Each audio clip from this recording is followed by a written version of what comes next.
Welcome to this virtual hearing of the Public Accountability Committee as part of its ongoing inquiry into the New South Wales Government's management of the COVID-19 pandemic. Before I commence, I'd like to acknowledge the Gadigal people, who are the traditional custodians of the land upon which the Parliament sits, and pay our collective respects to those elders past, present and emerging.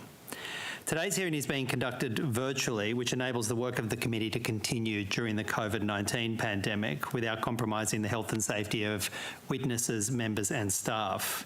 As we break new ground with the technology, of course, we would appreciate people's patience.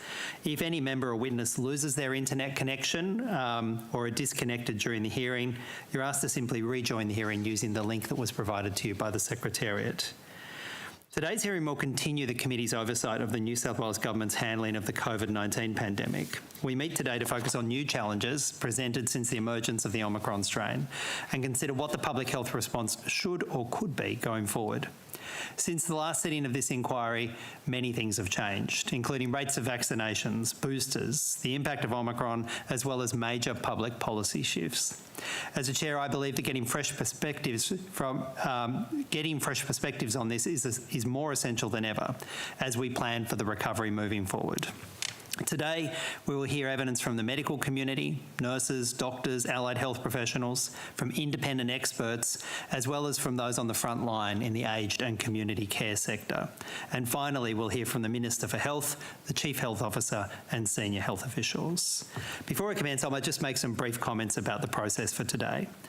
While parliamentary privilege applies to what's said in the hearing, I do remind witnesses that it does not apply to any statements made outside. Committee hearings are also not intended to be an opportunity for people to make adverse reflections about others under the protection of privilege. In that regard, please stick to the issues rather than the personalities. All witnesses have a right to procedural fairness according to a procedural fairness resolution adopted by this House in 2018, and it's a matter this committee takes seriously. There may be some questions that a witness can only answer if they had more time or with certain documents to hand, in which case witnesses are reminded they may take a question on notice and provide an answer within 21 days from receipt of the transcript. And today's proceedings are being broadcast live from Parliament's website, and a recording of the hearing will be uploaded to the Parliament's YouTube channel after the hearing. As always, a comprehensive written transcript will be placed on the committee's website by Hansard once it becomes available. Finally, a few notes on virtual hearing etiquette to ensure that today's proceedings can be as smooth as possible. Can I ask committee members to clearly identify who questions are directed to, and ask everyone, if they can, to please state their name when they begin speaking. That may seem iterative, but it is of great assistance to Hansard. Members should also utilise the raise hand function when raising points of order. And could everyone please mute their microphones when they're not speaking? And remember to turn the microphone back on as you prepare to speak, and please speak directly into the microphone.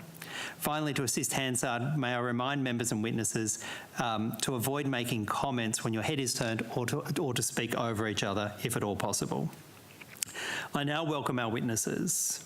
The witnesses for our first panel are Dr. Daniel McMullen, the President of the AMA, Ms. Shane Candish, the Assistant General Secretary of New South Wales Nurses and Midwives Association, and Mr. Hayes, the State Secretary of the HSU.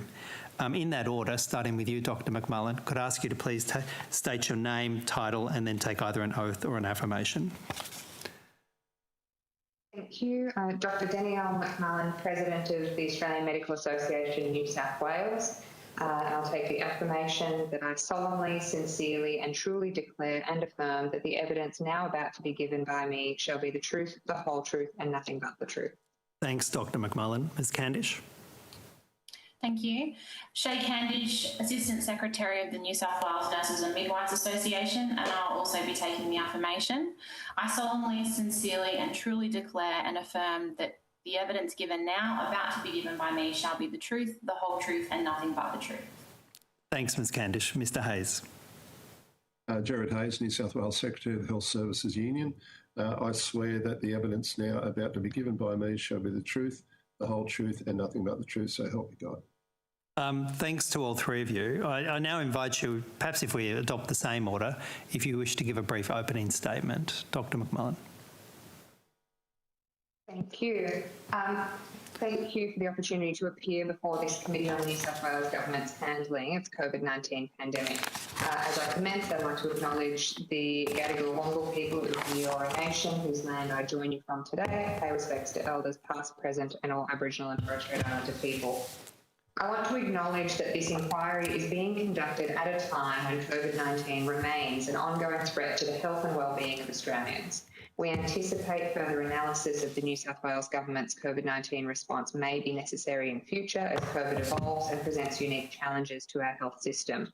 Some of these impacts, for example, with regards to delayed care or disrupted training of our doctors in training, may not emerge for years to come. To date, AMA New South Wales has been broadly supportive of the measures, policies and programs implemented by the State Government and National Cabinet to manage the impact of the pandemic and protect the health of Australians.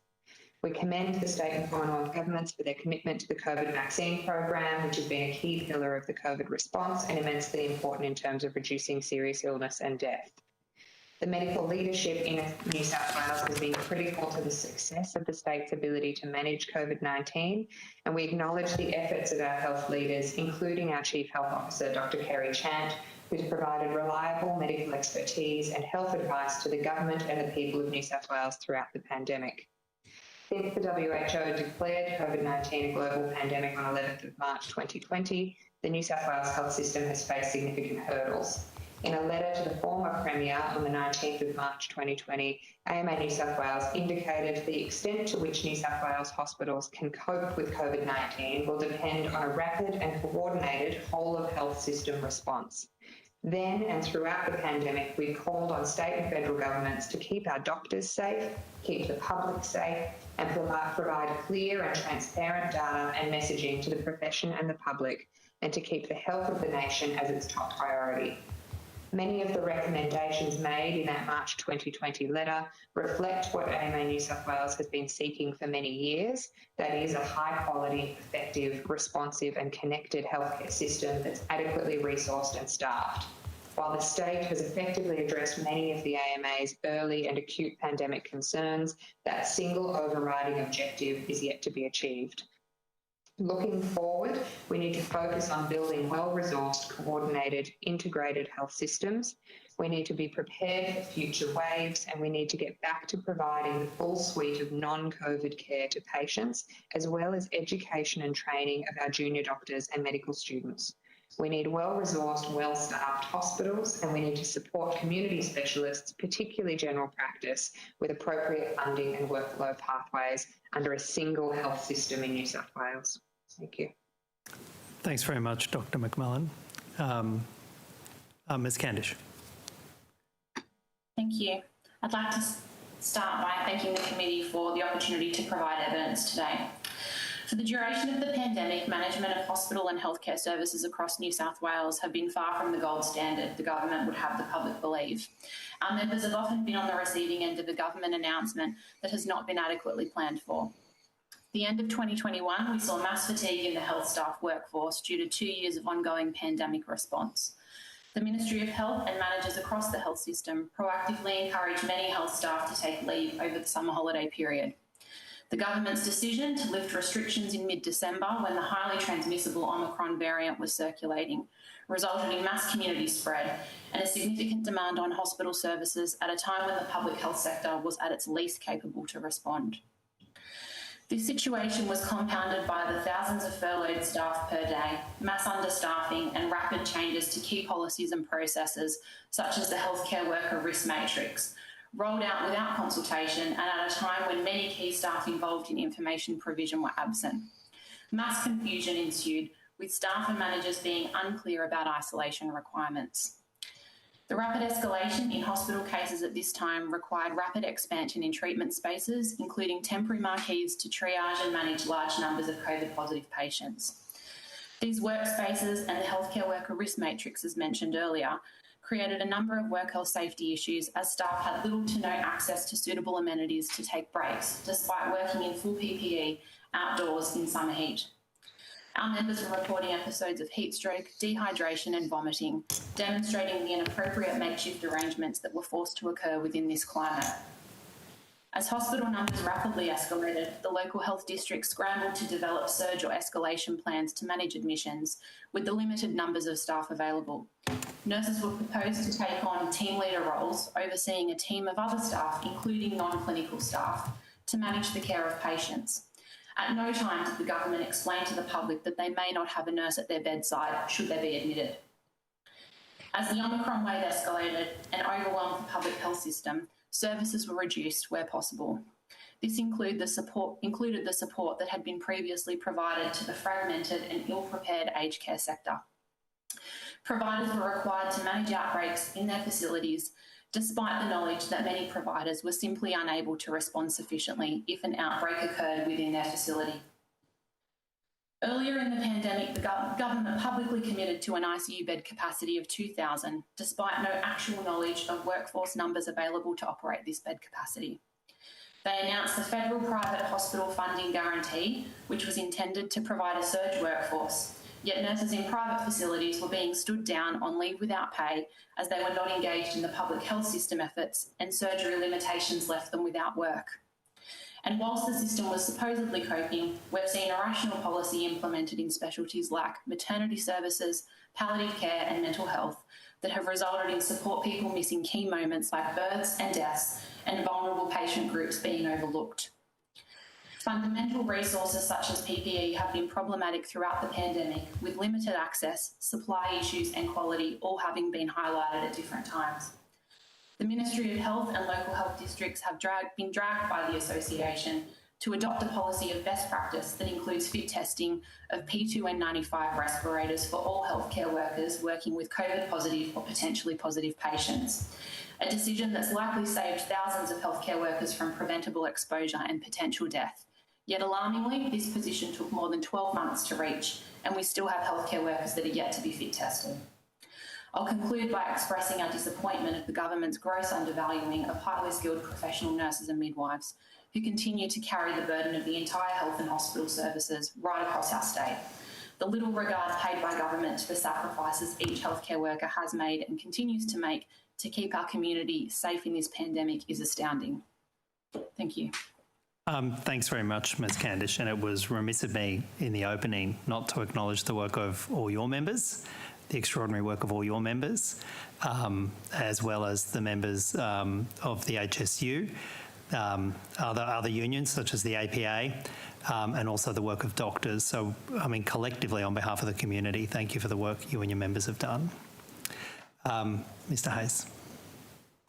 Thank you.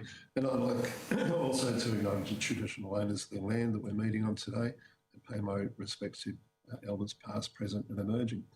What we've seen at the moment over the past 2 years is that the New South Wales health system has been grossly underprepared to be able to deal with a pandemic. We see this every year prior to the pandemic, that the winter bed strategy occurs and the public health system struggles at that point in time. We've seen over the past 6 months the pandemic of the workforce. This is a workforce that has become a just-in-time workforce. The cuts that have been made to health over many years have supplied not only from our paramedic members to our allied health members to patient transport services, security people, administrative people and a range of others, bare minimums in terms of having any kind of relief, let alone being able to engage in the surge that came. This has absolutely been exemplified recently when we've seen up to 8,000 people stood down or furloughed on a given day, and how we respond to that. The ambulance service responds to that by employing people from the university sector who are trainee paramedics. While that is an opportunity to be able to fill a gap, it does nothing for the professionalism of the service. It does nothing for the professionalism and support of young clinicians who are moving into a career choice that they value very much. We're also seeing in recent times that we have allied health professionals who are physiotherapists, who are social workers, who are now undertaking nursing duties, which is totally inappropriate from our perspective, inconsistent with the discipline that they actually engage in, and also identifies the shortage in terms of nursing where they're actually trying to support their colleagues. So overall, I think we can take a lot out of what we've learnt over the past 2 years, and that is about being prepared. We cannot be prepared going forward to have people, instead of doing 8-hour shifts, doing 16-hour shifts. People wrapped up in polypropylene for 15 hours a day, and then saying to people that you must have a third jab or a fourth jab and be mandated. Now, we don't want to get into a mandating argument here, but the reality is health workers are tired, they are exhausted, they have 2 years at the front line, they deserve some respect. And I think consistently dropping health orders on health workers is not something that will bring people together. This, upon any other time, needs to be a communication issue, and the communication is not there in our respect for our members who have been working incredibly hard. It's easier to put a memo out with an edict as opposed to engage with people, appreciate the support that they have given the community and their co-workers and their patients, as opposed to just saying that do this or else. So I think a lot needs to be learned in relation to how people communicate within health, which is something that's been a chronic issue for many, many decades. Thanks very much. Thanks very much. I'll now hand over to the opposition. Mr. Graham, to commence questioning. Thank you, Chair, and thanks for those opening statements in your appearance today. I'd also like to put on the record for the opposition our thanks to the health workforce, to all your members over the last couple of years. We'll be questioning the government at the end of today, but I wanted to put the government position to you and just give you an opportunity to respond to that, because it's quite a different story than what you've just outlined. So perhaps the chance to put on the record your views. The Premier tells the New South Wales population the pandemic's been handled well. New South Wales is stronger as a result, and we've almost already bounced back. How do doctors, nurses, paramedics, how do health workers feel when they hear the Premier put that view, which is so at odds with what you've just told us? It's a question to each of you, and we might just run in that same order. Thank you. As I said, overall, AMA New South Wales has been in general supportive of the measures government has taken to try to keep the community safe. But we, of course, acknowledge and feel strongly that the health system has been under extreme strain and is likely to continue to be so for some months, if not years to come. And we think there needs to be greater acknowledgement of the ongoing impact on the health sector, given the extreme workload that our members have been under for a long period of time now, the reduced access to leave, the long shifts that other people have been talking about, that we now have a tired workforce who needs to get back to providing care to patients who've also had reduced access to care over that past couple of years. So our workload ahead is massive, and we're starting behind the 8 ball with a tired workforce who's under-resourced and undervalued. So there is a lot of catch-up work to be done, and we can't lose sight of the fact in the want to celebrate any breath of fresh air from COVID, we need to still recognise that there's a lot of work to be done in health, and ongoing commitment to the health sector is going to be needed for some time yet.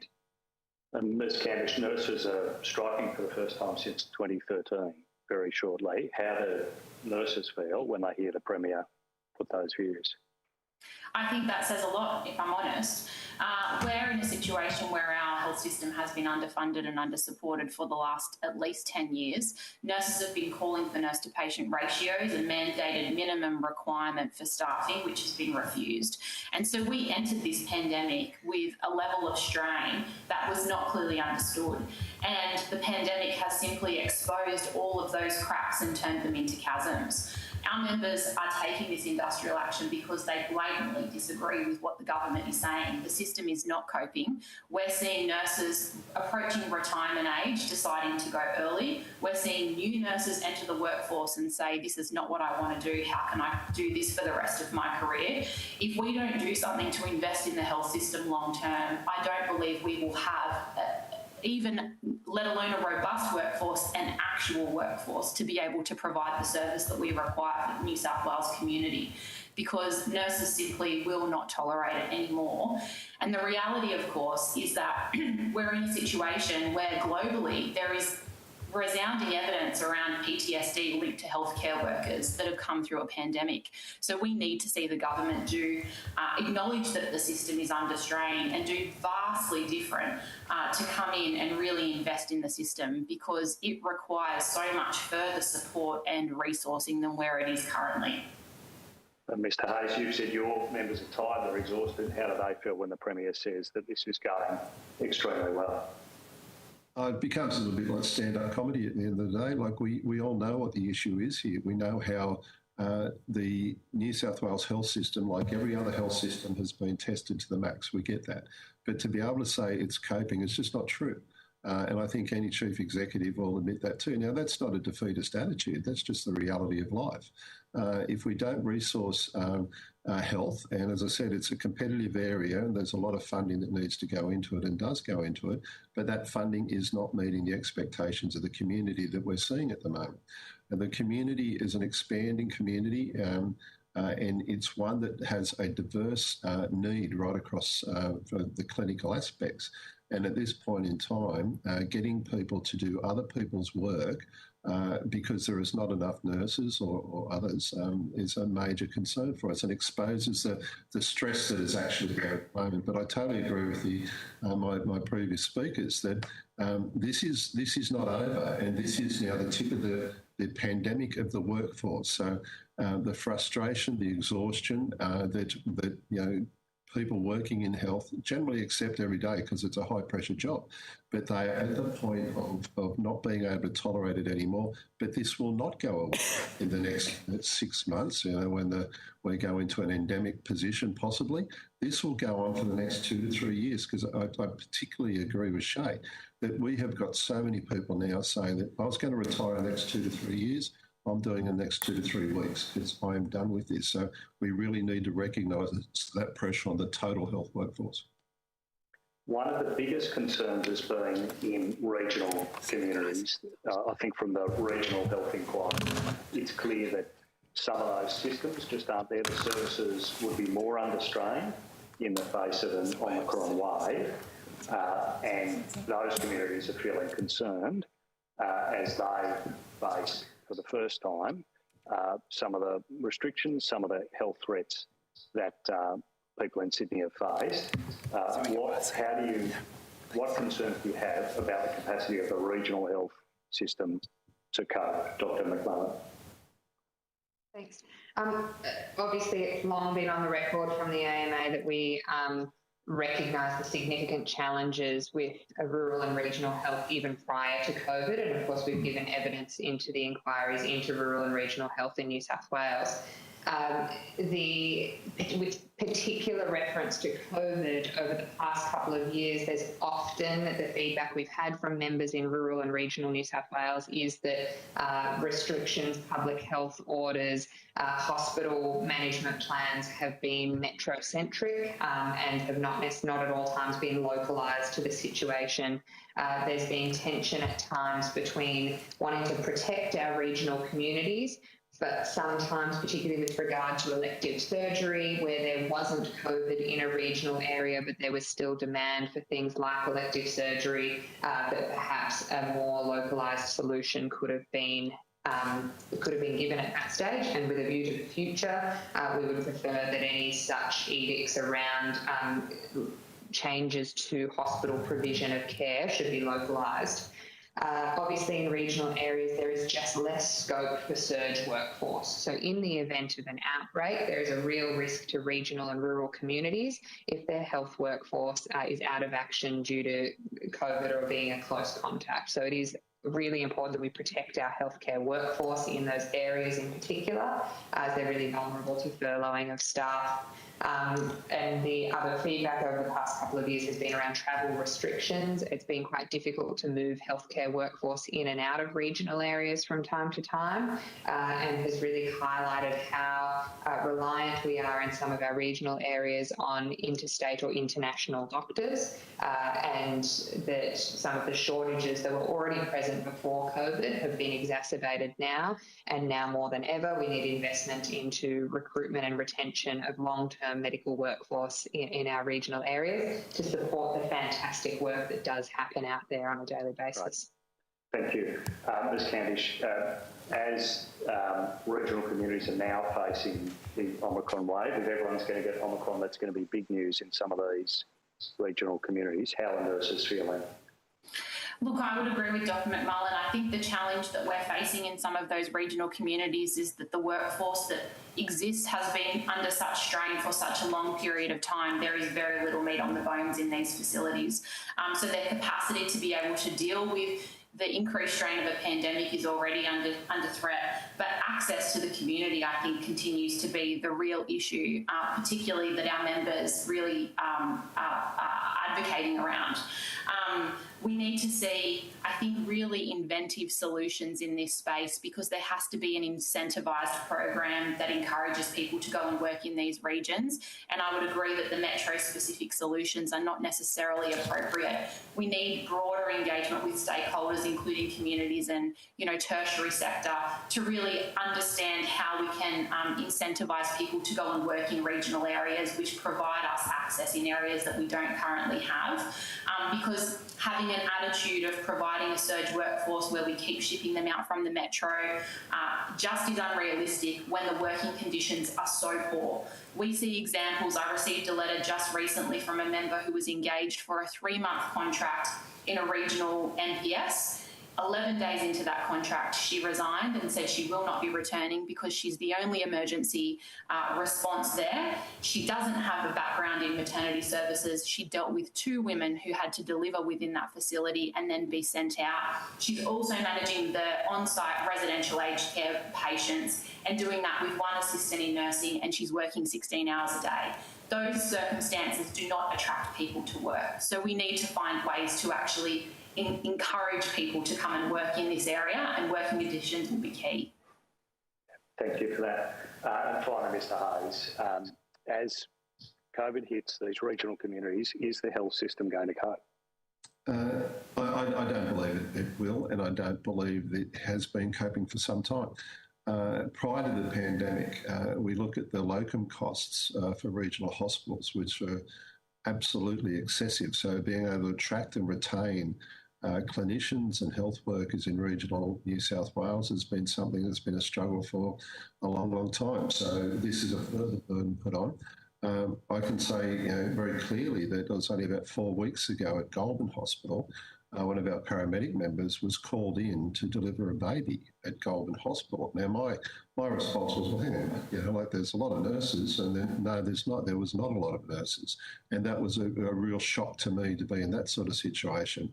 And I'm happy to supply that evidence as time goes on. But to be in a position where those types of things have happened, I myself have, when I was a paramedic, it wasn't not overly uncommon that I would at Kempsey Hospital be required to go and tube patients there. Now, that goes back some years, but you would have hoped over those years that those clinical services would be available to people in regional New South Wales as they are in the metropolitan areas.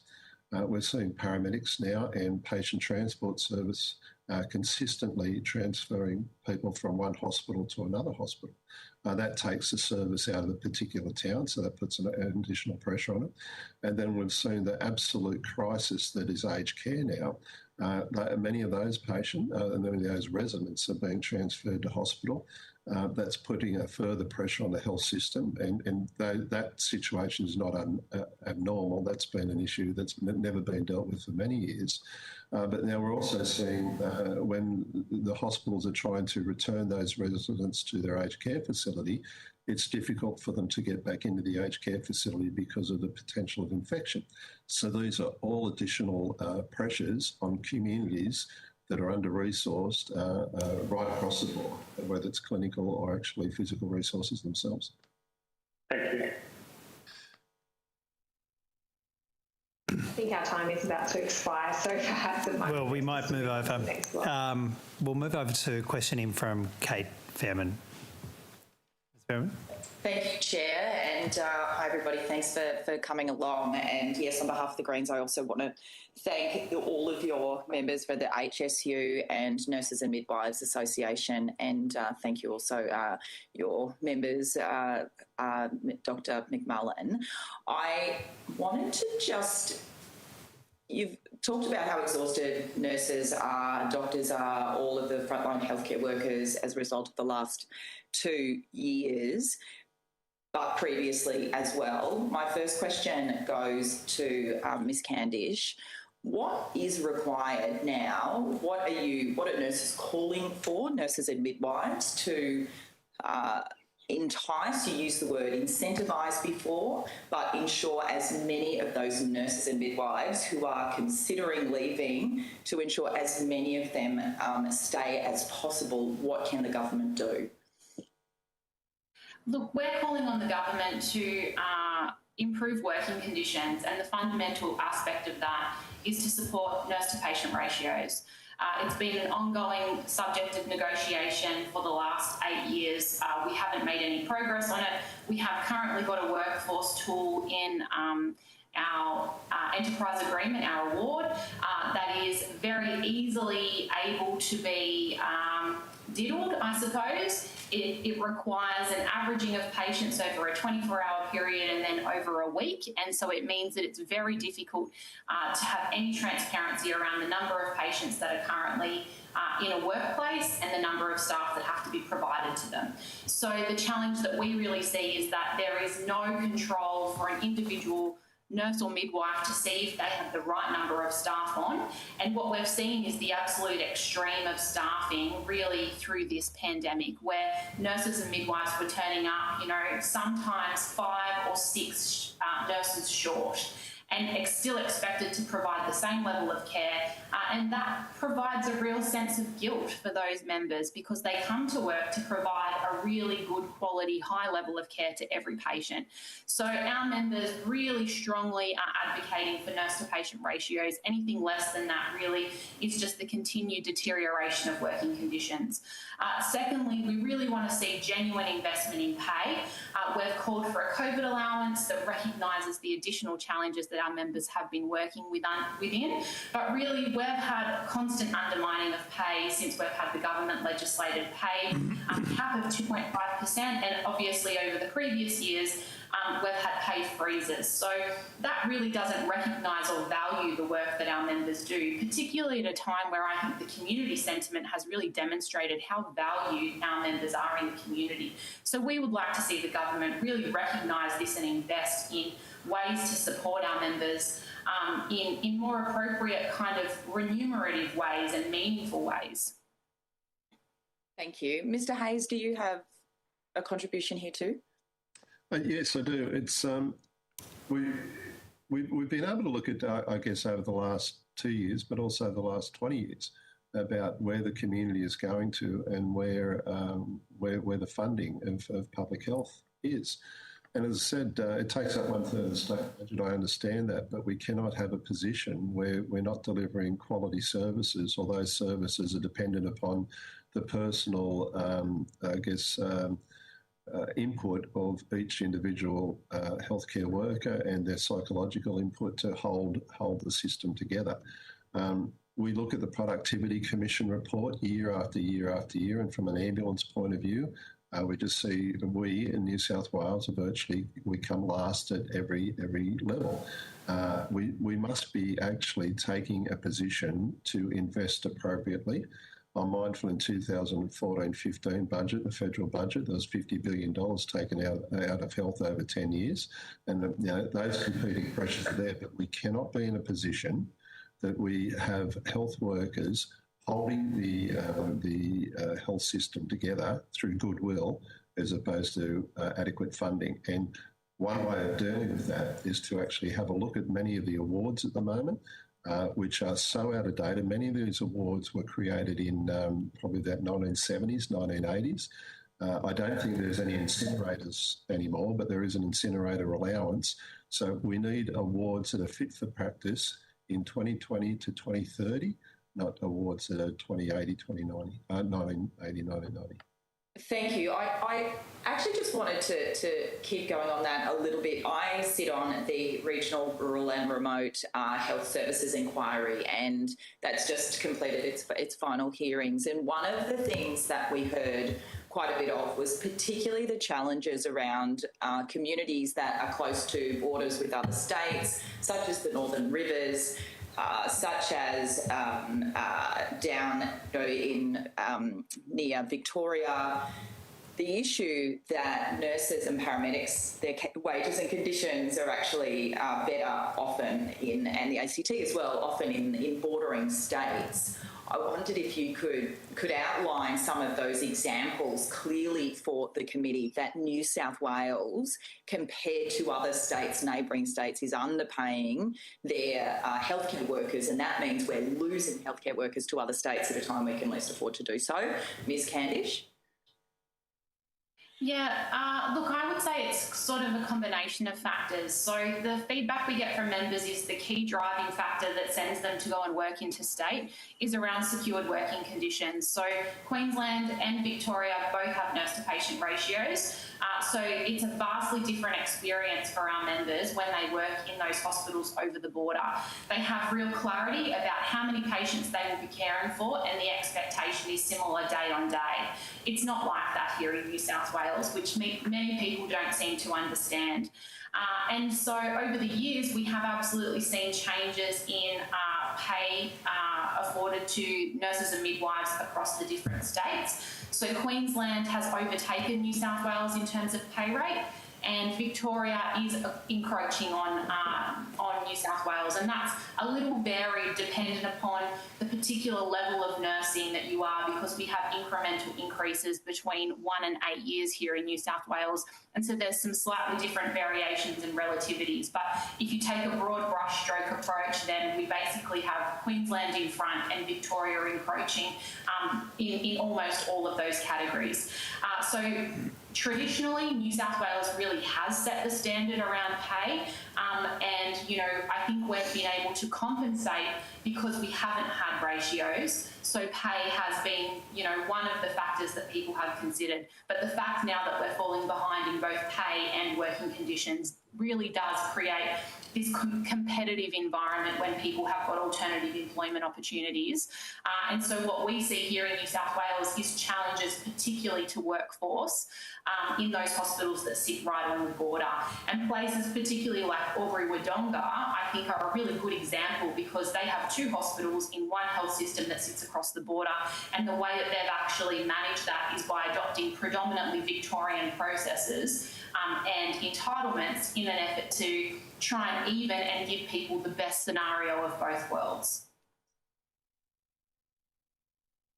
Thank you. Mr. Hayes, I have heard the situation with paramedics, particularly is that paramedics in New South Wales are the worst paid in the country, the lowest paid in the country. Is that the case?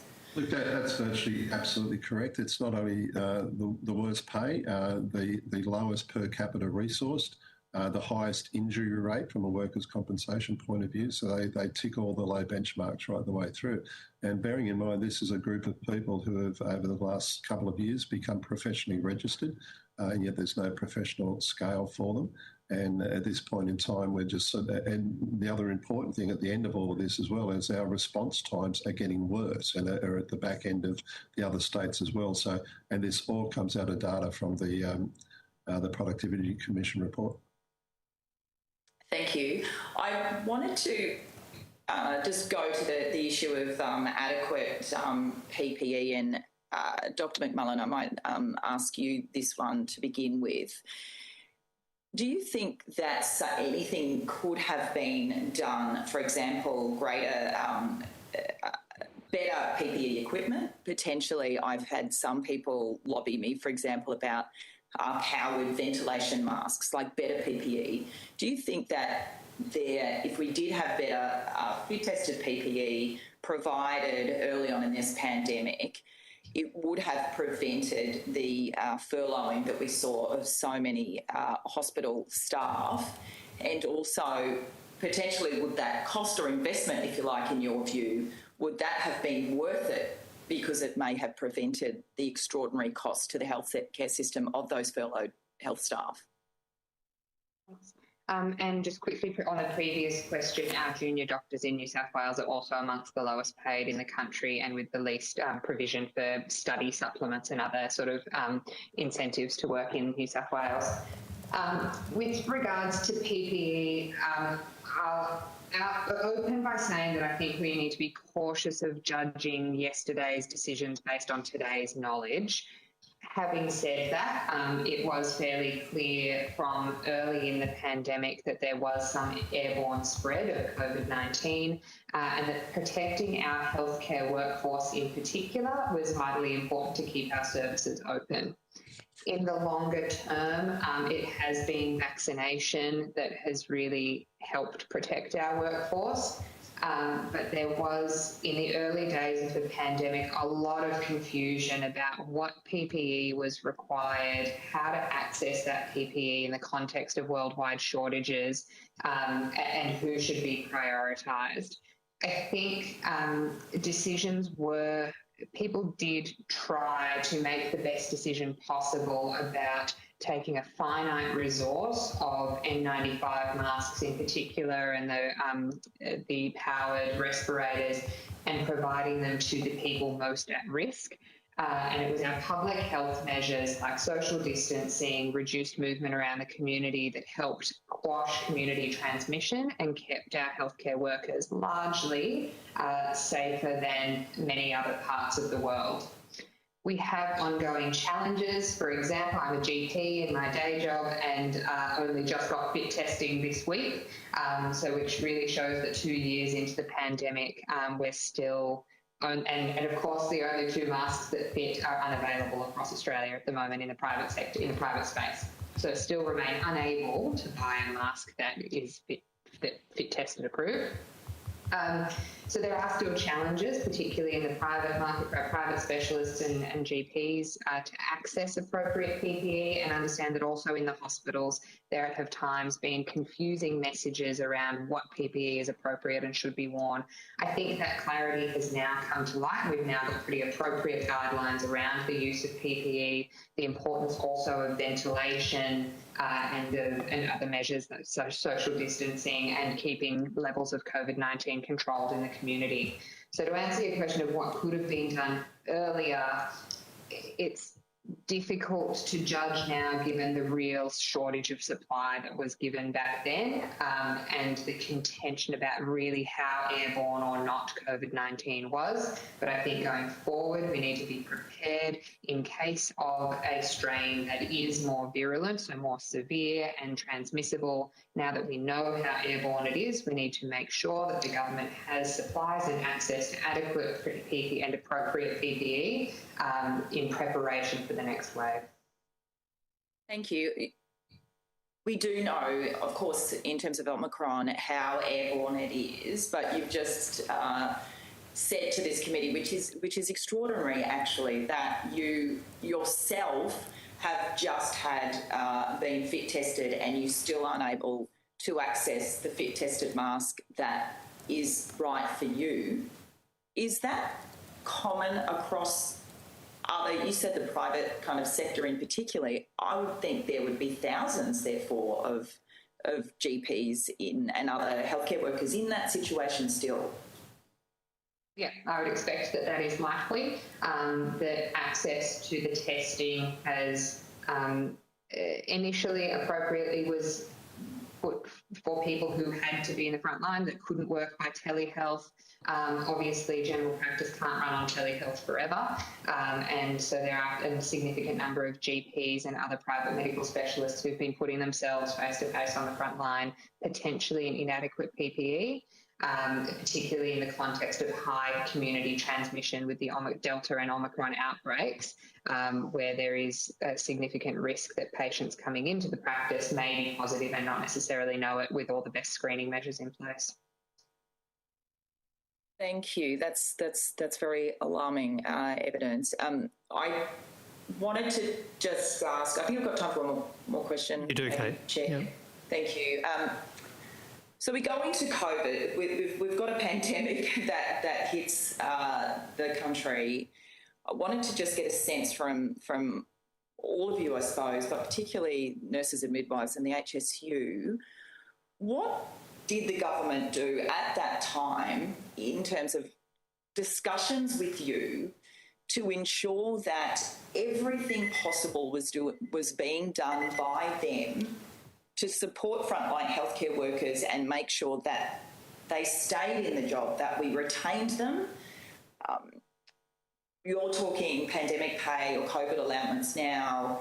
I know you urged them to do that last year.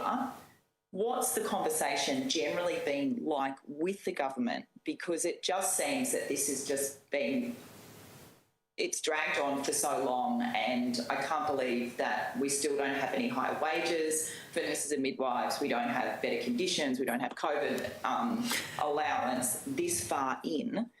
So what was happening in the early days? I'll go to you first again, Ms. Candish.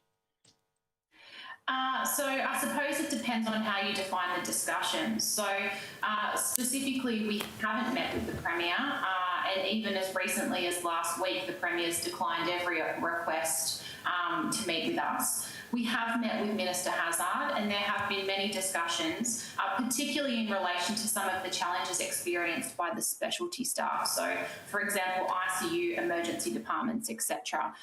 So there's been ongoing discussions, I suppose, that haven't really developed into any genuine solutions. It's really a bit of an exercise in understanding what the challenges are, and I suppose it points out more gaps about the inconsistencies with each of those different specialties and services between all of the LHDs. So the government, is in a position where they often don't have all of the information available to them to even be able to make decisions about how to go forward.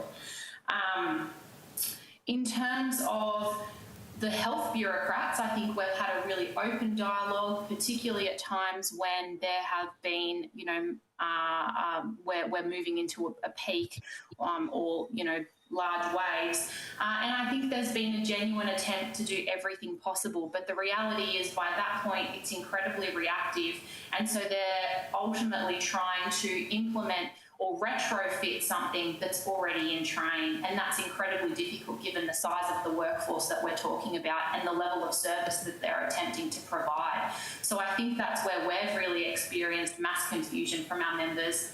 A lot of band-aid solutions because it's the best that we could do at the time. Things like the triage tents and, lack of amenities for people. It's incredible that in the middle of summer heat, people can't get a break in an air-conditioned office when they're wearing head-to-toe PPE for 12 hours a day. But that was the reality of what all of the healthcare workers were dealing with. And so were the patients. The other thing I would mention is the patients were in these conditions in some places as well. So this was just a health service, I suppose, that was doing everything it possibly could, but everything it possibly could do was still not enough given the demand that was being placed on everyone, which clearly was further evidence that the system was not coping. Kate, we might just move to the opposition now. Ms. Hughes? Thanks very much, Mr. Chair, and I too would like to very much thank our healthcare workers for the incredible work that they have done over the last 2 years of this pandemic, but of course the work that they do every day when they go and care for our community. I'd just like to, on the back of that sort of comment about the fact all of the witnesses today have talked about that we're 2 years into the pandemic and that our workforce is exhausted. That the toll is really very heavy. We also know a lot more about COVID than we did 2 years ago at the outset of it.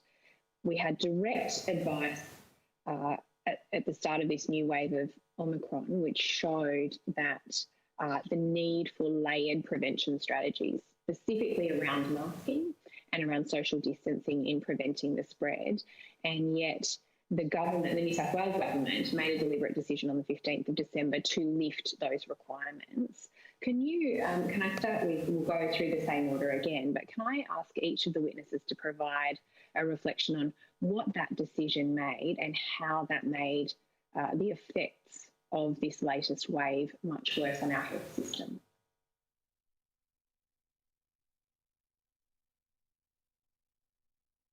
We might put that first to Ms. Candish. Yes, sir. So I suppose I'm not an epidemiologist in terms of the spread. I'm certainly no expert, but from the experience of our members, the lifting of restrictions was timed in such a way that we ended up with mass spread across the community. And consequently, the delay that we then have with spread means that we are, experiencing hospital admissions roughly 2 weeks post the initial kind of transmission event, which saw us really experiencing a massive increase in the wave at a time when most of our health system was at its lowest possible capacity to respond. So there was an active decision made for as many healthcare workers as possible to take leave, but we also see a normal downturn in services over the holiday period of, routine surgery, specialist services, consultant services, all of those things are routinely closed down over that period. We see a lot of the high-level managers take time off. The hospital really goes down into its very bare bones methods where it's providing face-to-face acute care services. So we really didn't have access to the infrastructure required to really shift a hospital into this sort of war zone headset that was needed to be able to respond to this mass outbreak. As an example, places like Westmead Hospital set up, I think it was 6 or 7 wards in the Delta period over a period of a few months. They did that exact same piece of work in a matter of days when we went through the Omicron phase. So, trying to do that without the experts, the managers, the support services, and doing it at a time when we had mass community spread and healthcare workers were also sick and being furloughed, meant that they were trying to achieve the same outcomes with next to no resources to do it. So you can go to Mr. Hayes next. Can you talk about, you obviously represent a broad range of healthcare workers, but specifically around our ambulance and our paramedics. What did that decision to lift restrictions on the 15th of December have on the members that you represent, but specifically on ambulances and on waiting times? Well, we all know with the issues of furloughing and with the spread that occurred, ambulances not only were required for routine transports, but also obviously emergency transports. But then there was a major focus on being able to move ill patients from one health facility to another to be able to allow access to particular health facilities. So there was a very significant logistical approach that occurred to that was added to a workforce that was already well and truly overworked. They had been in stage 3, which virtually up until probably about 6 months ago, the ambulance service had never been in status 3.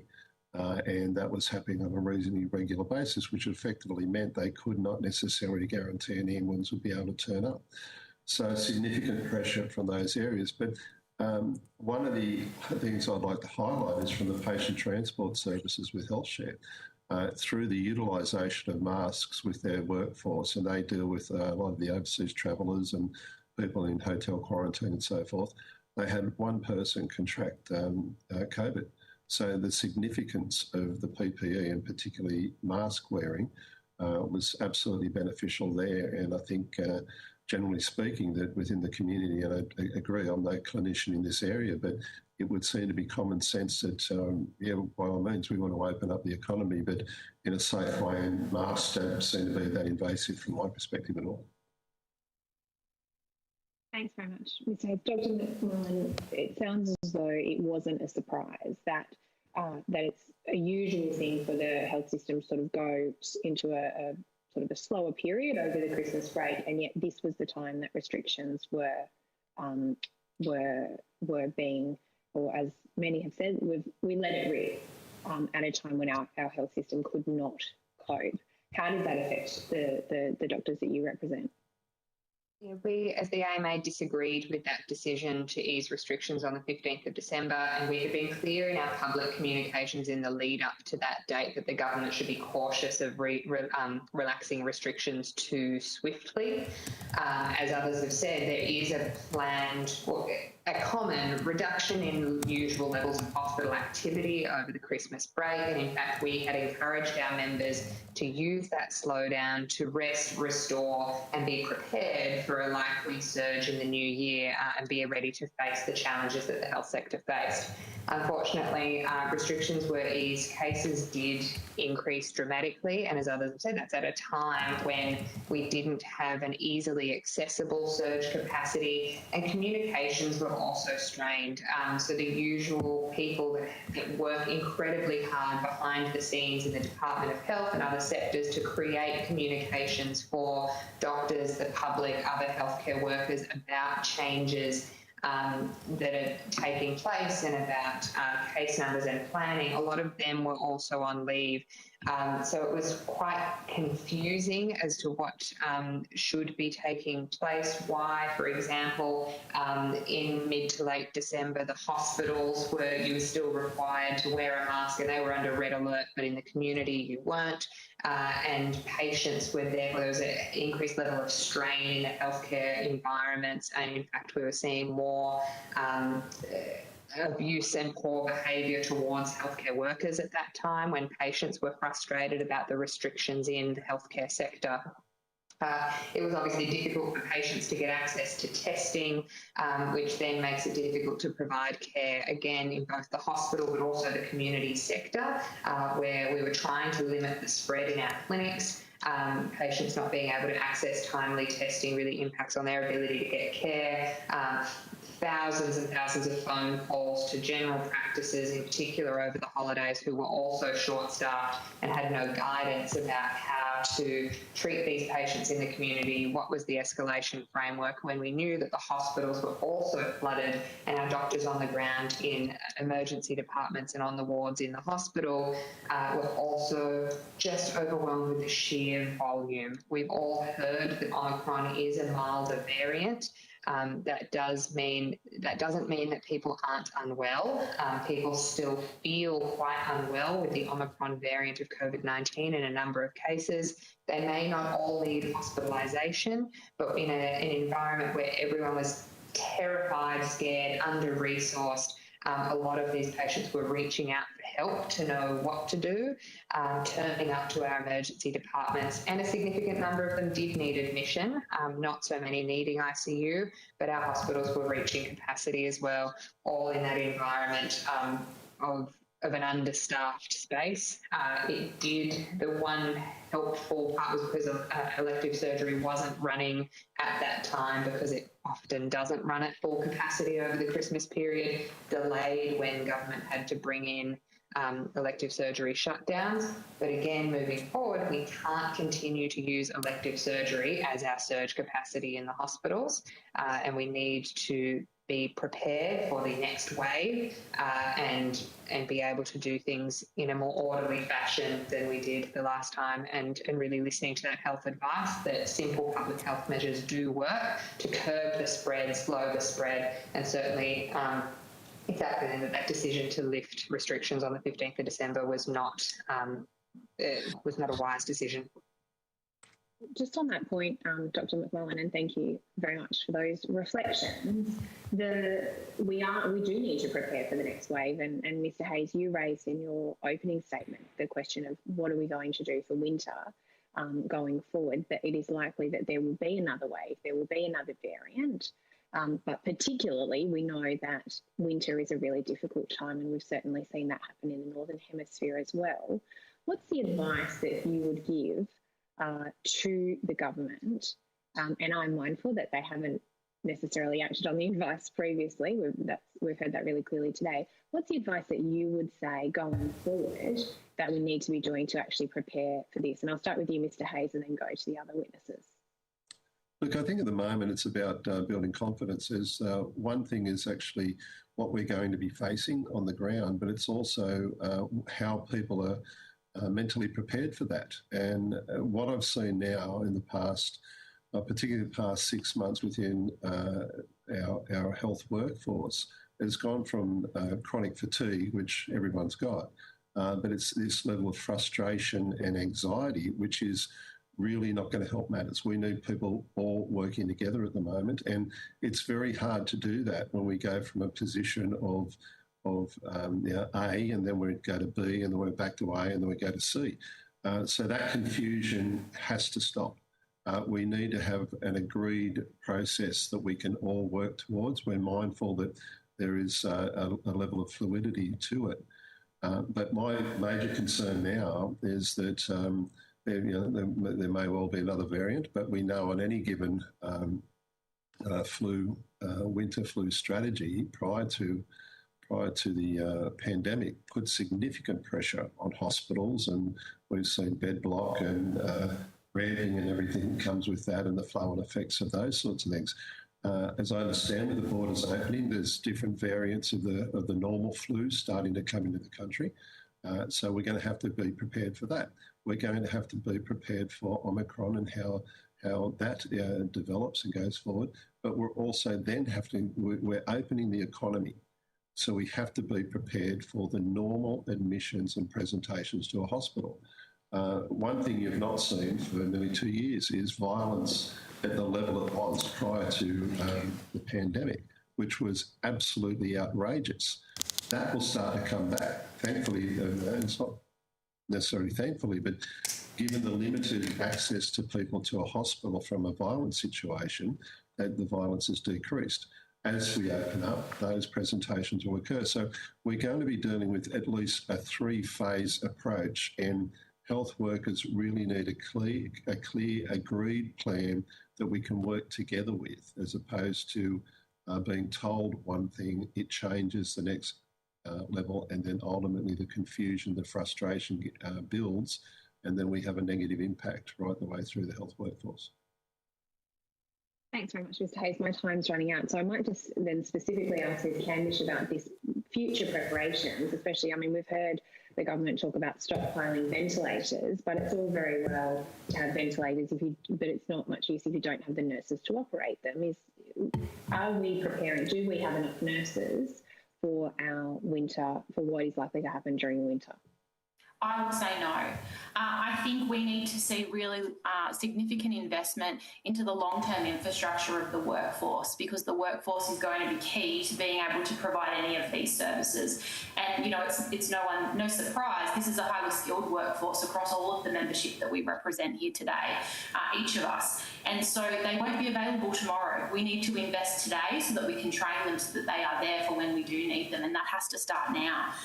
The other thing that I would add, though, is there has to be acknowledgement of what people have been through in this experience, because we really run the risk of seeing people come through this pandemic with PTSD and leave this workforce in vast droves. There has to be meaningful resilience programs put into place to support people. You know, the number of workforce studies internationally and here that demonstrate that all of the normal coping mechanisms that health workers would normally rely upon were also taken away from them whilst they were going through this pandemic. So their capacity to cope has been diminished as well.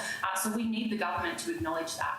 The other thing I would add is, you know, the obvious thing for nurses is we need investment in nurse-to-patient ratios. Anything less is not good enough.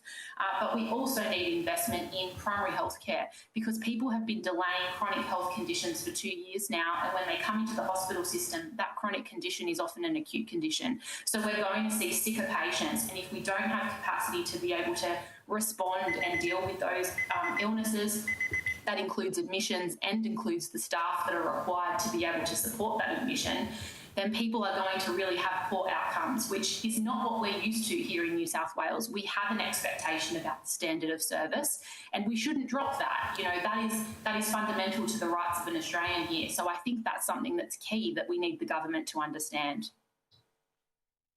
Courtney, had you finished that line of inquiry?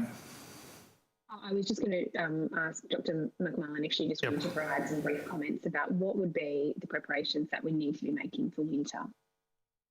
Thanks. I won't rehash what the others have said, as I agree with everything they've said. Our summary would be that government needs to continue to listen to health advice. They have excellent health advisors and should listen to them. Vaccination remains a priority, along with the influenza vaccine ahead of winter. We need, from a doctor's perspective, we need confidence that health will remain the priority into the future, and that we recognise that there will be an increase in care requirements secondary to that delay in care over the past couple of years. We really need that investment into the future. We need support for our workforce, and we need extra workforce in a number of places. We need to get back to teaching and training. Doctors actually really enjoy and value being able to train our next generation, and they've been left short for the past few years. So our doctors in training and our medical students need more time and investment. We need to reopen services for non-COVID care and give the community back the full suite of healthcare that they deserve. And we need to work as an integrated single health system. We need investment in primary care. We need the state to work with the Commonwealth and help us lobby the Commonwealth to really provide meaningful investment in primary care, because it does benefit our state. We often get this split because primary care is federally funded and the state only cares about hospitals. We know that New South Wales Health actually does have a strong commitment to a primary care system and leads many other states in that regard, but we can always do better. And if we unify as a single health system, it is efficient to fund primary care to reduce the load on hospitals and make sure patients aren't getting so sick that they need that acute episode. All right. Thanks so much for that. So much to do. Ms. Fairman? Sorry, if you wanted to jump to Abigail, David, sorry, I thought we were Okay. heading there. Sorry. Ms. Boyd. Good morning. Thank you. I will just ask one question before I hand back over. Thank you, and I echo my colleague's sentiments to thank you and your members for all the work that you've done in this quite extraordinary period of time. I wanted to ask you, how much of the additional pressure on the system, which, as you've said, was already under enormous strain, could have been avoided if the government had actively consulted with you and pre-planned prior to their decision to lift restrictions?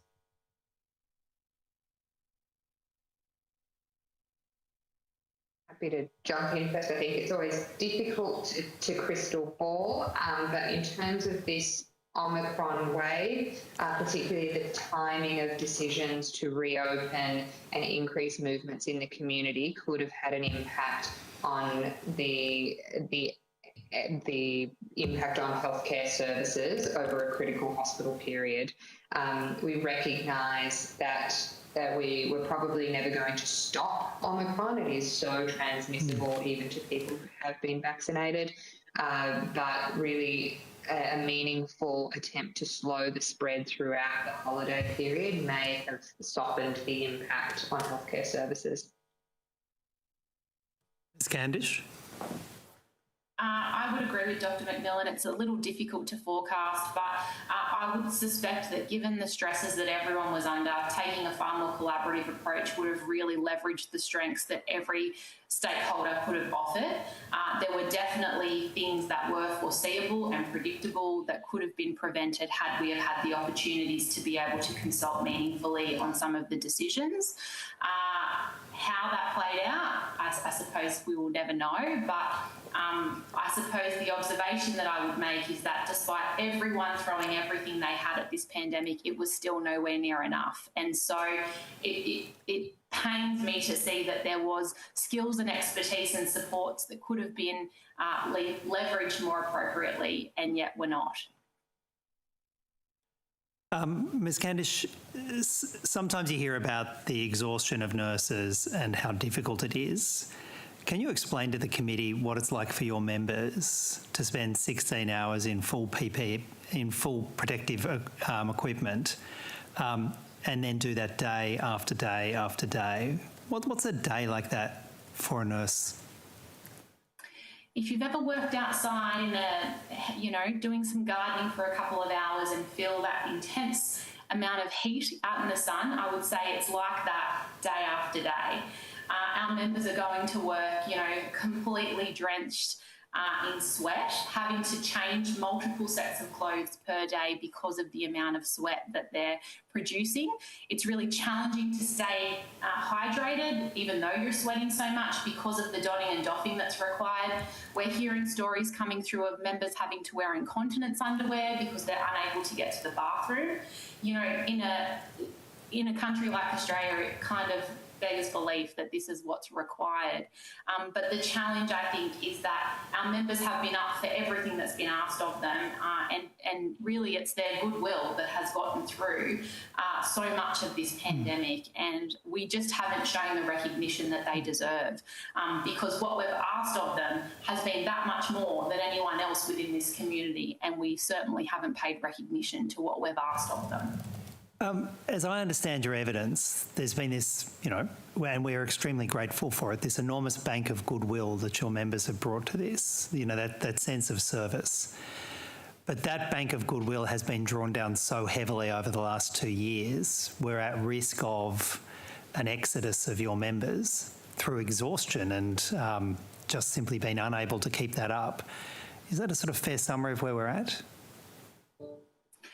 I think it is. The reality, of course, is that these people are highly skilled, but they're making decisions to protect their own mental health because that's really what's at risk now. And so, whilst they've been tired over the past few years, or at least the past decade, it hasn't presented in the same way that it's presenting now, because when you're working 16-hour shifts back to back and the rare days off that you have, you're being peppered with text messages to come in, you know that your colleagues are working understaffed and you know what that experience is like. So it's generating such a sense of guilt that they just can't keep operating like this, because it's starting to really traumatise them. And that is just what is not fundamentally understood by the government when they say that we are coping. We're coping because we're putting our healthcare workers in a position where they are being traumatised. That is not what we should be doing. And I know I've heard, and I know my colleague Ms Fairman has heard, about nurses saying that they do feel guilty even taking a shift off or a day off, even if it's scheduled, because they know if they're not working, their friends and their colleagues are going to be, run ragged. Is that actually what's happening, this sense of, your members feeling guilty even just taking a day off? Absolutely. And it's because you know what it's like when you're understaffed. You're rationing your care. You're deciding, do I go to patient A or do I go to patient B? Who am I late for? Who's going to miss out today? And no one wants to expose their peers to that experience either. So when they're saying, no, I'm not going to come in and do that shift, they understand the consequence of that means that their peer now feels the way that they feel. So it's just this cycle that we're generating of trauma and re-trauma, having to tell people that you just have to keep going to work and working under these conditions. We're getting stories from members at the moment about commitments they made to themselves when they were going to start working as a nurse, and they would talk about, I would never let someone not have support when they were passing away, and that those things, they can't keep those commitments to themselves anymore. Oh, thanks, Ms Candish. Dr McMullen, the doctors, again, is it the same for doctors, these 16-hour shifts, effectively like gardening in, a greatcoat in full summer heat? Is it the same experience for doctors? It is the same, particularly for our junior medical workforce, that it's essentially going to work in a raincoat and raincoat. You're wearing plastic, and even indoors in an air-conditioned ward, it doesn't feel air-conditioned inside. Plastic drapes and then masks that you can't take off, and simple things like toilet breaks and hydrating do require quite a procedure. Our doctors have taken that in their stride the same way nurses and other healthcare workers have, because they want to be there to care for their patients. And the distress now is coming from them feeling like they're not able to do that anymore. We've taken so much from our staff that even in places where we haven't had to be wearing the full PPE 24/7, as someone else said earlier, all of the coping mechanisms we normally use to work in a really high-stress job, the teamwork we have, the collaboration with your colleagues, the being able to just sit, for a couple of minutes and have a cup of tea and debrief after a really difficult case, all of that's been taken away. And so we are all practicing in silos, and it's really tough. And it's also in a situation where the patients have more distress. The mental health and just stress burden of everyone you see is wearing. We're here to take that burden from you all. When you come to see us as doctors, we take that on, we treat your problem, and we're supposed to be able to walk beside you. But that's getting harder in an environment where we share the same stresses about the safety of our families, and it's tiring. It's hard to articulate why it's hard, but colleagues around the state, around the country, have all felt the same, whether or not you work in a hospital.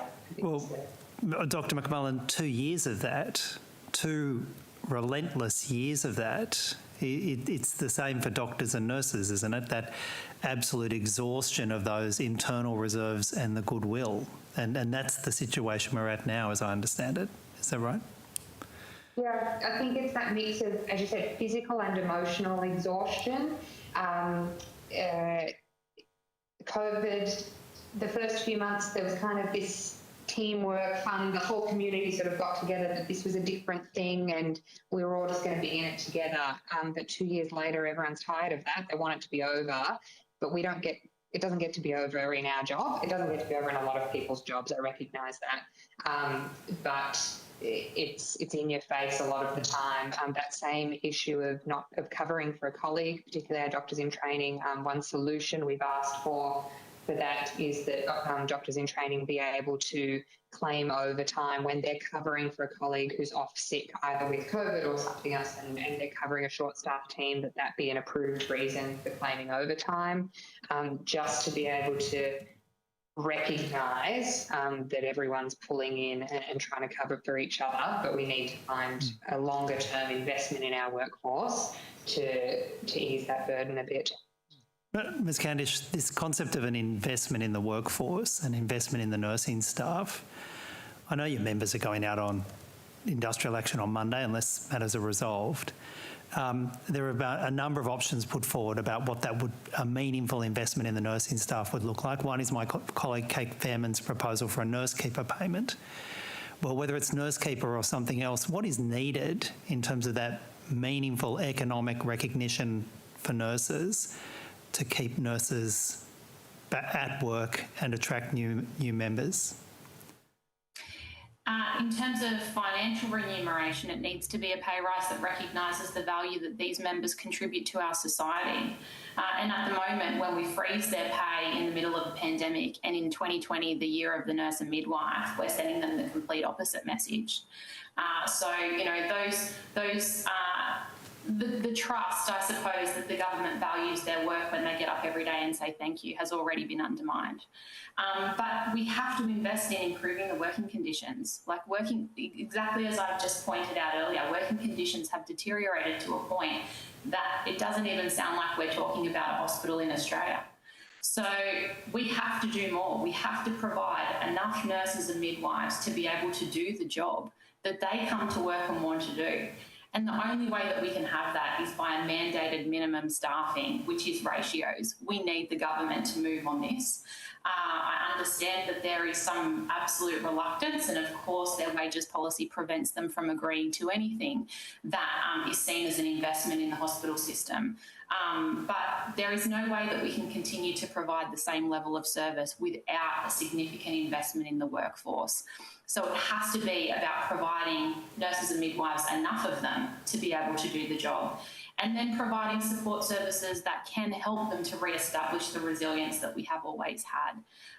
And so, giving them access to things like COVID leave when they have COVID would be a really good start.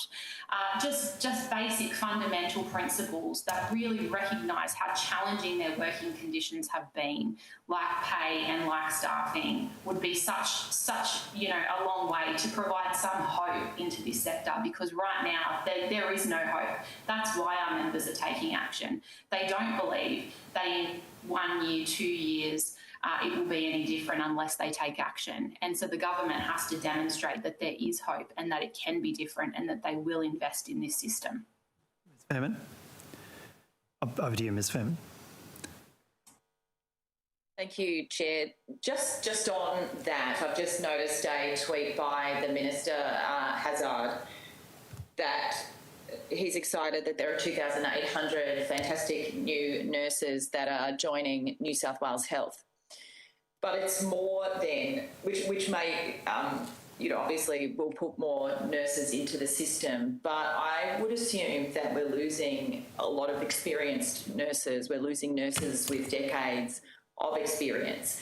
Ratios, we 100% support ratios, and yes, we need to implement them immediately, but that will take some time, realistically, to ensure that there are enough nurses to ensure that those ratios are met. I think we need that's true in terms of being realistic there. So the retention of the experienced nurses right now, the retention of those nurses is like, what can the government do today over the next few months, Ms. Candish? As you're talking, I'm trying to think, what can be put in place before, for example, the winter surge that all the witnesses are saying is going to happen? What can be put in place to ensure that those nurses who are on the verge of resigning don't go? Look, I understand the financial payment seems like the obvious thing, and it certainly would go a long way to demonstrating to members how they can be supported. But the reality for our members is that the only thing that's going to change their working life is if there are sufficient staff to be able to deliver care. So, we don't expect ratios to be delivered tomorrow. We've always had an approach that sees a tranched out, operational flow-on of nurses to be implemented into the system, certain number at a certain time, you train some more, you bring the next lot in. But we need commitment to that now, because that's the only way that we're actually going to see a health system that's going to be supported in the long term. Providing nurses and midwives with a COVID payment, a COVID allowance, a retention bonus, any of those things I think is something. But the reality, of course, is that it feels a little too late given what they've already dealt with. So it actually needs to be a proper pay rise that sustains their, the challenges that they're working within and really recognises the contribution that they make to society, not some measly, couple of $100 payment like we've seen in the federal system. The reality is it is just not enough given what these people have gone through. So it has to be long-term sustained investment that really gives people the capacity to see, in 6 months' time, I know that my hospital will be getting another 4 nurses on my ward. I know I can stay, I can wait for that moment because they're coming. In the year after that, I'm going to get another 10 nurses. Whatever it is, in each person's individual unit, that is the hope that actually will keep people in the sector, and it will keep the experienced nurses saying to the junior nurses, you should come and do this job, because right now, that is not what's being said. Sorry. I think, Kate, we might just go 5 minutes of the opposition, then come back to you again for 5 minutes for the crossbench, given the time we have. Right. Thank you, Chair. We've only got a short time left, but I want to ask each of the witnesses, you've each got members on the front of the health system. Have you seen a change in how the pandemic's handled, particularly the role of New South Wales Health, as we've moved from Premier Gladys Berejiklian to Premier Dom Perrottet? I might ask you first, Dr McMullen, just briefly. We certainly provided some public commentary at the time of the change of premiers, highlighting how important it was, we felt, for the health advice to continue to be front and centre.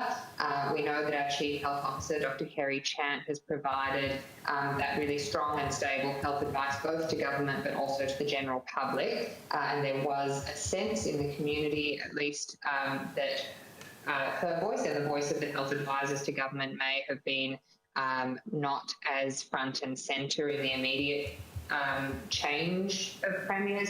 I must say that in the past, in a more recent outbreak and this year, that does seem to have changed, and it does appear that the health advice is again being given the priority it deserves.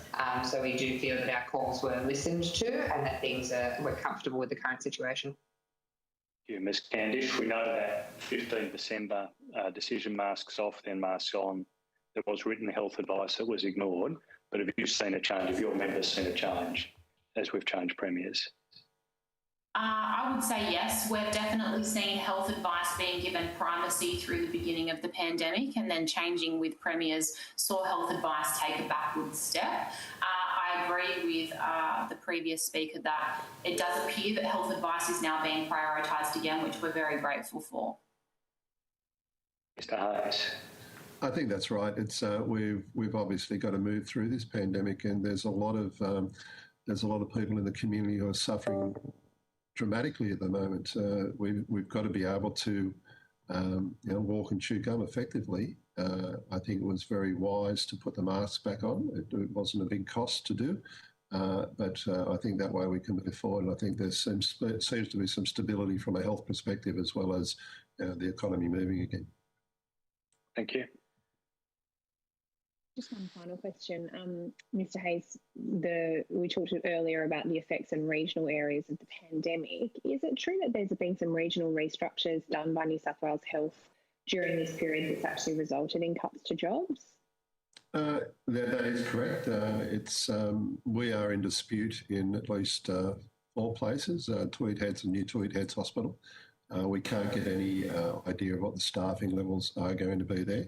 That also, there's 2 other hospitals we're involved with there. The Southern Local Health District, we've lost 82 positions in the Southern Local Health District. Now that incorporates Bega and those areas. These positions are sort of some managerial, but some from allied health, some from pathology. It beggars belief that you could even countenance that sort of business at the moment, but an area very serious concern we're taking a knife to, and I just do not understand that at all. So that's surely inexplicable to be cutting staff in Bega in a pandemic. It's something that this has been on the it's been a program for a while now. We've consistently been in dispute on it. And I just do not understand that. And yet the development of hospitals, as I've indicated, Tweed Heads in particular, which are probably going to be 2 to 3 times the size, we're in the Industrial Commission trying to get some kind of workforce plan as to how that's going to be staffed. Now, if we can't get to the point prior to a building being established and a facility being established, what makes sense at a good staffing level right throughout that building or that health facility, that becomes incredibly problematic and sets us up for ongoing disputes. Lack of service, and particularly on the back of a pandemic, would indicate that we haven't learned a lot.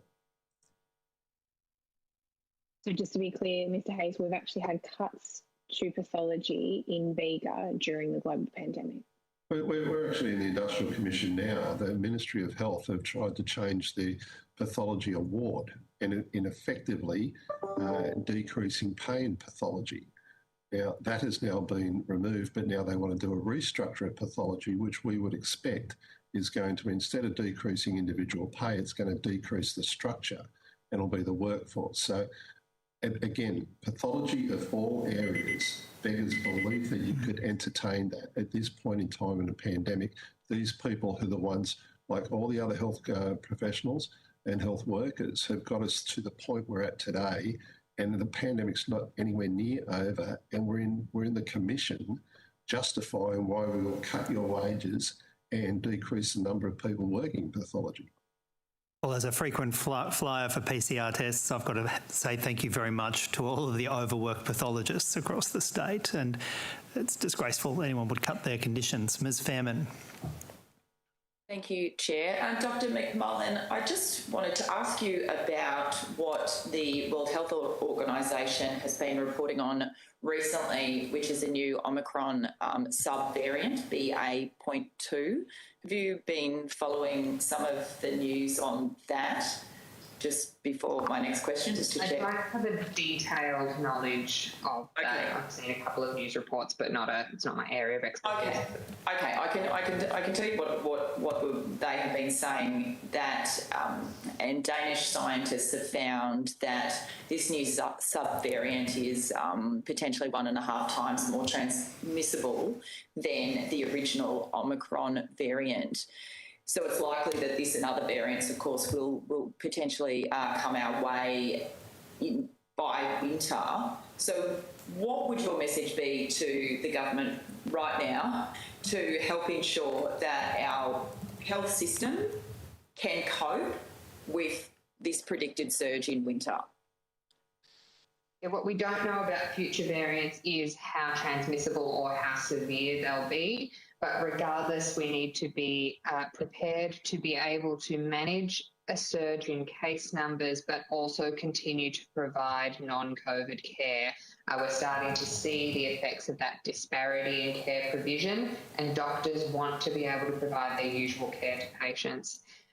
So we need to have, as we've talked about before, ensuring that our population is well vaccinated for COVID, well vaccinated for flu, make sure that we have, as much as possible, a coordinated, united, single health system where the patient is getting the right care at the right time with the right person, and that means better coordination with primary care, maximising the value of primary care for the mildly unwell, for people who are unwell with other conditions that need higher input while they're isolating at home, and making sure that we've got hospital systems in place for surge, either of the flu or of a COVID variant, which means workforce surging, space surge, and emergency department paramedic workflows to make sure that we are clear about how that's going to work in the event of another large outbreak. All three of you have spoken about the need for your members and the workforce in New South Wales Health to have more protections, more support. Yet the only clear legislative measure the government is proposing for the health sector at the moment is to change the Workers' Compensation Act to remove the automatic right for your members to be supported if they catch COVID. We have the Health Minister coming later today. Briefly, what's your message to the government on that proposal? Might start with you, Ms. Candish. I think it's outrageous. It's a slap in the face for workers that have given everything over the last 2 years to then have to really justify and prove where their exposure has come from.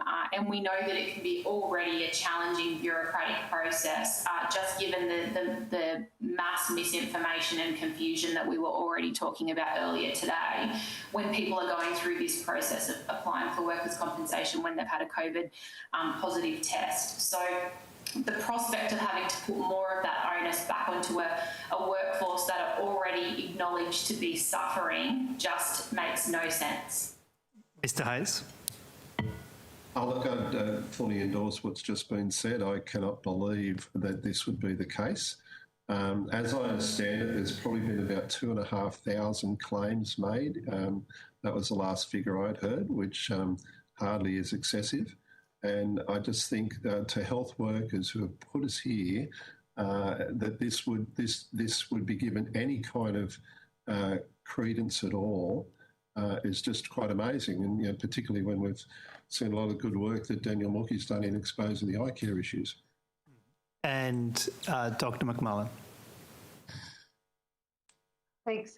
We gave evidence into this inquiry recently and would agree with the others that now is not the time to even be giving the image of taking away protection for our frontline healthcare worker staff. And so we're not in support of changing that legislation at this time, and think that at least a 12-month delay should be given to reassess where we're at down the track. But it would not go down well with healthcare workers at this time. Well, on behalf of the entire committee, regardless of our politics, I'd like to thank you all and your members for the work you've been doing, and look forward to this year having less stresses and more support, and maybe we can start refilling that bank of goodwill amongst our health professionals. Thanks very much. Thank you, everyone. Thank you. Thank you. We will have a short break until 11:30 when we'll come back with a panel of public health experts. So I just remind members to mute them.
Welcome back to the inquiry into the New South Wales Government's management of the COVID-19 pandemic. We're very fortunate to have three eminent experts to speak to us from a public health perspective in this session: Professor Tony Blakely, Professor Raina McIntyre and Mr Mark Burdak.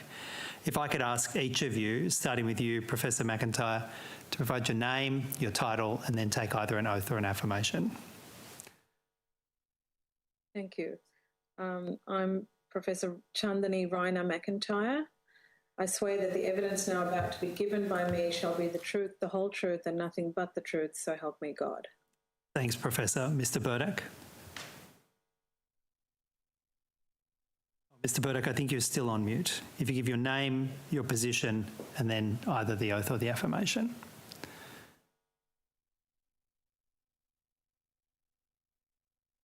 I apologise. Mark Burdak, I'm Chief Executive Officer of Rural and Remote Medical Services. I was just looking for the affirmation, and I apologise, I don't have it in front of me. Could you just perhaps repeat after me? I solemnly and sincerely declare and affirm. I solemnly and sincerely declare and confirm that the evidence I give will be the truth, the whole truth, and nothing but the truth. The evidence I give will be the truth, the whole truth, and nothing but the truth. Thanks, Mr Burdak. And Professor Blakely. Good morning, everyone. Professor Tony Blakely, University of Melbourne. I solemnly, sincerely and truly declare and affirm that the evidence now about to be given by me shall be the truth, the whole truth, and nothing but the truth. Thank you very much. I'd invite you now, if you wish to give a brief opening statement. And again, we might just go in the same order. Professor McIntyre. Thank you. Going into the pandemic, New South Wales had a well-resourced health system and excellent public health expertise. The pandemic has resulted in a health system crisis in both workforce and sustainability, which will continue to affect New South Wales into the future. In New South Wales, as pretty much everywhere, a vaccine-only strategy has been used, followed by surrendering to the pandemic. The vaccines are very effective against protecting against severe disease and death, but 2 doses barely protects against symptomatic infection with Omicron. So to go forward and to have both health and economic success, we do need to address safe indoor air and use additional mitigation measures like efficient test and trace systems, masks and ventilation. COVID is never going to be endemic. It's an epidemic infection. It'll continue to come in waves until we have a sterilising vaccine, and it's very unlikely that such a vaccine won't wane after time. New South Wales lifted all most mitigations on December the 15th with extremely low third dose vaccination rates, knowing that 2 doses doesn't protect against symptomatic Omicron and with children unvaccinated. Really, we should have waited until we had 80% third dose coverage and full vaccination of children, and until that time at least retained high test and trace capacity, QR codes and mask mandates. Providing high-quality masks like N95s is happening in other countries like the US and has been shown in research to improve control substantially. So providing and retaining those things long-term don't impinge on freedom and will bring the best health and economic outcomes. If we don't stop transmission, we can't stop illness and death or the emergence of new variants. Just want to finish by saying that long COVID has decimated the workforce in the UK and the US. The virus hasn't mutated into a cold. It directly kills heart cells. It invades every body organ, including the brain. Post-mortem studies have shown the virus persisting in every body organ after the acute infection. Studies have shown shrinkage of the brain on CT scan, a drop of 7 points in IQ, loss of myelin around the nerves, and pathological changes in the brain similar to Alzheimer's disease.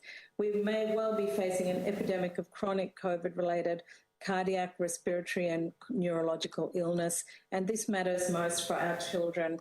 We really should use all available tools to mitigate spread. This can be done without impinging on freedom, includes good quality masks, test and trace infrastructure, ventilation and safe indoor air. The virus spreads through the air we breathe, and we can't recover economically until we address that.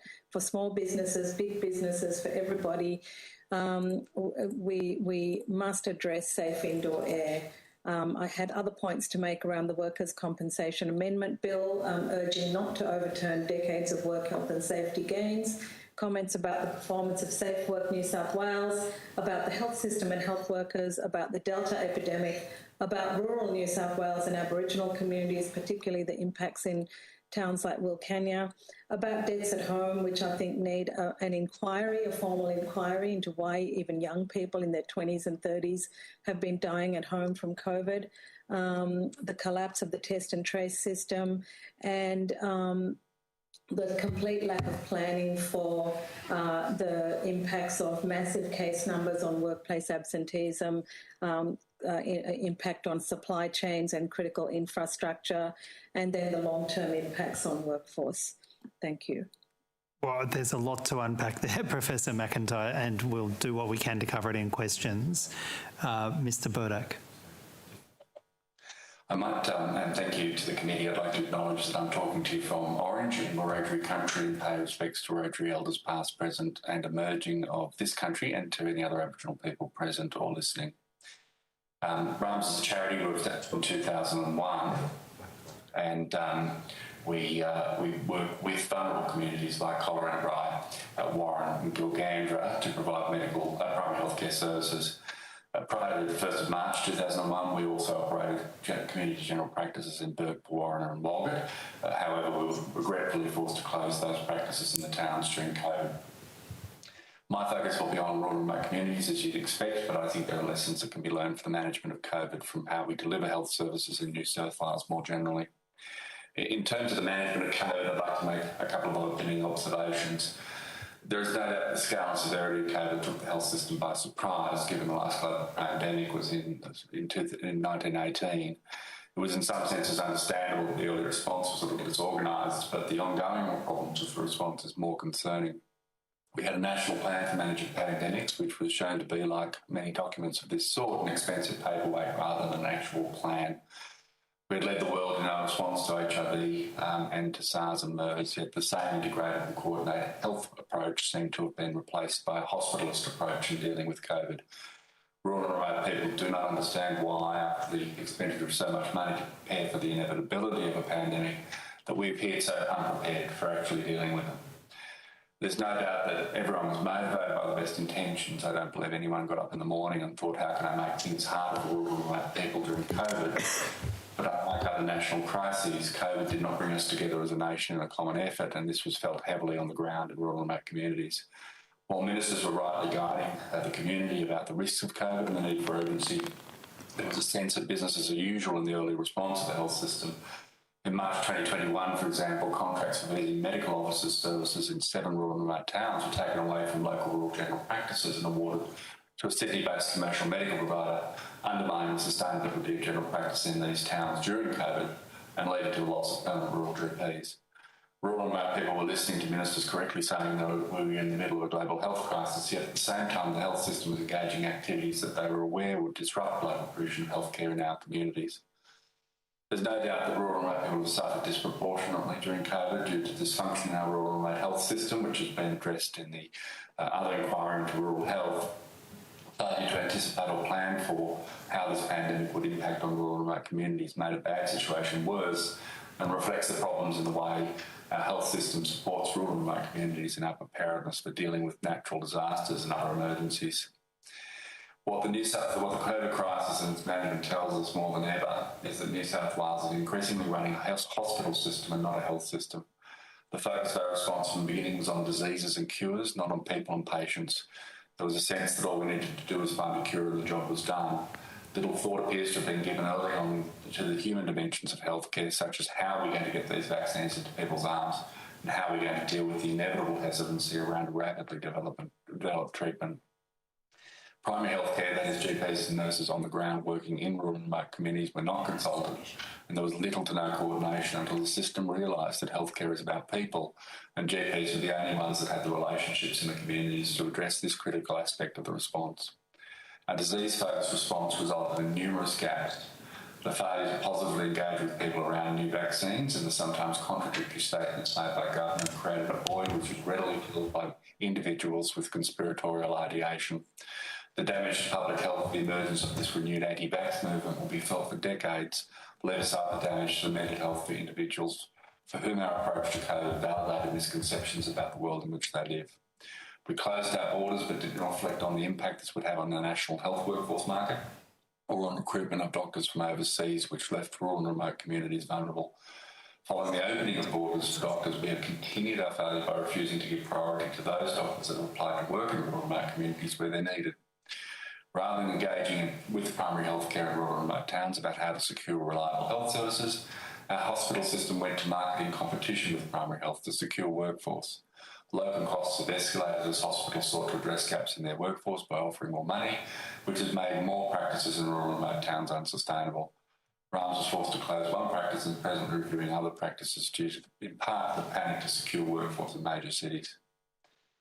I would like to basically just conclude there, but note that and acknowledge some of the work that people have done during COVID. RAMS worked with the local community in Kaduga, for example, on a local pandemic plan to address local concerns about the risks to elders and the unwell if COVID entered this small Aboriginal community. The community was not supported to prepare. It was simply left to its own devices, and we worked with that community to develop what was an exceptionally good plan, but one which didn't receive the support that I think it deserved. We have worked with Cairns IGA and Lightning Reef Bowling Club to organise online food ordering and deliveries to isolated communities to reduce the need for sick people to come into town and therefore reduce their risk of exposure.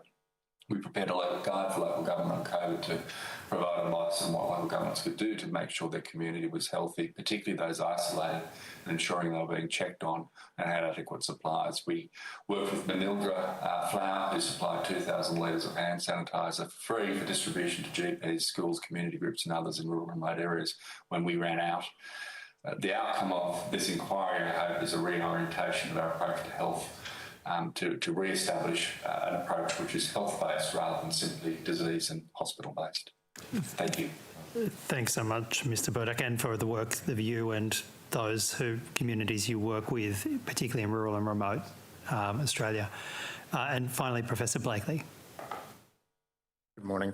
I'd like to keep my comments relatively brief and learning from the past, thinking about the future. Learning from the past, two things we can point to is we actually had very good plans as a country and state at the end of last year for Delta, but we didn't really think enough about what other scenarios are there out there. Another lesson we learned was forgetting to order things like rat tests. We can't have that happen going forward. So in very simple terms, what might a flexible plan look like going forward? Well, I think it's useful to think in terms of three scenarios. There are more than this, but three scenarios covers the pub test of what most people could say, yeah, that makes sense. Another virus that comes along like Omicron, highly infectious, not too severe or virulent. Another virus that comes along like Delta, we used to think it was very infectious, but not as infectious as Omicron, and quite severe. And then one that comes along that is the worst of both of those, of both highly infectious and quite virulent. The reason I think it's important to have those three in place is that if everybody can understand that type of topography, it means that we can have prime ministers, chief medical officers, and all of us, politicians, experts, stopping being forced to make blanket statements like there'll never be a lockdown again. Because if that one does come along, we may need severe measures and full court press and lots of things. But we hope we're only going to get these two, and we can manage those relatively well. The second comment I'll make on planning going forward is, well, what should we do in a plan, particularly thinking about that one at the top in case that happens? Rain has made extremely good points about ventilation, and Mark's made extremely good points about regional healthcare planning. Here's a few other ones. We learned from rats. We didn't order them. They should have been warehouses full of this stuff ready to roll out.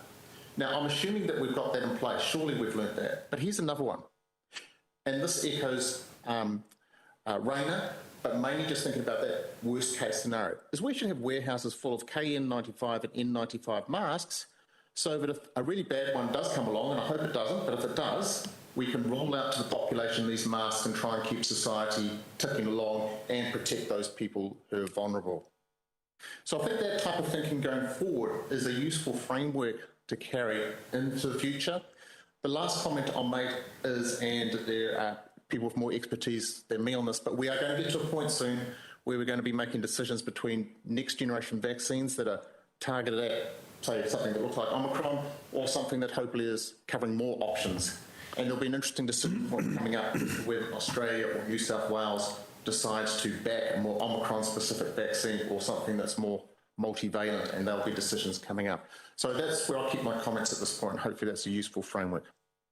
No, thank you all. In fact, the problem we will have is addressing these issues in the time we have available. Professor McIntyre, I know that you've provided a submission. Did you want to table that formally to now? Yes, I just wrote down some points, and I also had 2 testimonials from one from a doctor who works in regional New South Wales, and another from a doctor who works in a major public hospital in Sydney, which kind of, I think, reflects the experience on the ground in the health system, both in regional and urban New South Wales. We've received the submission, so I'll treat that as tabled, and if there's anything additional, forward it to the Secretariat, and I'll ensure it gets distributed to the committee. We'll now have 3 rounds of questions, starting with the opposition. Thanks very much, Mr. Chair. Can I thank all of our witnesses for their time this morning and for their opening statements. Professor McIntyre, I'll start with you. You outlined that, I liked your words, surrendering to the pandemic essentially is what's happened, particularly since the 15th of December and the lifting of restrictions. What would the alternative pathway have been? What is something that we could have done that wouldn't have put pressure on our health system in the way that we've heard this morning? And could we have learned from around the world about what we should have done? So we've seen different approaches around the world, and a lot of countries, particularly in Europe and the UK, have surrendered. They've just said, I'm tired of this now. We're just going to stop. We've given you a vaccine. That's enough. Now we're going to stop. But the vaccines alone are not enough, not at this stage. I do have hope that they will be enough in the future because there's a lot of amazing development in vaccines and there is a lot of hope. But for now, we do need other measures. As Tony said, masks, particularly providing N95s or P2s or even the Korean KFN94s, which are much cheaper than the N95s. In the US, they're providing free N95s to everybody, right? That makes a huge difference. There's just been a piece of research published from California Public Health showing the difference in protection from a cloth mask to a surgical mask to an N95. And it's on a population level, that's going to make a big difference. It's going to really mitigate the spread and protect people, children, health systems, the vulnerable populations that are more at risk. And the other things we can do, the simple things, are addressing safe indoor air, and I don't understand why that's such a difficult one. It's actually not expensive to address, and it's fairly easy to address. Even just educating people. We saw these campaigns on washing your hands. Well, you can wash your hands till the cows come home, but it's not going to help you that much with preventing infection. And people don't have that knowledge that really, it's the air you breathe, and just opening a window. That limo driver who sparked the Delta epidemic in June in Sydney, I bet he didn't know. I bet he had sanitizer in his car and he didn't know that if he opened his window, he would have reduced his risk of getting infected in that small space, or just switching the ventilation in the car to outdoor air. We can educate people on simple steps that they can take and empower themselves to control their risk.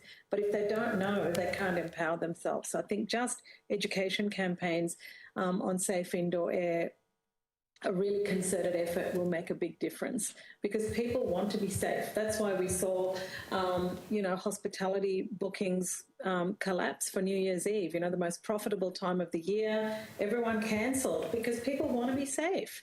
They want QR codes there. We've put all that effort into the QR code infrastructure. Let's keep it. People want to be safe. They want to be notified if they've been in contact, and that's the best. We've got that digital infrastructure, and we should keep it and expand on it. Because if you tell a contact they've been exposed, you're doing a lot to prevent transmission. Testing and tracing are the pillars of epidemic control. So the testing, we need to invest in the testing. In addition to the PCR system, I don't think we should be restricting PCR tests. That was brought in after the system couldn't cope in December. I think it should be expanded, and we should expand on the provision of RATs, as Tony said. They should be free or heavily subsidised. You need a lot of RATs. The average family or individual needs a lot of RAT tests to get them through, and at $15 a pop, that's not affordable for most people. So I think we really need to look at scaling up that testing. If we've got the test and trace piece, that will go a long way with good quality N95s, and it'll make a big difference. So how effective is our testing and tracing capacity in New South Wales at the moment, in your opinion? Not very. We know that we don't even have a good handle. The testing system essentially collapsed in December, so we had a two-pronged failure. One was the PCR testing could not keep up, and in response, several of those public testing sites were actually closed down, the drive-through sites, which are the best. I mean, that was a great thing that the New South Wales Government put in, those drive-through sites, because they really reduce the risk of getting infected. You don't want to go for a test and walk into a building and get infected as a result. The drive-through was a fantastic thing. They were everywhere. Suddenly, all these centres were closed down right when people needed it to stay safe for Christmas and New Year. And there were no rats to be had, none. You couldn't get them. It was just, and that wasn't the fault of the New South Wales Government. That was a failure in planning at the federal level. But, if you've got a plan to surrender to the pandemic, then you have to account for all those other things. You have to make sure there's adequate testing capacity. If we don't address testing and tracing, we're going to see the same problems occurring intermittently in waves, into the future. But we can do a lot to have a sort of equilibrium and prevent that boom and bust cycle. Thanks very much, Professor McIntyre. My time's limited, so I'm going to move on to Professor Blakely. You talked about 3 different scenarios, and they are very logical scenarios. How well do you think our health system in New South Wales can actually cope with those, or perhaps in Australia? Let me pick up on Raina's comments. So the 2 lower ones down here, I think we're all pretty good for that now. On the surrender to the pandemic or not, I agree with Raina up here for something that comes along that is really what we don't want, but we still have to plan for it, and the full planning should be done for that. And in that eventuality, which I hope doesn't happen, I assume it's well less than 50% the next year, but it's a possibility, is that we do need to be able to mobilise the mask, mobilise the testing. Another point I want to make today is that we've talked about in the last 24 hours about having updated immune status on vaccine certificates and things. They don't need to be on all the time, but we need to pull them on when we need it.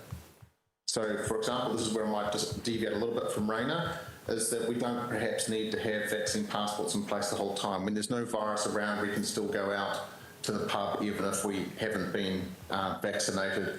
But when a new variant comes in that is of concern, particularly that top one, we pull these levers on.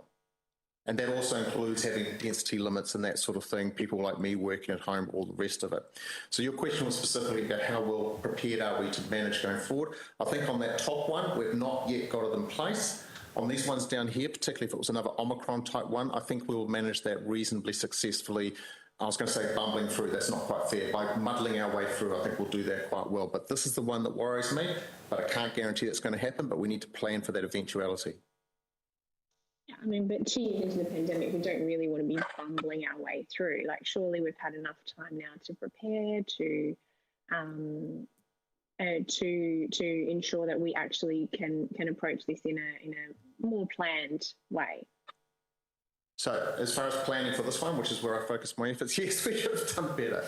I'll include myself in that failure. I applauded the plans last year because I thought they were really good, but I wasn't thinking enough about the scenarios and a worst-case scenario, something really infectious like Omicron. So that's the type of learning we need to do to improve our planning. So I think the things announced by National Cabinet yesterday of having updated up-to-dateness on vaccines, that's great, and we get that architecture in place. So the architecture we need in place to plan is having that ready to pull on if we need it, having the KN95, the N95 stockpiles there ready to roll out if necessary, being a nimble and adroit to bring into the country the new vaccines at the right moment in the future, all that type of thing. We should be much better at that now, having learned from the past. Can I just come back, though, to your point about testing, because I agree with some things that we adjust rapidly to, but it was clear from the start just how crucial testing was going to be. It was one of the first things we discussed when this COVID oversight committee questioned the Minister and the health team. How is it that we've ended up in this situation where there are no rats, where we certainly didn't have warehouses stocked full of rats in New South Wales, and we'll certainly be asking whether we do now, to go to the point you made in your opening statement. How did we get to this position? So I assume that question is directed at me. And just following up on. Just reflecting on that, I can't remember when I first started talking about we need lots of rats. I'm sure it was a couple of months after Rainer, but let's say it was August last year. It wasn't just me. Everybody knew it. The premiers knew it. The Prime Minister knew it. The Chief Medical... They just didn't get ordered. Yes, there was world supply limitations, but not severe enough that we couldn't have ordered those supplies. And whatever happened, let the history books sort it out.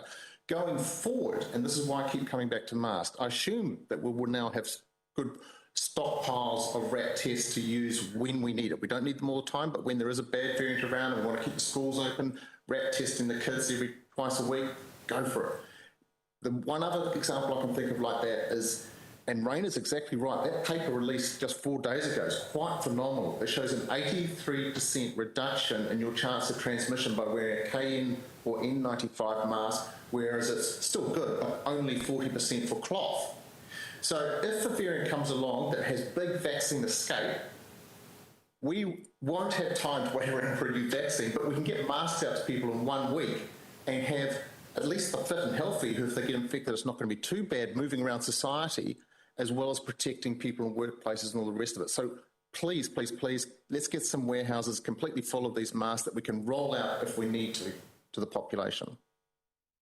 Yeah, and these are population-wide strong interventions that we need to be planning for, certainly for a future wave, which has been talked about. How important might they be, though, for managing Omicron while it's still around in such, what is still such large numbers?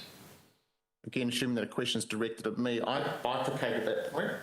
So for the people who are vulnerable with comorbidities and there's still a bit of Omicron around, my neighbours, for example, if they're going out and about, I really want to see them wearing a high-quality mask to protect them because they're the ones at most risk.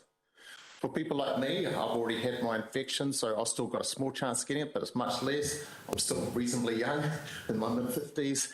Younger people than that, I think the need for high-quality masks when you're moving around the community now is diminished.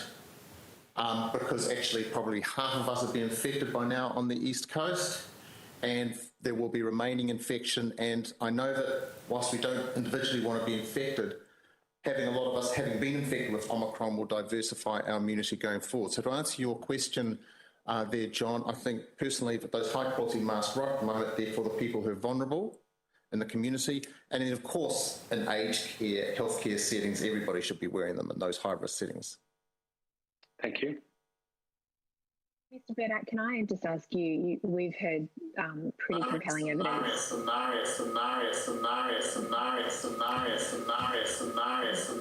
Well, we haven't had that before.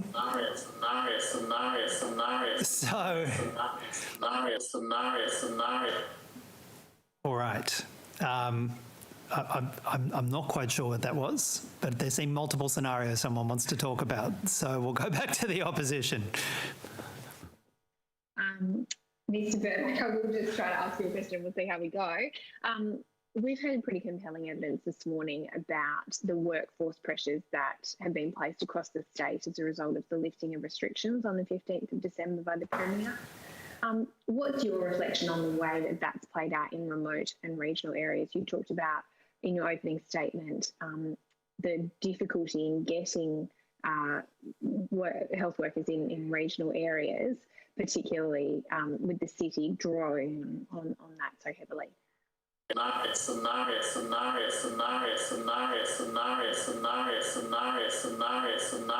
Burdak, I don't know if it's possible to have a look at if you have some headphones or some earbuds that you can attach. If you can try one of those, localized solutions, and we'll come back to you. Sorry, Courtney, have you got another line of inquiry? Yeah, no problem. I might just then come back to Professor McIntyre. Apologies. You were talking about the impact of long COVID. How well do you think the New South Wales health system has prepared for the support that's going to be required for healthcare going forward in treating long COVID? I don't think any country in the world is prepared for it. And long COVID is a heterogeneous entity. It describes a kind of fatigue and symptom persistence beyond the acute illness, but the causes are manifold. So one cause could be cardiac, right? We know the virus affects the heart, so you could have subclinical heart failure that's actually making you tired. Another cause could be respiratory impairment, and we again know that you can get long-term respiratory impairment after the virus and episodes of shortness of breath and fatigue because of the blood, the oxygen not getting into the blood properly through your lungs.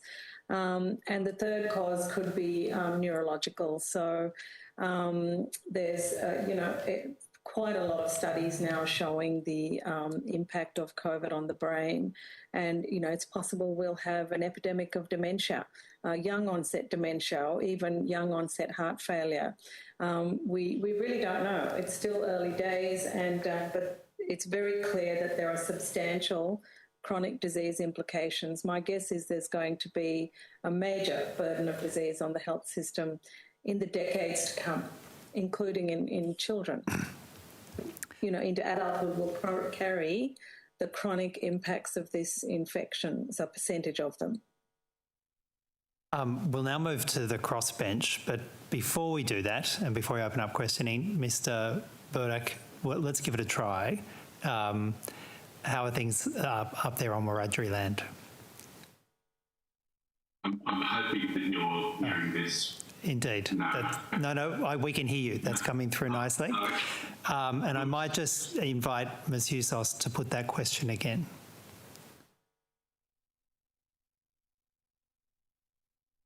And if she's not in a position to do so, we will come back to that. But I'll go to Ms. Fairman now. Thank you, Chair, and thanks, Mr. Burdock. I'm glad you got the audio sorted, because I did want to ask you a question, but we were very much enjoying that as well in a strange way. That was a pretty scathing assessment that you did at the beginning about the government's their responsibilities in the rural and remote health sector, that they've kind of failed them really over the last couple of years. And as you know, we have communicated before as part of the Regional Rural and Remote Health Inquiry. What can the government do now, in your view, kind of immediately and in the next couple of months, to help stem the kind of exodus of healthcare workers, to help ensure that the health system in rural and remote New South Wales is better able to cope for what could be an even worsening situation, of course, as we come into winter? What are your recommendations? So, look, a couple of things. One is we are now seeing doctors come through. As you know, rural communities rely on overseas doctors to staff general practice and hospitals. We're seeing them come through. We get applications. We've interviewed at least 60 doctors, but we can't get them evaluated at the moment because no priority is given to examining and assessing those doctors. It's a first come, first served basis, so I think we're up to about July or August before any of those doctors who want to work in rural areas are able to get an examination. So that would be the first thing, is for the state to work with the Commonwealth to have a look at the prioritisation so we can get doctors there. It's not a shortage issue, it's an issue of process and lack of prioritisation. So that would be the first. The second is, I think the New South Wales health system needs to work with general practice so we need to coordinate planning around recruitment at a local level. So rather than each part of the system trying to get a doctor, there should be coordination on a town-by-town basis to bring medical workforce into those communities. Third, there does need to be some resources. So, for example, taking up Rana's point, we need to look at HEPA filters and airflow in general practices in these communities. They're often very old buildings. They're not particularly well designed in a lot of cases. So access to resources to incorporate airflow systems would be an extremely helpful thing right now. It worries me. We're still putting most of our patients out under awnings out the front. And that's great until it gets to 50 degrees in Lightning Ridge. And then it gets really, really uncomfortable when we're sitting outside. So it would be great to be able to bring back air conditioned comfort, particularly those who are ill, but we need to address the airflow issues without just simply opening the back door, which opens up another set of issues that we need to address. So they'd be three top priority issues. Access to PPE in the communities remains an issue. We need to recognise these are poor communities. These are communities that are subject to significant, some of the worst poverty in New South Wales, and the subdividing of the communities into those who can go down and get a rat for free and those that can't go down and get a rat, and it's not a useful division. We need to acknowledge that people in rural remote areas are more likely to have two or more chronic diseases. They are more likely to be at risk. We know all these factors. They should simply get access to these services and these equipment now and get it access freely to reduce the impact, because we know that impact is going to be much. Thank you very much, Mr. Burdak. Professor Blakely, I just wanted a quick clarification of something you said earlier.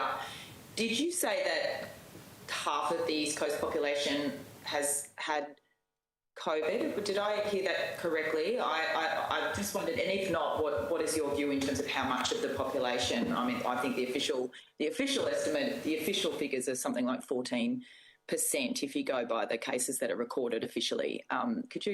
What's your view on? Okay, well, the honest answer is we don't know. But the reality is that there's a heap of sources. I won't take up your time, but you can triangulate from all sorts of things. Leaked Doherty modelling before Christmas, work by the Institute of Health Metrics and Evaluation in Seattle, all sorts of places. And roughly, we think in high-income countries, about half the population is going to be infected through this wave with Omicron. Okay, great. Thank you. Do I have one more? You do, Kate. Yes. Thank you, great. I just wanted to, just around the issue of N95 masks, and it was something that I remember kind of asking the Health Minister early on in the pandemic. We just heard from the head of the AMA that she has just been fit tested for her masks, and in fact she can't access the mask that fits her correctly still, and she's a GP and she's the head of the AMA. You're talking about warehouses full of masks. I might go to you, Professor McIntyre, for this, but the need to have these masks, that the US is handing out free N95 masks. Why have we got it so wrong? The New South Wales government and Australian government just hasn't prioritised it, or can they genuinely not buy any? What's your view on this, and how do they fix it? So there have been shortages of the really good quality N95s, but there are alternatives like the Korean KFN94s or the Chinese KN95s. Which the Korean ones are regulated and undergo regulatory testing in Korea, so we know they meet a certain standard for the filtration of the material. And I think those have been plentiful. I think one of the problems is more that for probably 18 months of the pandemic, there was denial of airborne transmission of SARS-CoV-2, and Australia was probably the stronghold of that denial. It was everywhere, including WHO, but Australia was one of the last countries to agree that SARS-CoV-2 was transmitted through the air. And that, if you don't accept that, then you don't talk about N95s, because N95s are to prevent airborne transmission, to prevent you breathing in contaminated air rather than being splashed with large droplets. So I think it's related to that, both the culture of denial and which is it's complicated and it relates to, it's not a specific New South Wales issue, but I think if someone had been motivated enough, there were solutions. You could have got better products than ordinary surgical masks. Ms. Boyd. Thank you, Chair, and thank you to our witnesses for coming along today. I wanted to ask a couple of questions about people who either have or care for people who are immunocompromised or at risk. Currently, I'm getting a lot of calls and emails to my office from people in this situation who are sort of imposing a voluntary lockdown on themselves. Perhaps I'll start with you, Professor McIntyre. In relation to schools, and you did touch on this in your opening remarks, what I'm hearing is that a lot of parents are making the choice to keep their children at home, and they don't see the current approach of the New South Wales Government in relation to schools and testing as being appropriate. Do you have any comments on what they could be doing differently in order to provide a safer school environment? Yeah, I think here again we see that having the means makes a difference. So a lot of private schools are offering parents the choice of face-to-face or online learning, and parents can tailor their child's learning depending on their particular circumstances, but that's not the case in public schools. So I think offering some flexibility, understanding that families have different needs and different circumstances is good for everybody. It means that those who want to send their kids to school can, and those who want to have them learn online can do that. That also reduces the number of people mixing in schools, which will be good for outbreak control in the long run. And the fact is kids are still not fully vaccinated. Many of them have had a first dose, but, we really, I don't understand why the vaccination of children didn't occur, why it wasn't possible. That's not a New South Wales matter, obviously, but I think the timing was just, really unfortunate that, we had this Omicron wave start and schools open with children essentially unvaccinated. The other thing that we're hearing a lot of is people's frustration that the QR code system isn't being used with the same seriousness that it was before.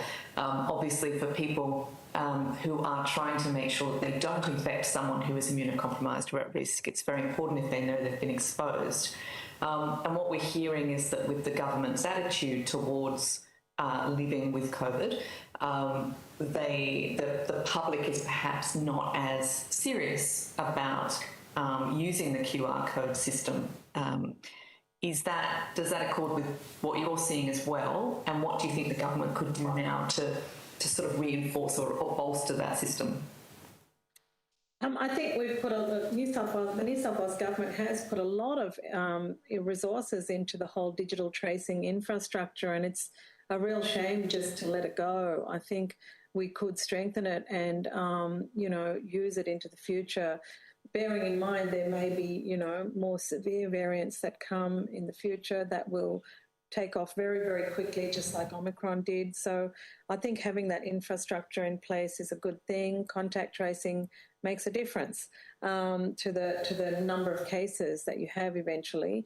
And I think it might be worthwhile doing some public polling, asking people, do you want to know if you've been exposed to someone with COVID? My guess is some people won't want to know, but I think probably at least half the population will want to know, because half the population lives with a chronic disease of some sort. Thank you. That people want, we've got the infrastructure, why not use it? We could invest more in digital technologies that make it a lot more automated. It's all there. Maybe you could invest in some sort of technology where you don't have to actually scan the QR code and it just, Well, I think if Professor, if nothing else, that needs to be made as simple as possible, doesn't it? So, and I don't know how many people have contacted me with the deep frustration of having to repeatedly enter in their passcode to ensure that they register in New South Wales. That doesn't happen in other states and territories. Making that seamless and easy is surely part of it, isn't it? Yes, it is, but I think the privacy issue is the big hurdle, right? If you make it automatic, that the privacy barrier is the biggest barrier in Western countries. In some Asian countries, there's not the same degree of. But they seem to have overcome that barrier in the ACT and Victoria. From my recent experience, you scan the code and you press check in. You don't have to then put in your login code, and it was a relief, I might say, when I travelled in those jurisdictions. I don't think you need to in New South Wales. Like when I've used it, you just scan the QR code and click check in and it's done. Professor Blakey, could I get your opinion on the use of check-in codes now when there doesn't appear to be anything being done with that data and that information by New South Wales Health? Is that one of the reasons why people are feeling, that there's less enthusiasm, as Ms. Boyd would put it, for using QR codes? Yeah, okay, so let's pull back. QR coding is sort of an entryway into the contact tracing, and if your systems are overwhelmed or I'm not saying us, but if the state is not too worried about Omicron, they're not going to contact trace, then you have to ask yourself, what is the utility of having QR coding at that point in time? Now, from my perspective going forward, this is thinking about the planning again, which is what I keep returning to, is we certainly want to keep all facilities and people enabled to QR code in. Whether they need to keep QR coding in at all times, or it's another lever we just pull on if a bad variant comes around, is the issue here. From my perspective, I think we should pause the QR coding and just turn it back on when there's a variant around of concern, which will probably happen a couple of times this year.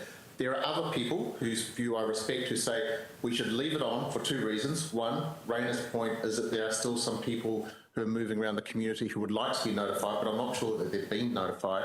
And the other reason being, like Pavlovian dogs, we should all keep using our QR code so that we are well trained for when we need it in 2 months' time. But I think we're all done enough that we could turn it back on in 24 hours. Professor Blakely, so is it your view that we're likely to get at least 2 more waves of, is that how 2 more waves this year?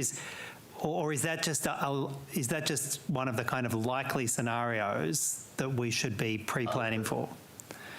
It's impossible to predict. I don't have the crystal ball. I don't think anybody does. We can talk about likely scenarios. I think the minimum is that we see Omicron bounce along as people wane and enough people get susceptible that it kicks off again. A more likely scenario the next year is that Omicron is doing that and then something else comes along and causes another wave of some sort, hopefully far less serious because we're getting more and more immunity. The worst case scenario is that something comes along that is highly infectious because it's innately more infectious, has a higher R naught and or has big vaccine escape and is virulent, i.e. tends to put you in hospital. If that happens, I don't care how many of them happen, because I only hope one of them happens, but it'll be a serious event. So sorry, I can't give you an exact answer to that. I can only talk about scenarios. And one of the best ways of dealing with that future uncertainty is not to make blanket statements like we will never go into lockdown, we'll never do X, we'll never do Y, but in fact to be honest with the community now and say, well, if we get a particularly virulent strain, we will rapidly put in this kind of response. Hopefully we won't. But that kind of honest openness is necessary, do you think?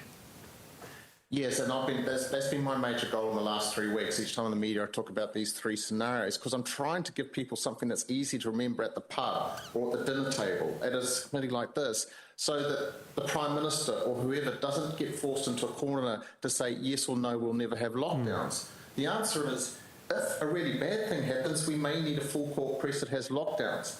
But hopefully, and I think more likely, but it's not guaranteed, is we'll just see these lowercase ones, which mean we probably won't need a lockdown. So yes, in answer to your question. And finally, Mr. Burdock, if you think about protecting the communities you work in, remote and regional communities, probably even more flexibility is required because you need to engage with those communities on the ground with their unique circumstances. Is that right? Yeah, look, it's the situation in our communities, people have high rates of chronic disease, so there's a much higher risk of exposure. But the service access on the ground is also very thin. So I've just been advised this morning that we've had to close one of our practices because a staff member who'd been going to work every day has contracted COVID. So we've shut down that practice. Now, that means no health services in that town. Now, we'll get the doctors onto telehealth and we'll provide the services via that mechanism. But what we've found over the last year or year and a half is as soon as the community hears of one case, everyone goes to ground. They isolate because the level of fear in those communities is so high, which is why I think we need to take some special measures to reflect the nature of the disease profile of those communities, the lack of health resources, so that we are providing greater comfort and security to Australian Island people, that their unique circumstances are being recognised and addressed. Thanks, Mr. Burdick. I'll hand over to government members now. Mr. Farlow. Thank you very much, Mr. Chair. And for both Professor Blakely and Professor McIntyre, I take it you're both familiar with the New South Wales health modelling in terms of both hospitalisation for the Omicron wave and the ICU usage as well. You're both familiar with that, which had the scenario of New York, the scenario of London, and of course what's happened in New South Wales. Now, on that scenario, in New York, it was a peak of hospitalisations at 6,000, ICU of 600, based on that modelling. London, 3,100 and 272 for ICU. And the peak in New South Wales was, in terms of hospitalisation, a little over 2,800 and 217 for ICU. From your reckoning, can you see why New South Wales didn't at all reach those same peaks of both London and New York? I might add my thoughts there. So we have much higher two-dose vaccination coverage than both the UK and the US. And, Australia has always had really high vaccination rates and an excellent vaccine culture. We have the prospect of getting 90% plus vaccination rates for any targeted age group that we choose to have a vaccination program. So that's a great advantage for us. But I think the other thing was the use of hospital in the home and the guidance that went out saying that if you were under 65, don't come to hospital, look after your COVID at home. I think there needs to be more follow-up to look at what happened with people who are managed at home, and it goes back to my point about deaths at home and actually looking into doing a sort of review of the outcomes of people who didn't go to hospital. And only some of those were informally in hospital in the home. A lot of people were just self-caring. And we also know that a lot of people didn't do COVID testing. So their outcome, how are they counted, because they either couldn't get a test or, were pretty sure it was COVID and didn't bother. I don't know, but we don't have a handle on any of that. So I think in terms of epidemiology and counting of outcomes, there's a lot of uncertainty. Thanks for the question, Scott. I'll add to what Raina said. I think a fundamental issue goes back to the question that Kate rose about how many people are infected. Some of the modelling before Christmas was thinking in terms of fatality and hospitalisation rates and the data we had, and people were kidding themselves a bit. They were thinking in terms of the notified cases and the hospitalisation rates. And then they were applying that to all infections. But actually what was happening in the UK at the time was there weren't just notified cases, there were all the asymptomatic people infected, the people so mild that they didn't get reported. And actually what that means is amongst the full population of the infecteds, not just the notified cases, full population infecteds, the hospitalisation and death rates are much less. So when you model that in a country like New South Wales and use those estimates, you can overshoot, and many countries overshot in their estimates of what the hospitalisation mortality burden will be. Now, that's not the only explanation, but I think it's an important part of it. Two more comments. The next one is that we're good at doing lockdowns here. And so we did our sort of own self-imposed lockdown, our shadow lockdown. So we retreated quite well, even though it was Christmas and New Year when things were going bad in New South Wales. And then the other thing, and this is just to point out that we don't yet know everything. I've actually got a master's student looking at it all at the moment. If you go to the ABC COVID Tracker website, it's fascinating. So, for example, Victoria, we've only got about half the peak in hospitalisations per capita that we saw in New South Wales.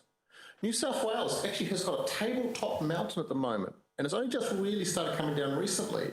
There's lots of odd things in there that tell us that we don't understand completely what's happened in all the states with all the things that matter, like mobility, mask wearing, all the rest of it. So just adding to Raina, my two extra comments about that initial data that we kind of misused in the modelling, and then also our ability to do shadow lockdown is perhaps why those numbers are less. Thank you very much. And just picking up on that point in terms of the global experience as well, what other jurisdictions would you point to in terms of the management of Omicron, and particularly in terms of infection rates that have prevented Omicron from appearing in other countries? I assume that's a question for me. For both yourself and Professor McIntyre. I'll go first now and then hand over to Raina. So Australia's in its own camp really with New Zealand and Taiwan and China with having not had much infection before. So it's not easy to make those cross comparisons, point one. Point two, any country that's had Omicron has had pretty much a full-blown wave. So it is so infectious that it's going to do that anyway. Point three, we will learn from WA and New Zealand in due course as to how much better you can manage this with having more time to plan and think about it. The New Zealand experience has been very slow so far on the uptake, but I'm assuming that the Omicron will take off there. But I'm hoping they'll see only about 600, 700 peak in their hospitalisation rates because they would have learnt more about flattening the curve, WA the same. So I can't give you an exact answer on that, and I'll hand over to Raina. Yeah, I agree with Tony that our situation is a bit unusual in terms of countries that have had, a fair degree of transmission. I suppose Singapore is one to look at that, where they've used. I think every family was sent out a pack with N95 and rapid antigen tests. So they've kind of made an effort to use those other strategies, test, trace, and the N95s to keep it under control. Having said that, I haven't looked at the comparative data for Singapore compared to other countries recently. But it's probably worth doing that. Thanks very much. And just looking at some of the interventions in other countries, so we saw that the Netherlands and Austria both implemented hard lockdowns when it came to COVID interventions. Now, from my reckoning, both of those countries seemingly only delayed the inevitable when it came to their surge. I think the Netherlands currently has 118,000 daily COVID cases on a population of 17.4 million, while Austria's got 32,000 on a population of 8.9 million. With Omicron, is it possible to actually flatten the curve, so to speak, or is it just delaying the inevitable? And even looking at the New South Wales and Victorian case curves, it seems like Victoria was delayed from New South Wales, but still followed a similar sort of case trajectory to New South Wales in accounting for population. I can speak to that. Actually, we need to learn about this, but if you look really closely at those numbers, the rate of increase in Victoria, the percentage per day increase in hospitalisations, that's the only number I trust now, was much less in New South Wales and Victoria than New South Wales. So we were doing something better down here at slowing the rise and flattening the curve a bit better. So you can flatten the curve with Omicron. By flattening the curve, I mean flattening its rise and getting it to a lower peak rather than up here, and then keeping it there and bringing it down. It's not easy though. You make a good point that to some extent Omicron will do what Omicron does, but we can still manage it somewhat within that landscape, if you like. As far as those hard lockdowns, if you do let's think about New Zealand. They're not in lockdown at the moment, but they've been pretty stringent. They keep them standing out. You can get fatigue amongst your population, and then they all relax, and it takes off at the very point you want to be stopping it increase, which is on that way up from about 10 to 90% of your peak. That's when you put the real pressure on to slow the incline, to get the flattening of the curve. So there's lots we're going to learn about here, and I imagine there'll be textbooks written about when is appropriate to really put the pressure on the public health and medicine and social measures really tight, maybe not doing it too early, but letting the numbers go up a bit if it's a mild variant, and then really squeezing while the population can hang in there for 4 weeks or so to help flatten the curve. So a lot to be learned there, but in general terms, Scott, yes, we can moderate it a bit, but Omicron will kind of do what it wants, at least in the number of people it eventually infects, but we can draw that out. We can make it last longer so that peak on the health services is not as bad. Yeah, I agree with all of that. So there are lots of things you can do to flatten the curve, even for Omicron, and most of the immunological data that's come out suggests that it's actually got a similar reproductive number to Delta, so it's innately not more contagious. It's more just the immune escape that makes it spread really fast. So therefore, you know, the measures like masks and testing and tracing will make a difference and can mitigate the curve. I just did look up Singapore, and they have a much higher rate of testing and compared to Australia as a whole, and they've had a lower rate per million people of cases as well. I think Singapore was a good model to look at in terms of how we could do better. Can I just ask how high their rate of testing is? Sorry to jump in, Scott. Professor McIntyre. So their testing rate is about 40 per thousand, more than 40 per thousand, and ours is less than 10 per thousand. Thank you. Thanks, Professor McIntyre. And to both you and Professor Blakely, just on that mask point and the impact of masks, I saw recently, I think it was from the New York Times, an analysis between US states with a mask mandate and without a mask mandate when it came to the caseload, which showed effectively a fairly similar result between those states. Is that something you've seen, and what would explain that from your perspective?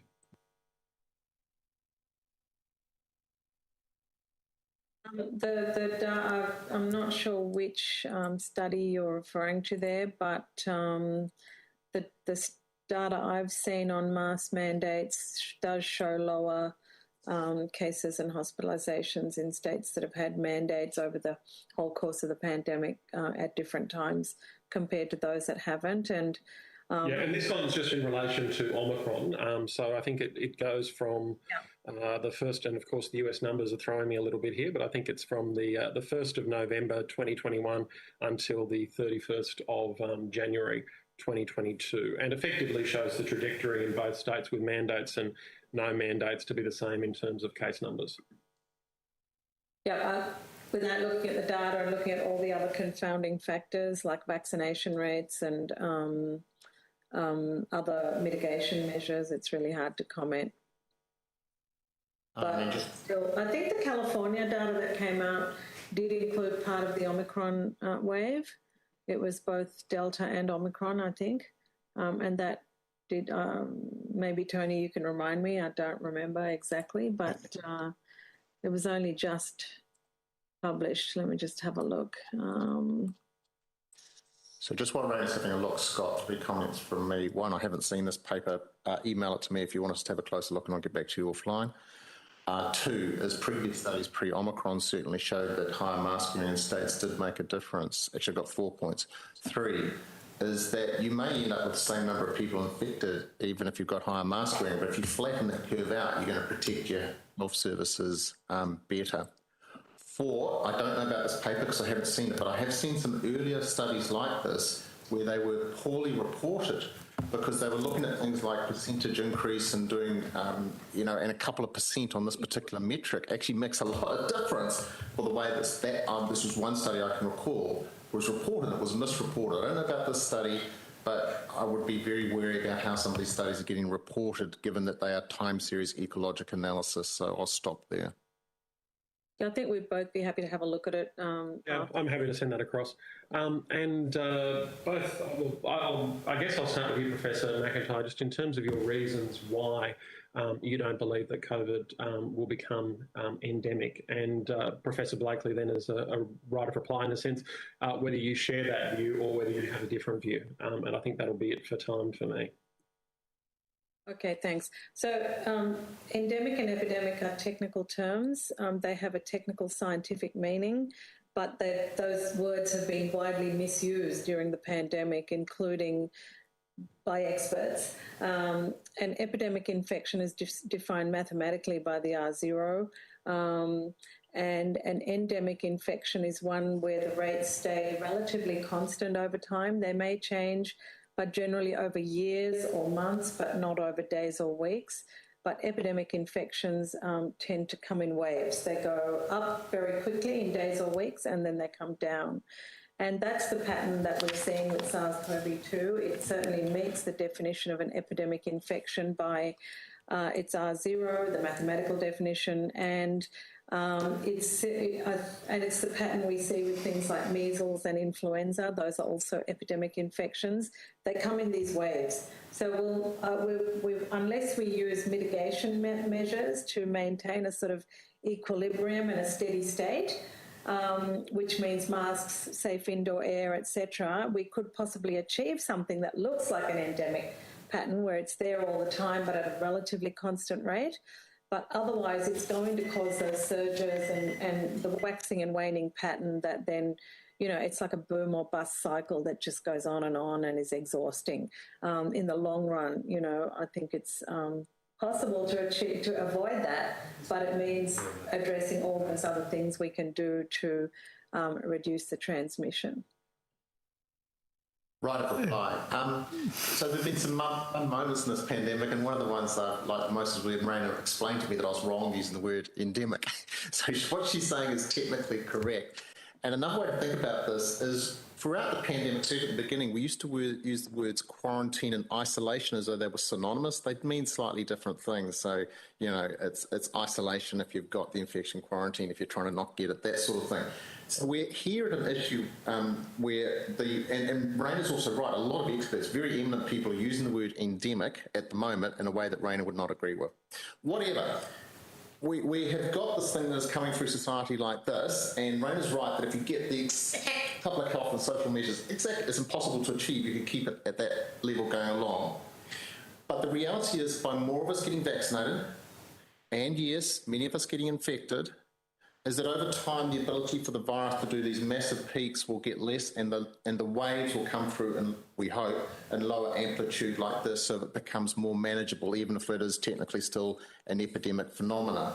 That said, right back to where I started, 3 scenarios. There is still the possibility this virus really does something bad to us and comes out with a more infectious through vaccine escape or natural innate infectiousness and is highly virulent, and we end up with something like this again. So we can't guarantee that we're going for lower amplitude oscillations, but I hope that's where we're heading. And that's what a lot of people are calling endemic, which, as Raina said, is technically not quite correct, but the idea that it's something lesser that we can manage is a correct judgment, if you like. Thank you very much. We have unfortunately run out of time, and we can't work out whether or not an endemic pandemic is going to be a term that we use. We'll try not to.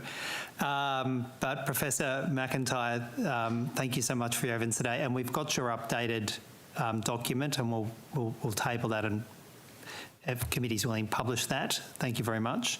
Professor Blakely, thank you for your assistance again today. And Mr. Burdak, thank you again for your assistance, and I'm glad we overcame those technical difficulties. We're going to have a short break over lunch and return at 1:15, where we'll be looking at the impacts on the aged care sector.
Welcome back to the first of two afternoon sessions in the inquiry into the New South Wales Government's management of the COVID-19 pandemic. The next three witnesses will focus on concerns and issues in the aged care sector.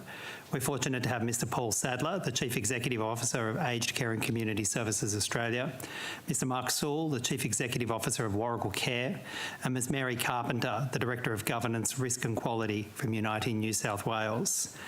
Perhaps going in that order, commencing with you, Mr Sadler, if you could give your name, your position title, and then take either an oath or an affirmation. Mr Sadler. Thank you. It's Paul Sadler, CEO, Aged and Community Services Australia.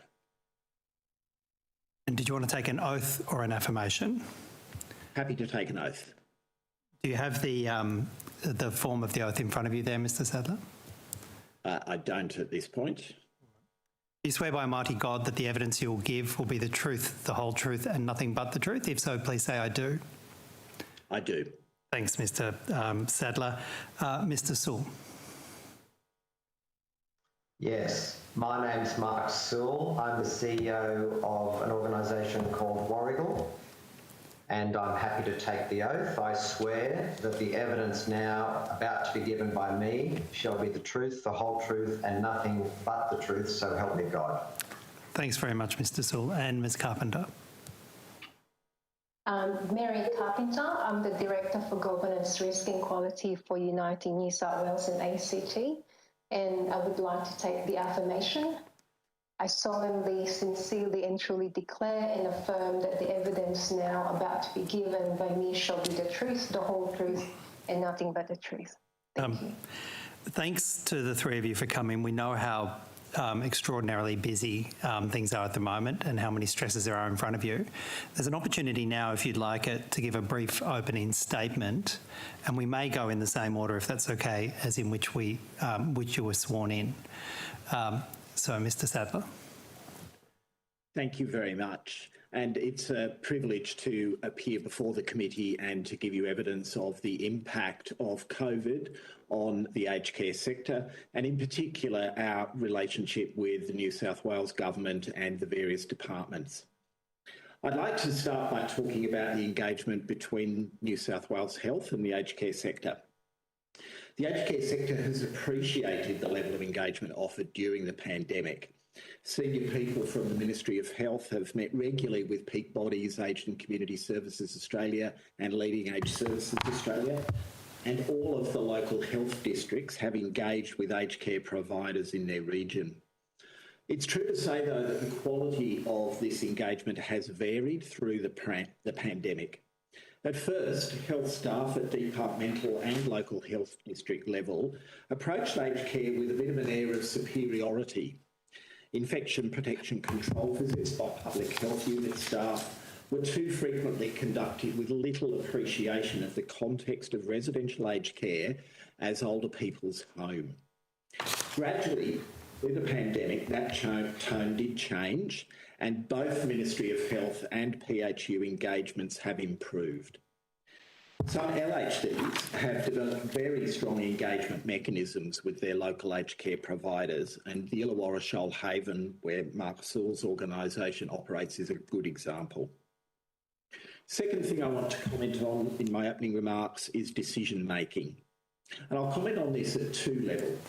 First, older people in aged care are probably the most vulnerable population to the COVID-19 coronavirus disease.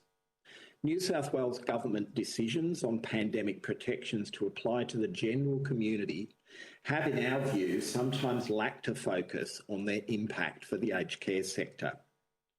Most egregious was the decision to relax community distancing and mask wearing requirements in mid-December 2021, when Omicron had already started circulating. Within days of the Premier's decision, outbreaks in residential aged care skyrocketed, resulting in death and despair in the majority of aged care homes in the state. Second, while communication with the sector was generally strong, as I outlined earlier, there have been a number of decisions delayed or never taken despite our representations to health authorities. Examples include the refusal to take COVID positive residents to hospital in Newmarch House in 2020, delays in mandating vaccinations for staff and visitors in 2021, unwillingness to listen to sector pleas for a switch from reliance on PCR tests to use rapid antigen tests in mid-2021, and no decision until we believe today through the AHPPC regarding mandating booster shots for staff. The final thing I'd like to talk to is consistency. Aged and Community Services Australia would like to point out the importance of greater consistency across New South Wales local health districts.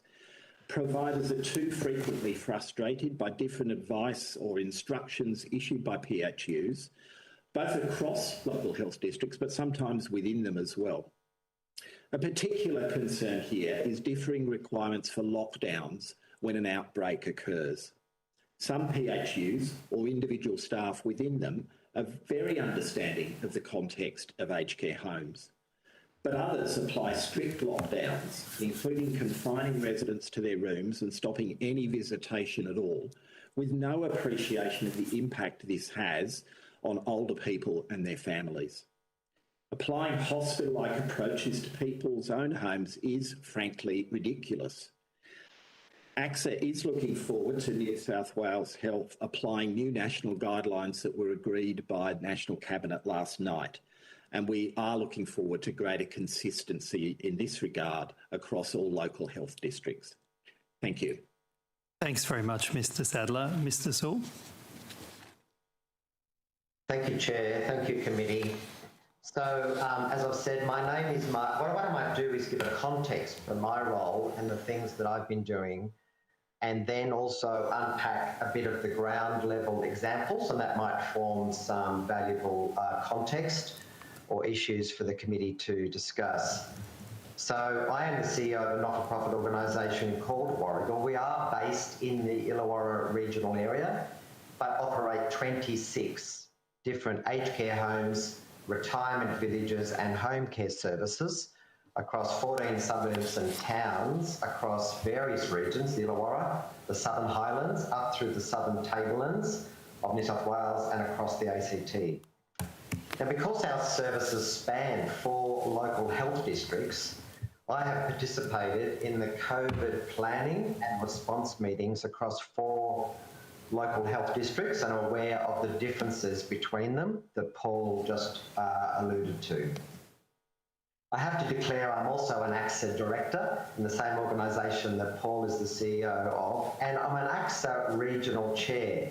So I often get to host regular meetings of other providers besides Warragul's, and in fact often all the not-for-profit aged care operators in the Illawarra and South Coast region. So I can, I think, talk about the regional perspective in a broader sense. Because of that role, I was invited onto the Illawarra Shoalhaven Local Health District Aged Care and Healthcare COVID Response Committee.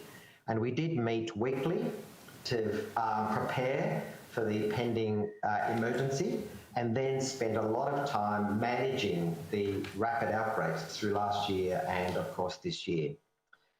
I'm also a regional advisory council on the New South Wales Business Chamber for the Business Illawarra region.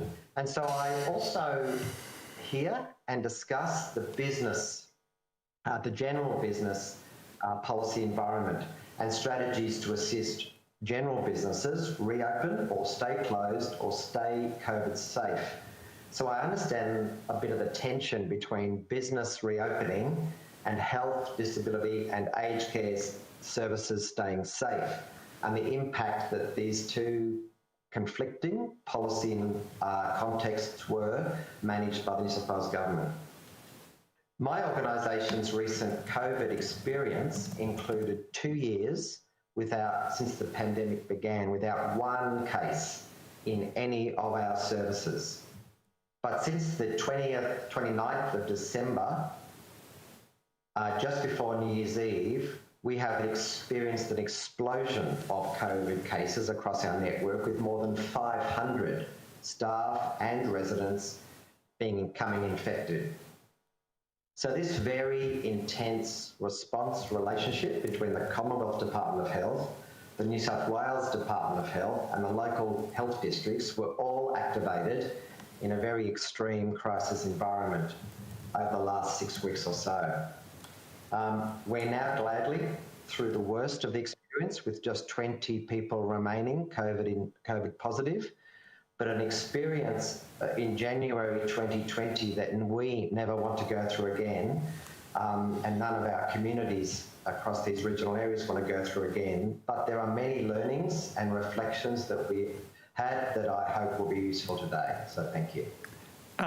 Thanks very much, Mr. Sewell, and I'm quite certain there'll be questions about those learnings from committee members. And finally, for the opening, Ms. Carpenter. Thank you, committee, and I would like to thank you for inviting Uniting and making sure that we are able to be heard in this inquiry. So I'm very, very grateful to be here in front of all of you. So as a Director for Governance, Risk and Quality and within Uniting, we've been in the front line of all of the COVID pandemic, particularly in the aged care session. As you are aware, in Uniting, we also provide services across early learning and community services. We are the largest residential aged care provider in New South Wales and ACT. We have 73 facilities as of today.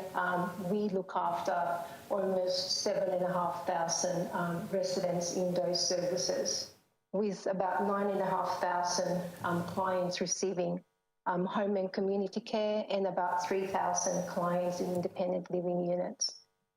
With a massive context that we have, we've been able to gather insights and been able to learn along the way from our work colleagues, even in interstate and other service providers.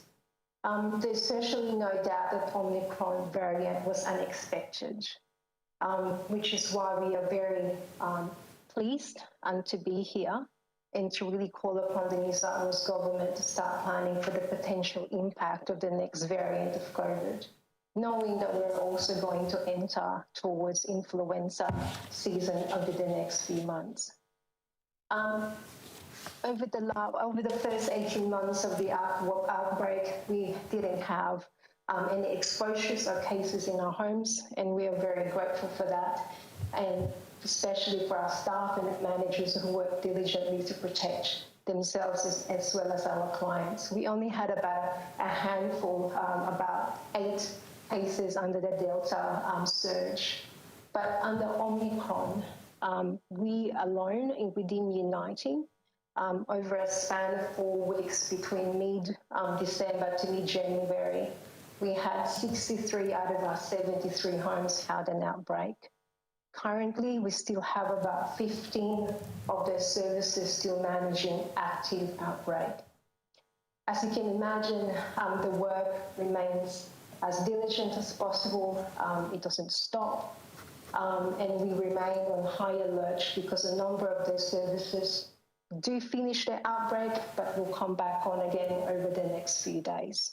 So the impact to our services and to the residents really has been relentless over the last few weeks. In our experience, we really would like to call upon the government and to start planning for, firstly, is the transfer for hospital. We know and we have experienced the success of this, especially for the index case in the exposure sites or in the outbreak sites, how integral it is to ensure that we are able to prepare and care for the rest of the residents and limit the risk and exposure to the others. In our Uniting Maluna, when this occurred in 2021, we were able to close that outbreak within 15 days because we were able to transfer with the cooperation of the local public health unit to transfer that index case into hospital. I know, and we are grateful for that because it certainly has not been the case for other providers. We are also quite concerned that when elective surgery were cancelled for private hospitals, that we have not been afforded afforded the resources of those private hospital beds to hopefully being able to transfer some of the residents of index cases in those facilities. We know the pressure of the public health system have experienced through these surges, and we are certainly ongoingly been working with them on how we can support them so that they can support us as well. This also brings me to the second issue that I'd like to flag as part of the Royal Commission into Aged Care recommendation on 56, 69 and 70 really is improving the relationship, the engagement between healthcare systems as well as aged care as well, and ensuring that the right of our older people to gain access to the services that the rest of the community have been able to enjoy is available to them. In United, we have War Memorial Hospital that we manage. We have a flying squad, and that really is supporting the local community and ensuring that those residents, residential care home, does not need to go to hospital and are able to experience and be comfortable in the home that they're currently in. The other issue that I want to flag is the total well-being of our residents. As I illustrated earlier, we have residents who has been in isolation for weeks on end. If you have experienced isolation yourself, it's not something that I would want any of our residents would experience on weeks on end. It's not healthy for them. It's not healthy for their physical health, certainly not for their mental health. We have been risk assessing visitation and ensuring that the loved ones are able to visit our residents when possible. We do know that the government is about to release or currently reviewing the total well-being protocol or differing namesake on how that will go about. It is really important that we ensure that the people that we look after are able to experience joy in the final years of their life. Lastly, I would like to ask the government is to start planning for the workforce issues within aged care. This has certainly been highlighted, and we know that this has been a systemic issue within aged care about workforce. Firstly, I would like to thank all of the aged care staff members who tirelessly come into work every single day, feeling brave, working in PPE, even in the heat. I know myself how difficult that can be for anyone to work in residential aged care or any other health care session. But we need to ensure, and we would like to call upon the federal and New South Wales government to support the providers in attracting, retaining as many people as much as possible into the aged care industry, because that really is the only way that we can remain sustainable and being able to look after the most vulnerable people in our community. Again, thank you for the opportunity. I look forward to your questions. Thanks to all three of you, your members and particularly the workforce that's on the ground doing this critical care. I'll hand over to the opposition now to commence questioning. Ms Hughes. Thanks very much, Mr Chair. And yes, I too, on behalf of the Labor opposition, would like to thank all of our aged care workforce. We know it's been an incredibly difficult time over the last 2 years. We know how important it is caring for our aged and vulnerable people, and we just want to thank them for what they've done, particularly over the last couple of months, but what they do each and every day. So thank you very much. I just wanted to touch on something that came up in a couple of the opening statements, and I might start maybe in reverse order, start with Ms Carpenter, and then we'll go to Mr Sewell and Mr Sadler. This question about advice from the public health units and the variability in it. So there wasn't a standard arrangement for either transfers to hospital, but also around other advice around lockdowns. What effect did that have on your facilities and on your residents and on their families? Thank you for the question. The differing advice across public health unit definitely created uncertainty. It created some anxiety level for our family members because they do know how transmissible COVID can be. It certainly created fear. So that created a lot for us to ensure that we bolster the communication in ensuring that they're safe. That requires daily emails, daily family meetings, especially during an outbreak, as well as really ensuring that everyone is comfortable.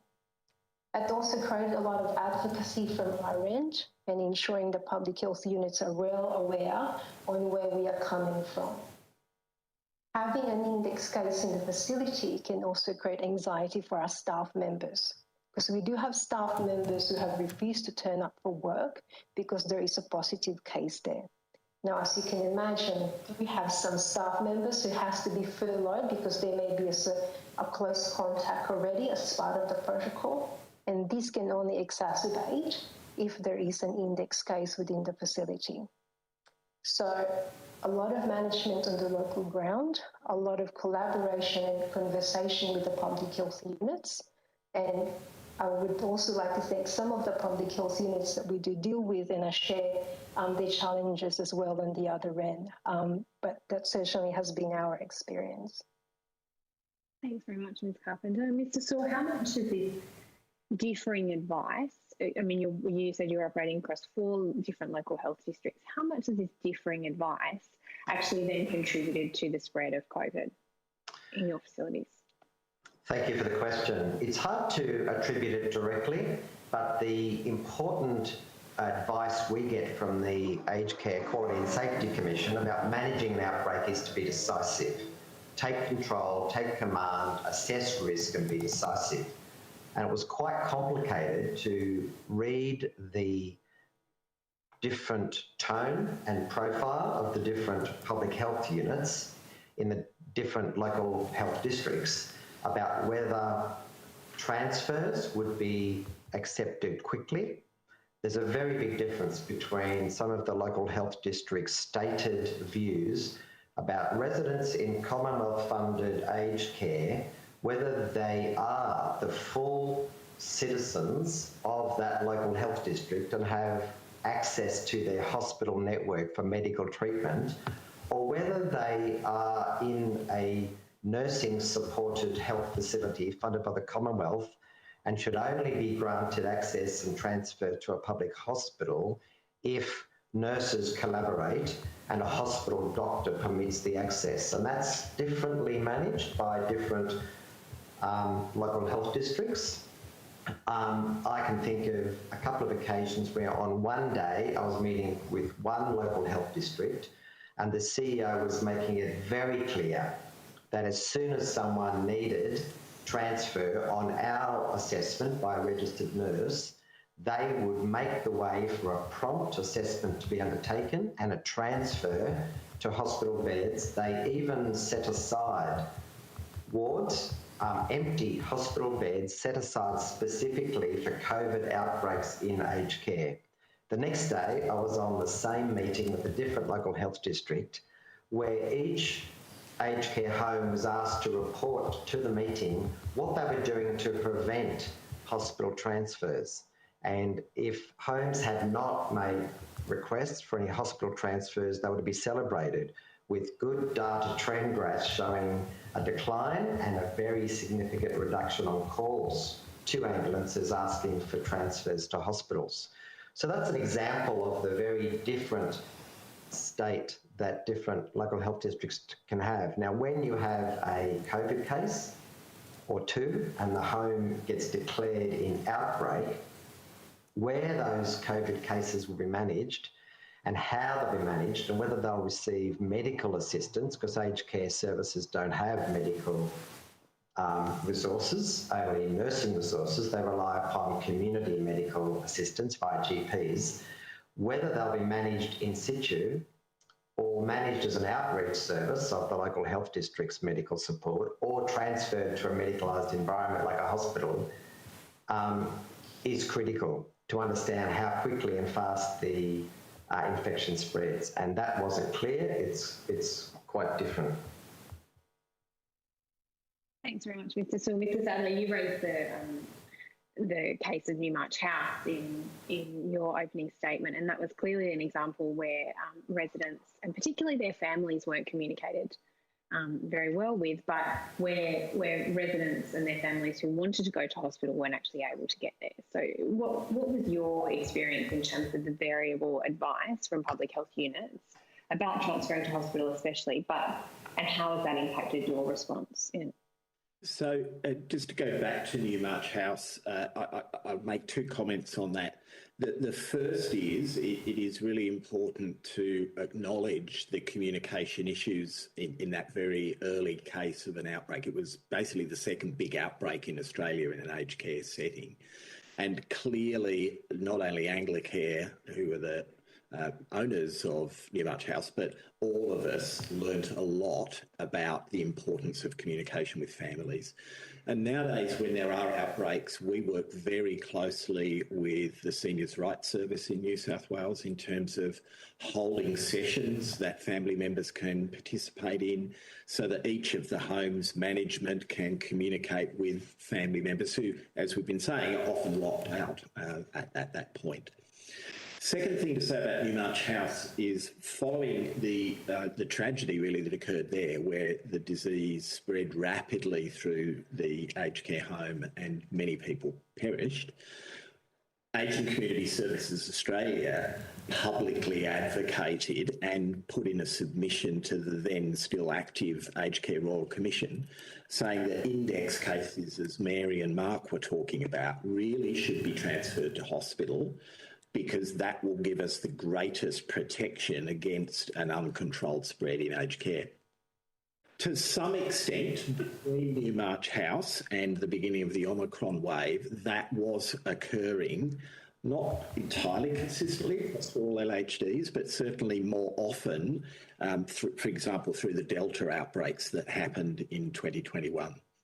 Unfortunately, what happened from mid-December onwards was that the Omicron wave overwhelmed the aged care system, it overwhelmed hospitals, it overwhelmed the general community.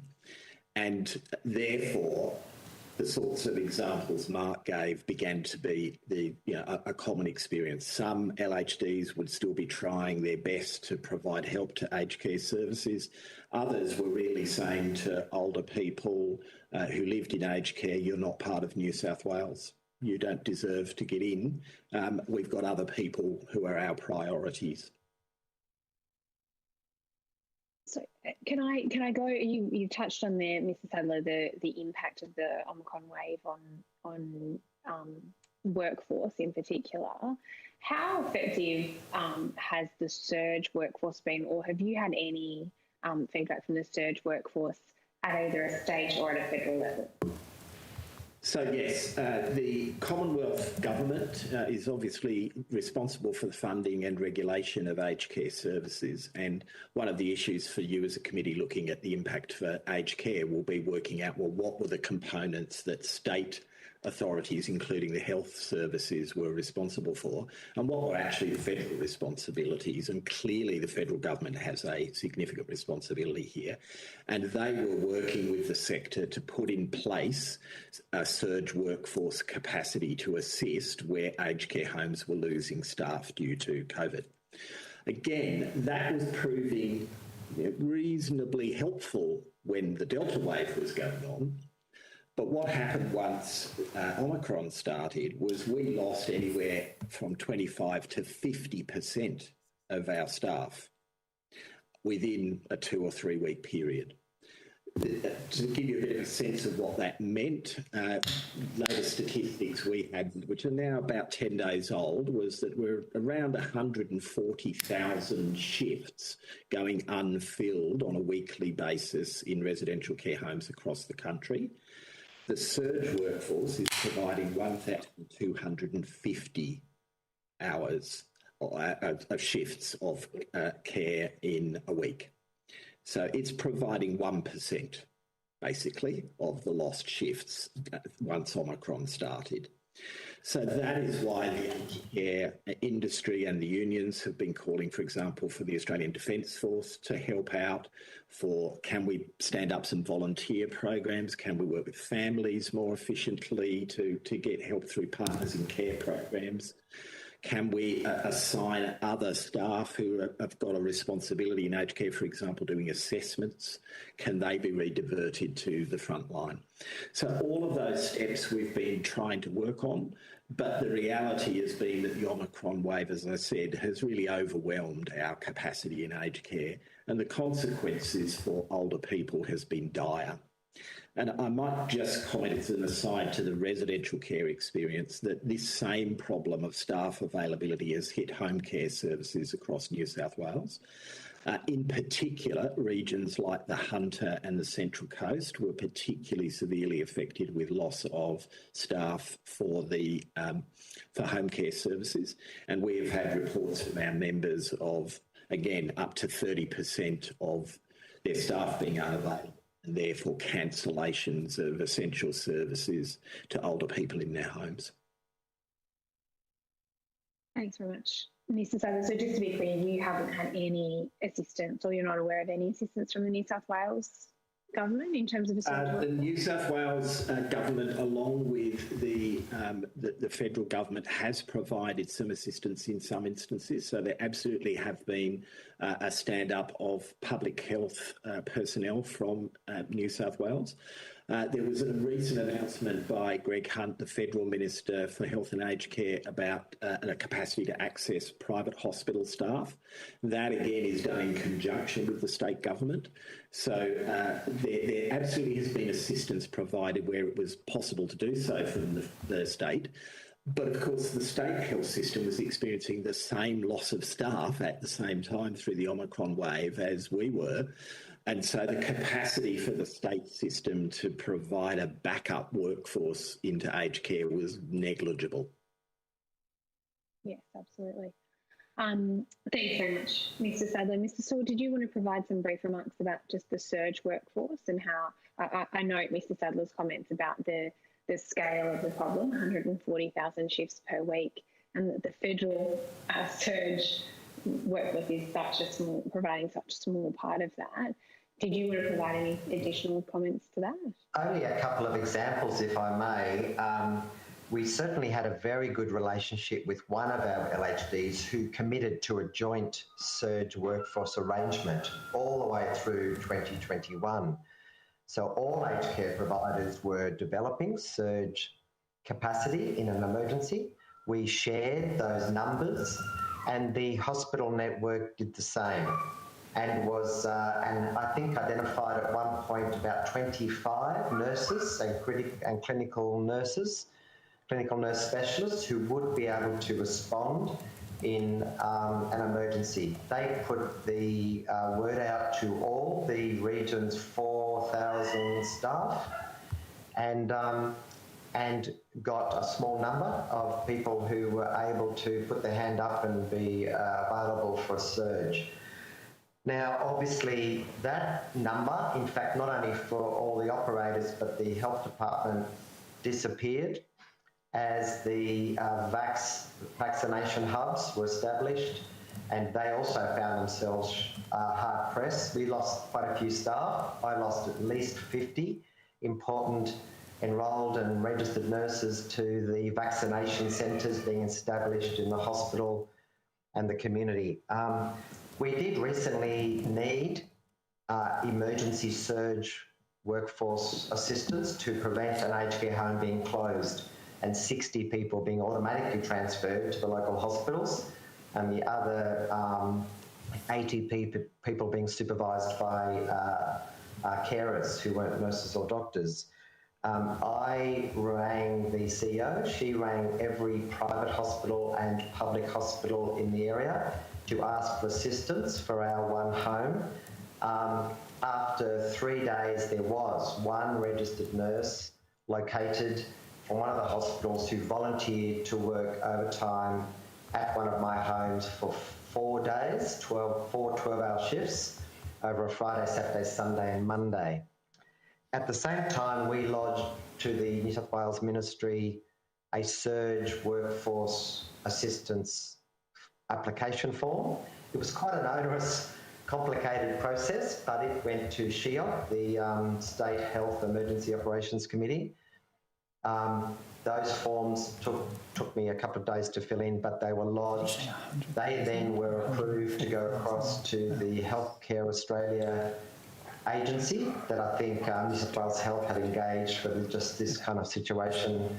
They got back to me after 48 hours and told me they weren't able to assist. So there was 5 days of hoping and applying without assistance. We then did get off to the Commonwealth, and the Commonwealth did respond. They took another few days, but did end up sending 6 registered nurses to assist that home and keep it open and to prevent transfers to the local hospitals. And that ended just yesterday, Thursday night, last night.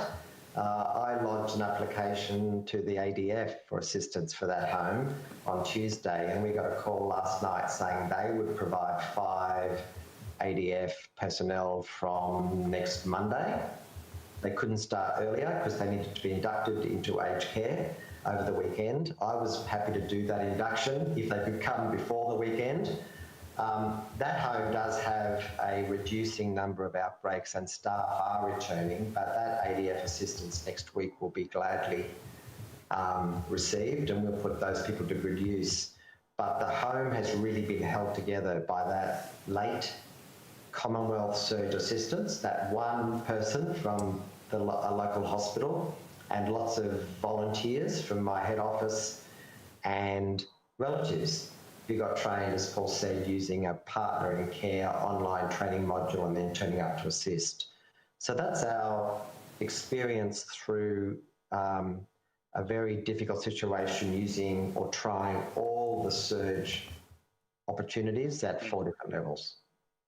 That's a really useful rundown, Mr. Sewell. I'll just ask on that point about the defence deployment. As this is happening right now, just from either of the other witnesses, any views about how that is now rolling out, given it's happening immediately?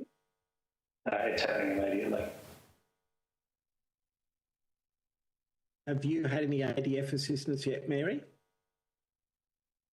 No, not yet. We are currently assessing and putting an application for ADF. But from our perspective, it would have been a lot helpful if they were brought into our assistance 4 weeks ago when we first raised that issue in terms of workforce. Yeah, no, thank you. The feedback I've had from members is it's only just starting to arrive. So the Prime Minister finally authorised it, as Mary said, 4 weeks after we'd asked, only on Tuesday this week. So the first ADF support was going into homes on Wednesday, and initially it was only going to be 50 personnel in each state, ramping up to 200 in each state, and a maximum of 1,700 at the moment committed. I might turn to another issue, Mr. Sadler. Just on the question about testing, we've had evidence earlier on from some of the public health experts about the collapse of the testing system before December. Obviously, their view is that's been a very important part of the response, and that was a real setback. What has that meant in aged care, though? What's the access like to testing? How has that more generalised failure of the testing system been reflected in the aged care world? So I think 2 things to say there. Firstly, we, like everybody else, experienced that collapse of the testing system as Omicron began to take over. And the immediate impact for us was the difficulty in getting results back for residents or home care clients who might have been potentially exposed. So we didn't know what the risk profile was necessarily as a result of PCR testing not being coming back quickly. And secondly, of course, was the impact on the workforce. So where people were having to isolate, but they potentially were going to test negative, we weren't getting results back for those weeks in the lead up to and immediately after Christmas. I need to go back one further step now and talk about rapid antigen tests, because there's been a trial of rapid antigen tests in aged care which the federal government had initiated in Sydney actually during the Delta outbreak. So that was happening in around October. The feedback we were getting from the aged care members who were participating, and Uniting was one of those, was that this was a good process and it was actually helpful in getting the within 15-minute response as to whether somebody was likely to be positive or not. We do know that rapid antigen tests are less accurate than PCR tests, so it does introduce an extra level of risk in terms of your decision making, but clearly the feedback that we were receiving was it was helpful. So we basically said to the federal government at the beginning of November, we need rapid antigen tests rolled out across all aged care homes and funded, because it's very expensive to pay for rapid antigen tests for staff or for family members coming in and out if it's not made available for free. So the federal government was very slow to act on that. So they really didn't get rapid antigen tests out in any substantial way through November.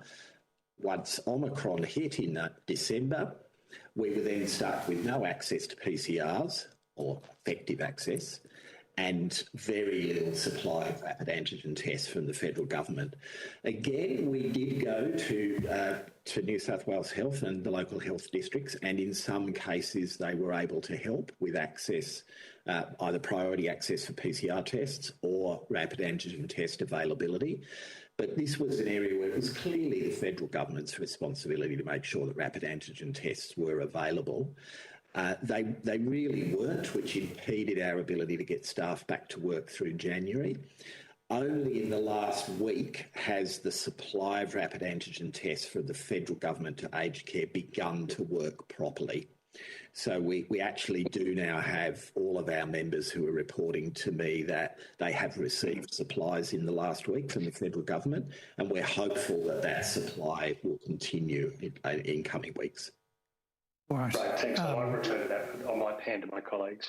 We'll hand over to Ms Abigail Boyd. Thank you, Chair, and thank you very much to all of you for coming this afternoon and for everything that you've been doing throughout this crisis. I can imagine it's been very far from easy. And yes, I hope you're all looking after yourselves as best you can as well. I wanted to take us back to, I think it was the 15th of December when those restrictions were lifted. Did you have any consultation with the New South Wales Government before that happened? Were you given the opportunity to suggest measures that should be in place before those restrictions were lifted? Perhaps I'll start with you, Mr Sadler. Yes, so the first thing to say is by this time in the pandemic, not like in early days in 2020, our communication was very good with the Ministry of Health. And so Mark and Mary will both be aware that, for example, AXA members are meeting on a weekly basis with people from New South Wales Health, Federal Department, Quality and Safety Commission in an open online forum. My state manager, Anna Maria Wade, has a really good relationship with Health. So we knew, because it had been announced both nationally but by the incoming new Premier, Dominic Perrottet, that the intention was to relax in the early to mid-December once we hit those vaccination goals. So we had been raising with New South Wales Health and with the federal government that there would be potential risks attached if we opened up the general community and there was a wave of the disease which was coming. Now, by the beginning of December, the first Omicron cases were being detected, and it was already evident from South Africa that it was more transmissible, much more transmissible than the previous strains. So we were already flagging with the New South Wales Government, for goodness sake, be very careful here. We don't think we are prepared sufficiently because there's not the supply of rapid antigen tests coming from the federal government yet, because there would be other potential consequences on workforce if there was widespread community transmission. And of course, what happened was the Premier made the decision to continue down the pathway of opening up. And as I mentioned in my opening remarks, within days, number of outbreaks in residential aged care skyrocketed. And there are now hundreds of deaths in New South Wales in aged care since that decision was taken. So to clarify, you told the Premier or told the government that the aged care sector was not prepared for an outbreak. You could see it coming, but the Premier went ahead and relaxed those restrictions. I believe that to be accurate. And the result is hundreds of deaths in aged care facilities. Correct. Do we know the situation from Ms Carpenter's perspective and then Mr Sewell's perspective? Ms Carpenter? Yes, thank you. We're certainly aware of the date and the opening into the community. We have made provisions and preparations, done testing scenarios in terms of how we would deal with the surge. Unfortunately, we actually had the first Omicron case in residential aged facility in one of our services, and that's how we felt the transmissibility of Omicron was quite fast. We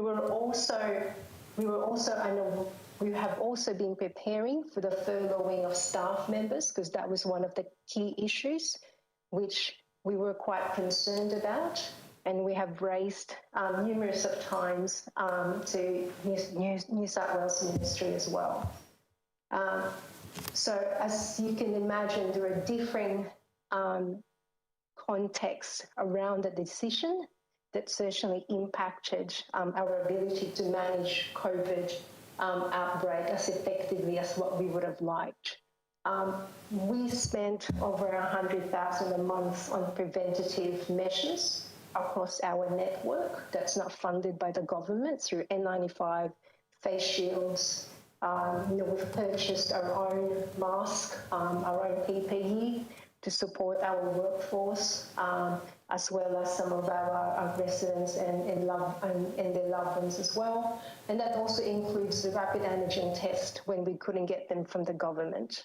And that is what we really relied on when we were getting PCR tests up to 5 to 6 days delayed from when it was done. At that time, your management of COVID has really fast-tracked into something a little bit further than what can be managed as when you get your test results on the day or even 48 hours. So I suppose that's kind of how we painted, and we are not surprised that we were experiencing over 60 of our services within the 3-4 week window of December, January. Mr Sewell, and while that's happening, Ms Carpenter, maybe you could just have a little look at your virtual background because we're losing you into it. Mr Sewell. Yes, thank you. I support what Mr Sadler has claimed and Ms Carpenter has given an account of, and I might just describe some of the mood and some of the discussions that were had through that period. There was certainly a lot of confusion and concern. I remember speaking to many people who could see the media floating or surmising about the restrictions being released and the announcements that might have been had up until that date of the 15th of December. Many people, I do walkthroughs at retirement villages because of COVID. They were mostly door-to-door type walkthroughs, and our direct care staff also represent older people in their direct care relationships, and many people had a catch cry that this is going to save livelihoods, and I can understand why this approach is being taken, but what about our lives? This is a business approach to save the economy, but what about older people? Are we prepared enough? And in fact, that tone was also on the state collaboration committee that Paul just talked about, all aged care providers for the state. The Senior Health Public Policy Officer always attends and gives an account, and he fielded an enormous number of questions that meeting and the week before about what will happen if these restrictions are lifted and what do we do if cases take off in widespread numbers. I think it's fair to say, because I'm on the business council as well, I could see the delight about the restrictions being applied and the livelihoods being rescued. I arranged at one of those meetings for the CEO of a local health district to come and give a briefing on the health impact on hospitals of a rapid outbreak, and there were projections and statistical modelling being done on the impact on hospitals, on the workforce, on aged care and disability services. And there was clearly two worlds that clashed here. I think most people understood what was happening, but were aware that we didn't have the resources to respond. And they're the resources that Paul has mentioned. Clearly, we needed everyone with booster 3 third dose vaccination level first, and we clearly needed a large number of rapid tests in stock and PPE in stock to cope with this modelling. And all of us hoped that the numbers wouldn't escalate, and within a few days we started to trickle, and a massive explosion, as I said earlier, within 14 days. And I think you've touched there, Mr. Sewell, on the point. We've got obviously decisions that governments make, they're always balancing up competing interests. And we had a lot in the community who wanted the restrictions to be lifted, who wanted to get back to some form of normal. And you can understand that from an economic and mental health perspective. But knowing that that decision would have such a devastating impact on particularly people within aged care, but older people more generally, people with disabilities, people with other sort of at-risk categories, would it have been better to have at least got some extra protections in place before lifting those restrictions? I think it would be fair to say that it is universally accepted now that it happened too quickly, and that inevitably it would need to happen for Australia to get back to work, but should have been deferred till the middle of January, not only to improve the vaccination rates and the resources stockpiling, but also because state and federal government resources were on holidays and closed from Christmas and only becoming available again in the second week in January. And some big important programs, either communication, information or actual resources, were stalled and paused during that period. And that was the triple whammy, if you like, that led to what we believe to be a crisis that could have been foreseen. Thank you. So we've seen, we needed some rapid antigen tests on board. We needed to make sure that supplies of PPE were there, that people had had their boosters, but also that timing over the Christmas New Year break where we had government departments taking breaks, but also staff were exhausted and wanting to take leave as well. So your evidence really is that a lot of the heartache could have been avoided if we'd waited till mid-January. Yeah. And yes, if I can just add one more comment, we also can trace most of our exposures to the super spreader events of Christmas and New Year's Eve. And many of our staff were exhausted after 2 years of battling the pandemic, were with family and friends on one of those days or both, and were exposed and contracted the virus that way. So if we could maybe look forward then, because this is, by no means over, what could the government be doing now to reduce the number of deaths, to try and, I guess, help the sector play catch up, particularly in relation to the considerations that are going on at federal level now about whether the fourth shot or the second booster might be required? So I might kick off on that one. In terms of what next, I think three really important things. Firstly, we need to complete the booster rollout into residential aged care services for the residents. We're sitting at somewhere around 70 to 80% perhaps for the residents. So that needs to be completed because they're the most vulnerable group. Secondly, we need to make sure the boosters are rolled out to the staff. So there was an agreement with National Cabinet yesterday that the third shot, the booster shot, will be made mandatory for aged care staff. That can only be activated by the state government passing a new public health order that authorises that. So it's really important that the state government gets straight onto this and actually does it quickly. I mentioned in my opening statement that at times there seem to be delays in these sorts of processes. We can't delay in the middle of a pandemic. The third thing is we wrote to Ministers Hunt and Colbeck federally and put it out in an open letter to the Prime Minister yesterday. We're now recommending that there be an national aged care COVID coordinating centre established, and that it would have a node in New South Wales that would be a standard capacity between the federal and state governments to manage this better for the next wave. We already have the National Chief Health Officer, Paul Kelly, warning us that there is likely to be either an Omicron wave or another variant wave in winter, and quite possibly in conjunction with a flu wave, which we haven't really had to any huge extent for the last 2 years. So, we're forewarned. This is still months ahead of winter.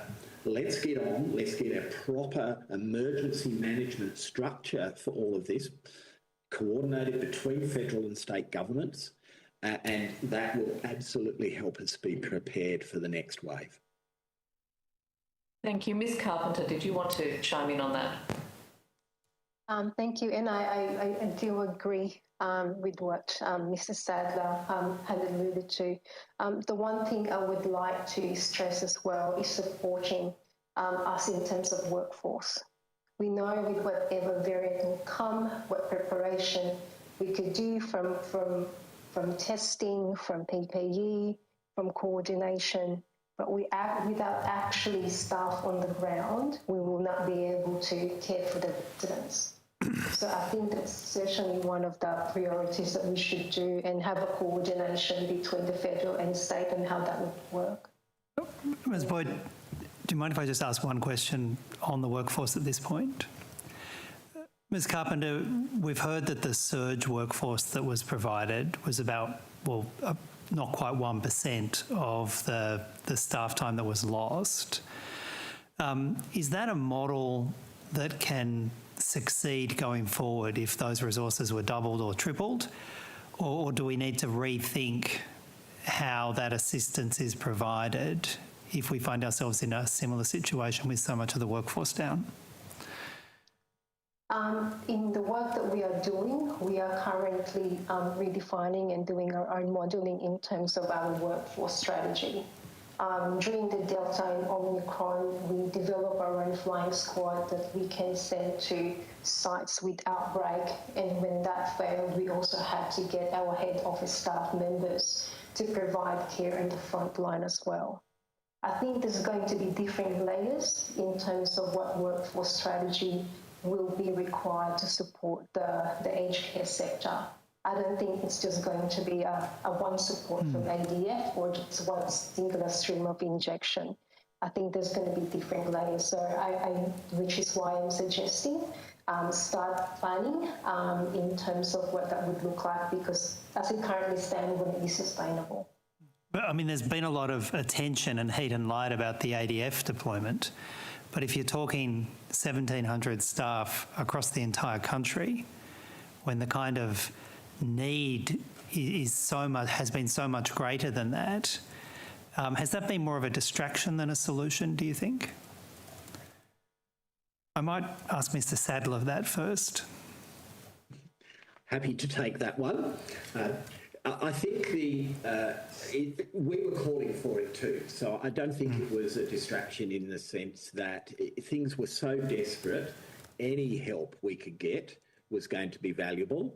And the ADF has two very important capacities which they're now bringing to the party. The first is they do have a medical and nursing corps, so they've got some skills to be able to actually do that. The second thing is that they've got, through their general duties personnel, a lot of expertise in logistics, in things like cooking, those sorts of areas, which absolutely are some of the areas that aged care homes have been hit with. So I think the ADF contribution is valuable, and to be honest, its most important message from the Prime Minister accepting the need to do it was to acknowledge what Mary and Mark and all the other aged care teams around the country have been experiencing, that this was a crisis. Yeah, we bring the army in to help when there are national emergencies. This was a national emergency. It still is a national emergency. So I think it was helpful in its own right. Is it sufficient, as you said, Chair, given the scale of the challenge? No, it's not sufficient. So we do need to do more. And that's why we believe this idea of a national coordinating centre with a node in New South Wales could really help from that point of view, because they could be the coordinating area that brings together ADF resources, the other surge workforce that the Commonwealth has engaged, and what help we can get from the state health system at times of crisis. Mr. Sewell or Ms. Carpenter, did you want to add anything on that? Yes, I will. Thank you, Chair and committee members. I think it's absolutely essential that the message of assistance is there. Aged care homes are in every town in Australia. Every community needs aged care services for its people who in their last couple of years of life need 24/7 support. Many organisations can survive and will survive and have extraordinary community support if they have a much closer relationship with the local health service and they together understand the needs ahead of time. They will get through. The ADF assistance needs to be perpetual. The idea that it's going to be ramped up and people are going to get induction training over the weekend and it's going to start from next week and they'll get sent if people apply for them is slow and clunky and doesn't acknowledge this rapid response that a crisis needs when people need 24/7 assistance.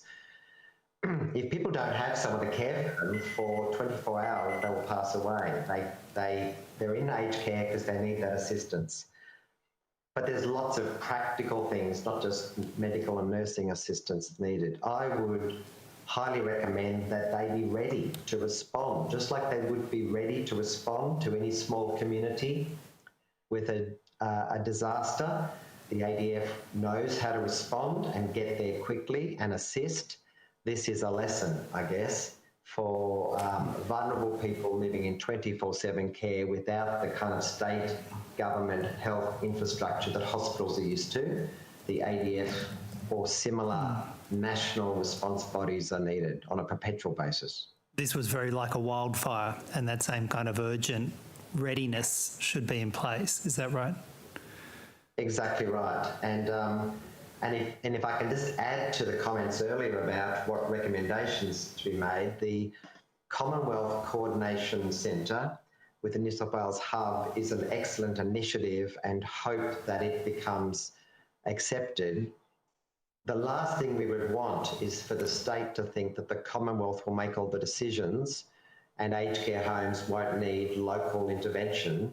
Ideally, that should be harmonised with the state health department, state and territory health departments' views and local health departments' relationships with their aged care services, because they're their citizens, they're their oldest citizens in their community. The best thing that could be done from this is to establish formalised relationships at the state and regional level between health, hospital and aged care services. And that has happened in some places. There are exemplars where the relationship will be strong forever. We have public health units who have staff who have visited every aged care home. They've never been there before, never. They now have seen every single one. They understand the environment. They've met some of the residents. They talk to the staff and understand the Aged Care Act and the requirements there. And that close cooperation will be an enormous asset for any future outbreaks. But I believe it must be institutionalised or formalised And every LHD needs an aged care response liaison person who chairs regular meetings to discuss how aged care and healthcare are going together. Not just for COVID, but for all significant health issues. Anytime there's an infection, anytime there are a number of vacancies in aged care homes and an oversupply of older people in hospitals and the transition arrangements, all those things only work well if there's an ongoing relationship, and I believe it needs to be formalised and established. It's an opportunity to build resilient infrastructure for not just COVID, but for other unforeseen circumstances going forward.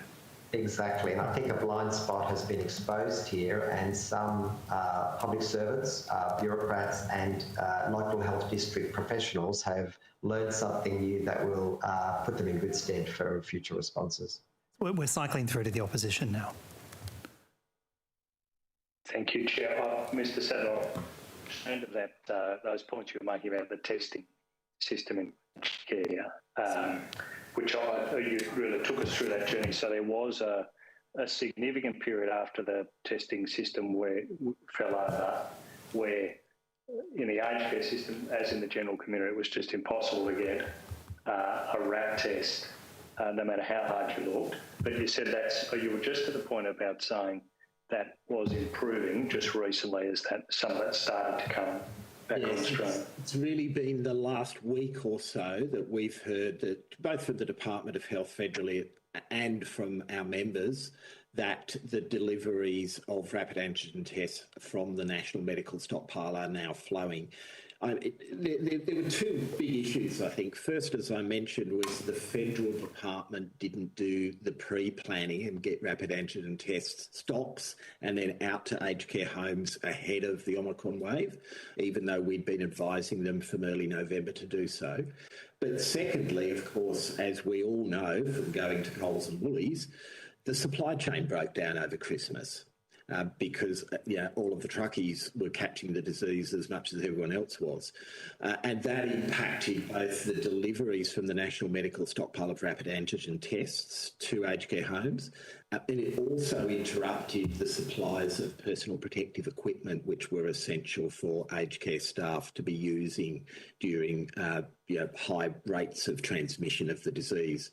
So on both those fronts, we really struggled through around Christmas, really right through January, and it's only in the last few days that we're beginning to see those logistical issues improve to a point where we can be more confident that aged care has the resources it needs.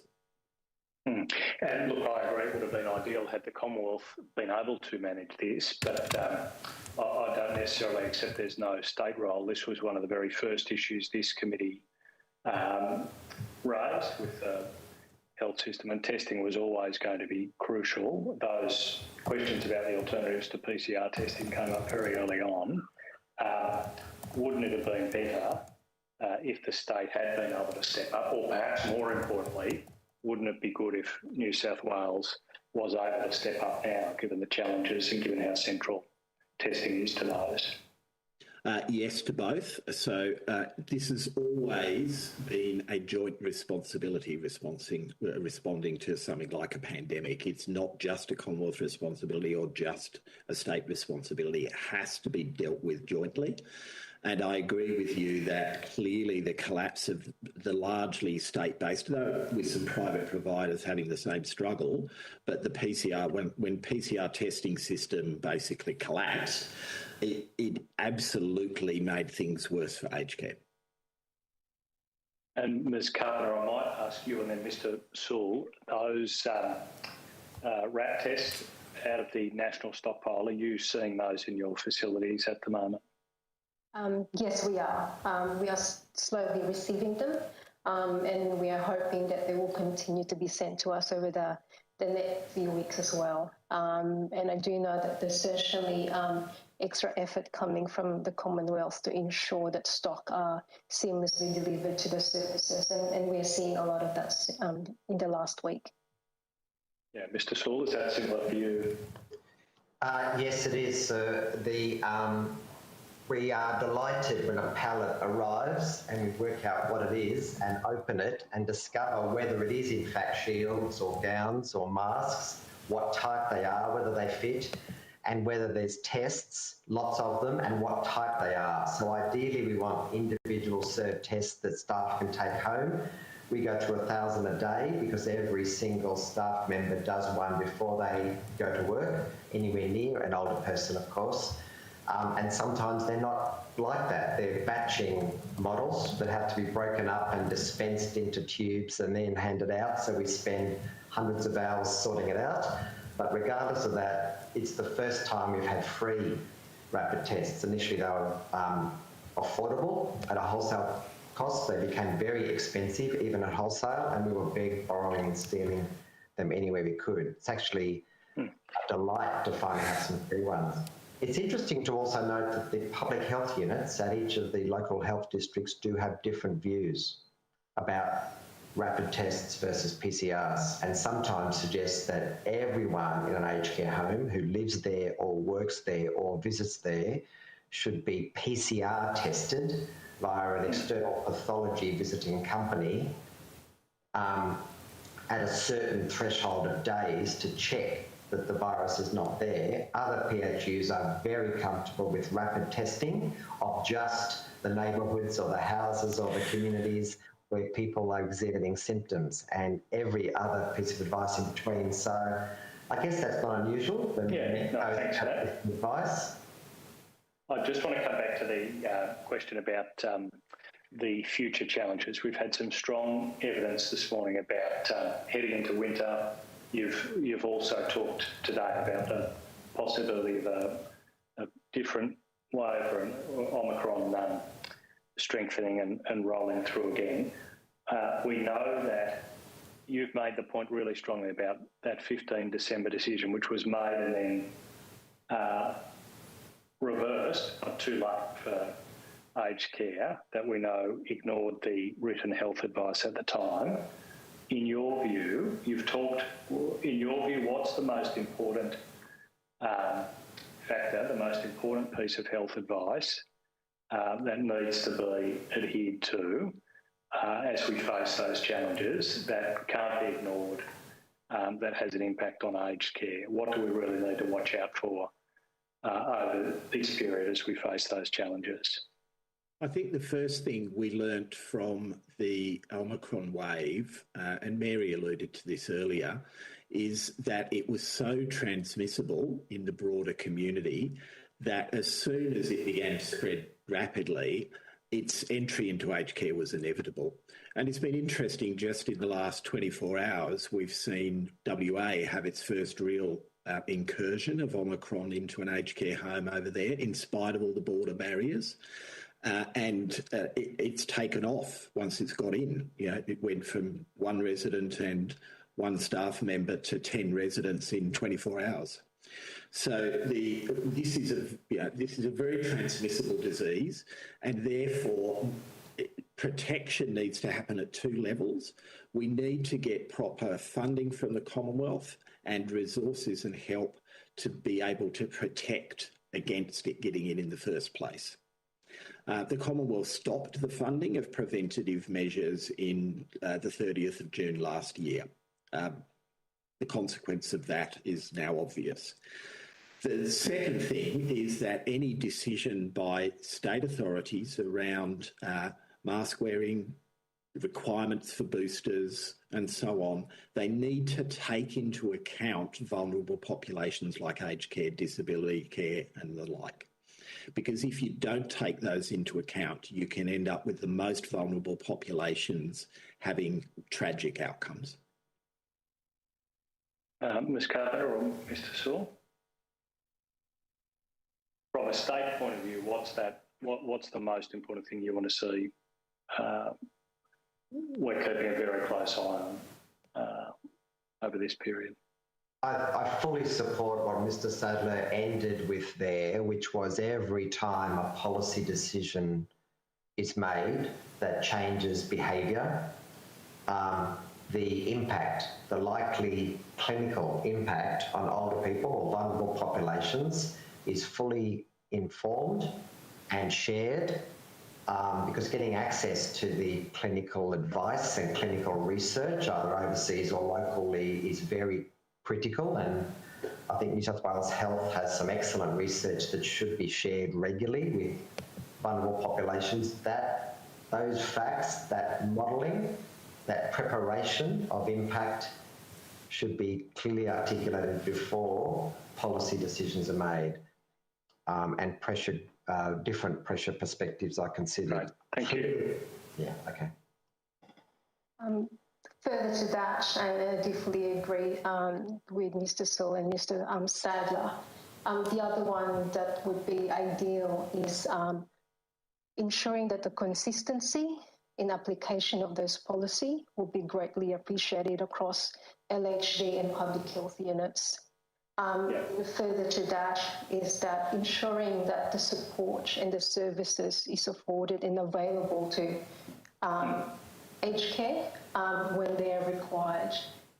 Because to date, we do hear from most of the public health units when we have an outbreak. Unfortunately, in some public health units, we don't. So there's going to be inconsistency in that, and that support is really greatly appreciated by our frontline staff. Thanks. Just perhaps one final question to Mr. Sadler.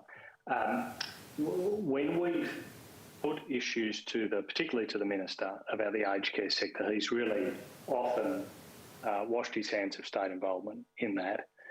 You've said that you really put to the government ahead of that 15 December opening that this would have a real impact on the aged care sector, and that decision was squarely in the court of the New South Wales Government. How strongly was this put to the government? To whom was it put? When we raised that with the government, what information can you give to us about how you put this view in front of the government so they were unable to ignore it? Were they aware of it at the time? So, as Mr. Saul said in his earlier evidence, through the regular communication mechanisms that we at Aged and Community Services Australia and Leading Age Services Australia, the other major peak body in the sector, have with the Department of Health, we were giving them that message in those 2 weeks from the beginning of December when Omicron was starting. The regular forums where member organisations were meeting with New South Wales Health and federal officials, members were raising the significant concern that this would potentially spiral out of control quite quickly. So that message was given to Ministry of Health employees, and we understand from the feedback they gave us at the time that was absolutely being put through the appropriate channels within the ministry to raise the concerns of the aged care sector. So in your mind, there's no way that the government could not have known how concerned the aged care sector was? They absolutely knew. We will pass to Ms Abigail Boyd again for questioning. Thank you, Chair. If I could turn, in the time we've got left remaining, to people who are outside of a residential home and the unique sort of the particular challenges that they're facing. My office has heard tales of people who have tested positive. They require a carer to come into their homes to shower them. And they have not been able to, for example, work out what to do in that circumstance when it comes to the wearing of PPE or how they should proceed. The point being that there seems to be a lack of guidelines given from the government. Are you able to comment on that or, I guess, inform us as to any other things we may not have heard of so far that apply in particular to those people in their homes? Start with you, Mr. Sadler. Yes, so in terms of services to older people in their homes, and obviously both Mr. Sewell and Ms Carpenter can comment further on this because their organisations provide substantial home care services. We had, really, through the whole of the pandemic, we had a significant impact in that most of the group activities that are provided by, for example, Commonwealth Home Support Program providers were on pause of one form or another. So the social isolation challenge for people in their own homes has been a significant one through the whole of the pandemic. That has obviously gone up and down dependent on what the requirements were for social connectivity from the state government predominantly. The federal government was largely following what the state required in terms of how group activities could be conducted. When Omicron hit, as I mentioned earlier, we had the same staff loss as in home care as we did in residential care. So we were getting up to that 25 to 30% of shifts, sometimes higher than that in some regions. I called out the Hunter and Central Coast earlier in particular. There was absolutely a substantial impact on the ability of us to then provide services to people in their own homes. The feedback I had from major home care providers was that people were trying to prioritise personal care over other forms of assistance in the home, so that we made sure the people who really had the most personal and intimate needs were prioritised. Where we could swap to doing things online, and particularly some of that social isolation following people up, if we could do that, if the older person was capable of managing an iPad or things like that, we were doing that. We were phoning people up to check on them on a regular basis. But obviously, once our staff numbers plummeted for that, really 6+ weeks from just before Christmas through January, we were cancelling 30% of all of the home visits that we would have been doing during that period.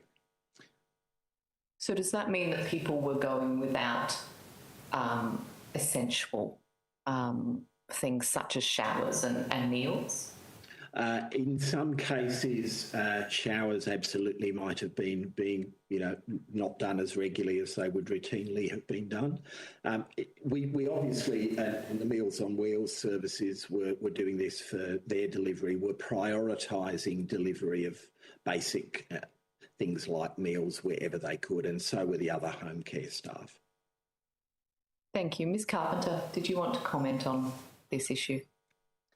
Yes, that's certainly been the case where we've had to prioritise essential services only to the higher needs of our home care clients.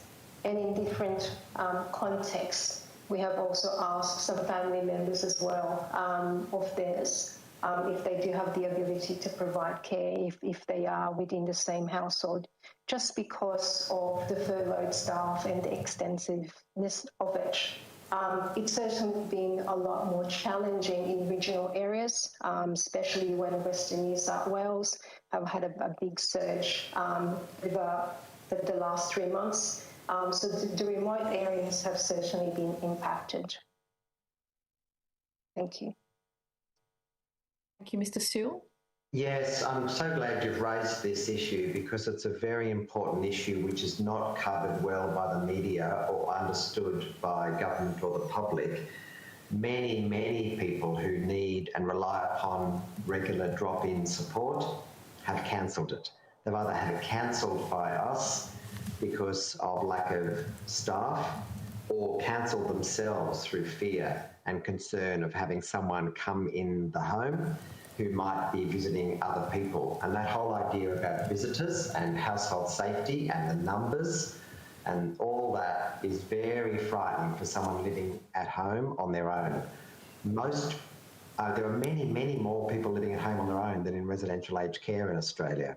So the numbers are quite large, and I do personally fear that we will discover many awful stories when this is all over and we start to reconnect with those people and understand clearly when their families are back across borders visiting, when we get back visiting every single person and assessing their situation. There may be many people who can no longer stay at home because of the ill effects of not having good support during this time. We did maintain a lot of contact via phone call but that's often very difficult to assess a person's well-being. You can't assess their living situation. They might say they've had good meals that day, but unless you can actually have a look at the dirty dishes and have a peek inside the fridge and double check and assist the person, you can't make that assessment. And we did roll out hundreds of iPads and deliver those to people and offer to show them how to use them, but unless they were able to maintain that, it was very difficult for them to maintain connection. GPs were also unable to take people to visits and often required phone call consultations, and again, phone call consultation with a GP is nowhere near as a thorough medical or health assessment as a visit. So for all those reasons, I fear people at home who are vulnerable are suffering very significantly during the pandemic era. I understand that in Victoria they have had a government-run service across the state that goes in to people with mobility issues or who can't leave their house and do testing and boosters and things like that. I'm aware of maybe a limited service that the New South Wales Health Departments run in the inner city. Are you aware of that service anywhere else? I'm aware that some of our LHDs, we had that service offered in the Illawarra Shoalhaven Local Health District, but interestingly enough was actually delivered by the Primary Health Network, so the federal support for primary health GPs. They would coordinate contact and ask GPs who was available to do home visits for COVID testing and vaccination. And there were more than maybe a dozen GPs who were willing to do that, and we made those referrals to the Primary Health Network coordination team, and they arranged those visits. But unless we knew of a person's need, unless someone was willing to have a different GP arrive and do that, and I don't think that service was offered across the Southern Tablelands or the Southern Highlands. We are about to run out of time, but our next session will have the Health Minister and senior New South Wales health bureaucrats. Between you, you've raised a number of critical alternate responses the New South Wales Government could have done. The initial public health response when we get a wave, taking into account the vulnerability of the aged care sector when making those decisions. A greater ease of transfer of index cases into the hospitals. As well as full cooperation to ensure seamless cooperation, local, state and federal. I know it's an impossible question, but if you wanted us to put one thing squarely in front of the Minister in the next session from an aged care perspective, what would you prioritise? We might just quickly go Mr Sadler, Ms Carpenter and then Mr Sewell. I would put, Chair, to the Health Minister the idea of this National Coordinating Centre and state nodes. Is that something that the state government is prepared to negotiate with the federal government, their other state colleagues and with the sector? Thanks, Mr Sadler. Ms Carpenter. And again, I know it's impossible, but... Yes, thank you. For us, it will be to have a revisit on how we manage COVID from an outbreak management perspective and the coordination of resources that's available to the residential aged care community. And ensuring your sector is in the front of decision making and also Absolutely. Adequately resourced from the first day. Absolutely. Thanks, Ms. Cubman. Mr. Sewell. Thank you. Yes, I would like to see a policy and structural imperative in every LHD with the CEO of each LAD responsible for KPIs to prove they had engaged with aged care services in their district and established good communication committees and preparation arrangements for the health citizens in their LHD and make sure that lasts long beyond this current pandemic environment. Well, between you sort of built the readiness dealt with the coordination, and then, Mr. Sewell, you linked the two together. So can I say on behalf of the whole committee, thank you for your assistance today. I found this extremely enlightening, this session. And we will have a short break now and then resume at 3 p.m. with the Health Minister and senior health officials. Thanks again to all of you.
So they're all sworn in before at part of this meeting. But do it again and just be cautious, I suppose. Thank you for joining us in this afternoon session of the Public Accountability Committee's review of the New South Wales Government's response to the COVID pandemic. This afternoon we have the Minister for Health together with senior officers from New South Wales Health, including the Chief Health Officer and Deputy Secretary Dr Kerry Chant. Minister, thank you for joining us. I remind you, you're on your oath as a minister and you're not required to be sworn. Dr Chant, I remind you, you're on your former oath that you've given for the committee. I think, Ms Coff, you also have previously been sworn in for the committee, and I just remind you, you're on that former oath. But Mr Minns, I don't have a record of you having been sworn in previously, so if you could please give us your name, your position, and then take either an oath or an affirmation. Philip Gregory Minns, Deputy Secretary for People, Culture and Governance in the Ministry of Health. I swear that the evidence now about to be given by me shall be the truth, the whole truth and nothing but the truth. So help me God. Thank you, Mr Minns. And Ms Susan Pearce, Deputy Secretary, Patient Experience and System Performance and SHIOC Controller. Thank you for joining us. If you could also give your name, your position, and then take either the oath or the affirmation. Thank you. My name is Susan Lee Pearce. I'm Deputy Secretary, System Performance and Patient Experience, New South Wales Health and the State Health Emergency Operations Centre Controller. I swear that the evidence now about to be given by me shall be the truth, the whole truth, and nothing but the truth, so help me God. Thank you for the work Thank you for the ongoing work you've been doing to all of you. It's been an extremely stressful end of 2021, commencement of 2022, and it wasn't as though the previous year and a half had been easy either. So we do appreciate the enormous amount of work and we appreciate your time today. Minister, did you or another of the staff with you wish to make a brief opening statement? No, Mr Chair, we're very happy to take questions, but thank you and the committee for your ongoing interest in obviously the work that the New South Wales health officials are doing. I think they have done an extraordinary job, and so have the health staff, the other emergency staff, and of course the community who's been with us on the journey. So thank you to everybody who's been involved. All right. Well, then I'll just straight away hand over to the opposition to commence questioning. Thank you, Chair. Thank you, Minister, for those comments, which I would agree with and join with you in commending those people. We've had some quite disturbing evidence, though, over the course of the day, in no small part from the aged care sector. I might put that to you just straight up front and give you the chance to respond with your view. The view of the sector was very strong, particularly in relation to that decision on the 15th of December, which was then reversed shortly afterwards to open up to remove masks. The sector has put the view that within days of the Premier's decision, cases spiked, and in their words, that resulted in deaths and despair. Looking back, how do you respond to that view from the sector, Minister? I'm sorry, can I ask who is the sector? I didn't see this morning's hearing, so who is the sector? Well, I think the Chair can tell you the three witnesses we've just had, Minister. Yeah, Minister. If that wasn't made available to you. No, Minister, just to assist, it was the session we had just after lunch, and I think Mr Graham has expressed the evidence we got from the three witnesses.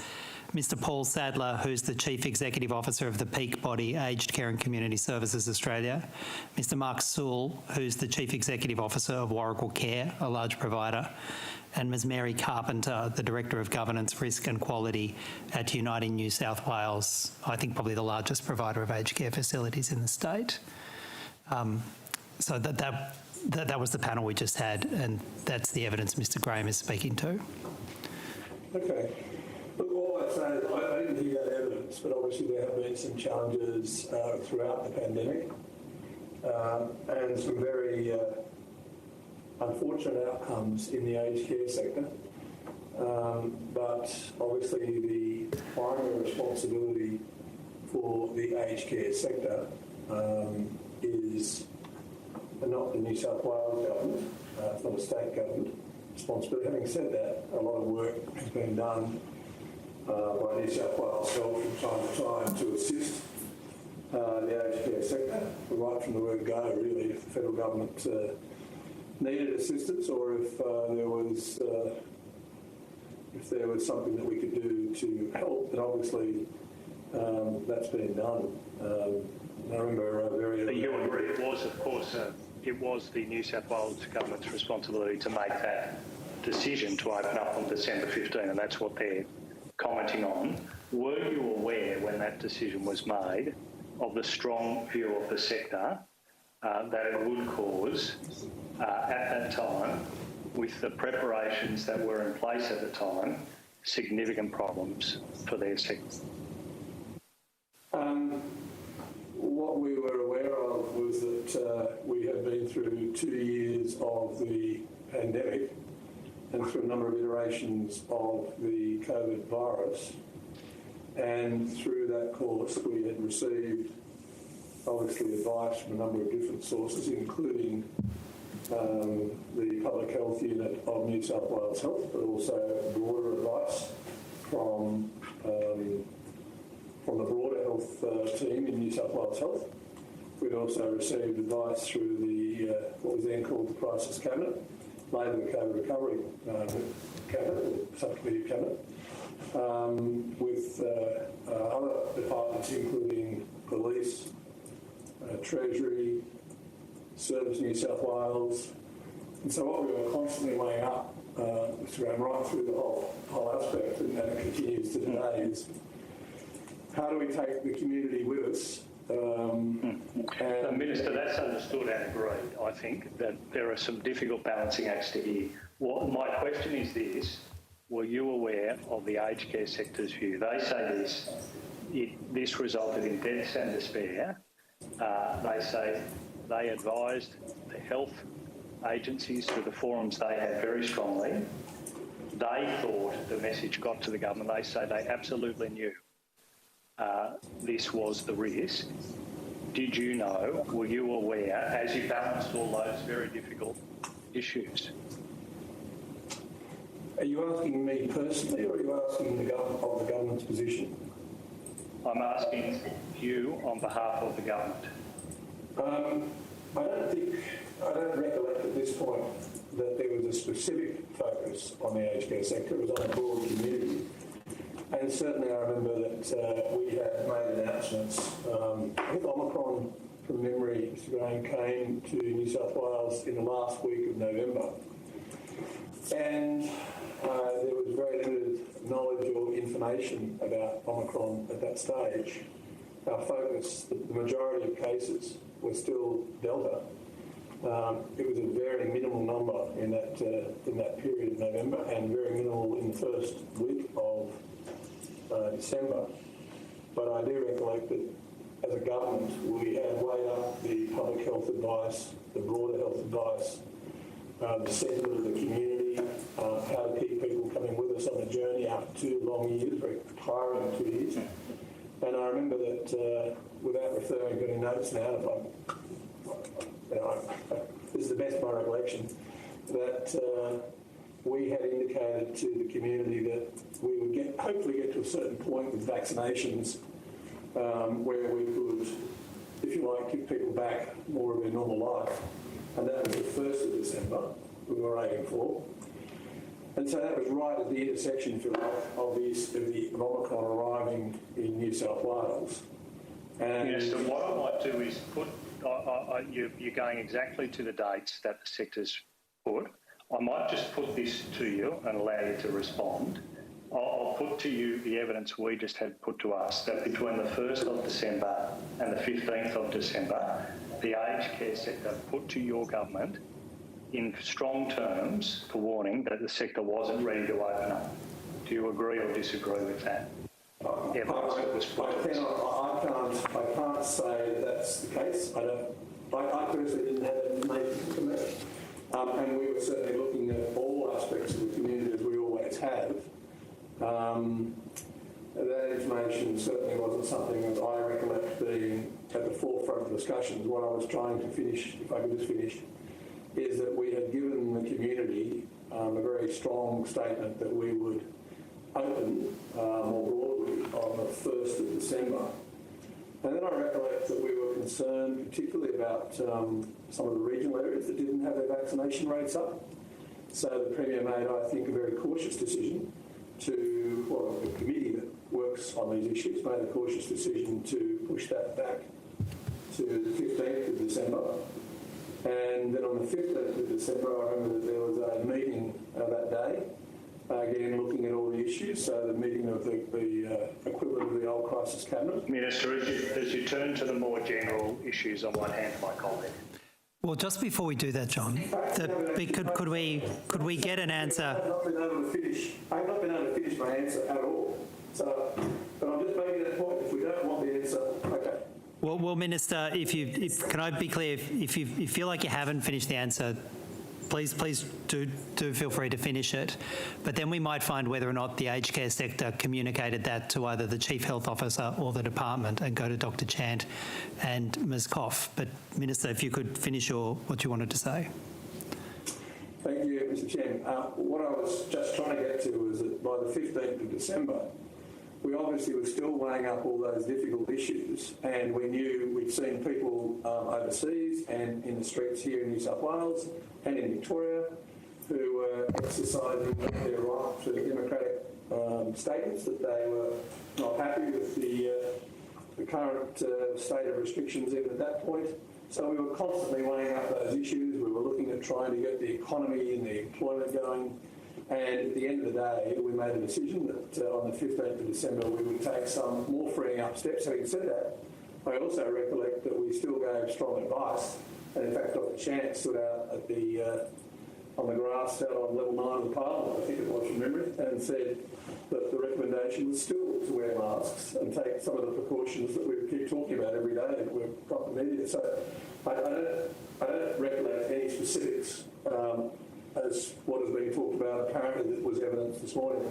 But I'm happy to ask whether any of the health officials here had any discussions with that particular sector that they're aware of, but certainly wasn't on my agenda. It wasn't something which was at the peak, or we might have to take it on notice if no one can remember that today. They might need to go back and check their notes. Does anybody have any recollection? Minister, before you pass to I think we'll have some questions for Dr. Chant later on.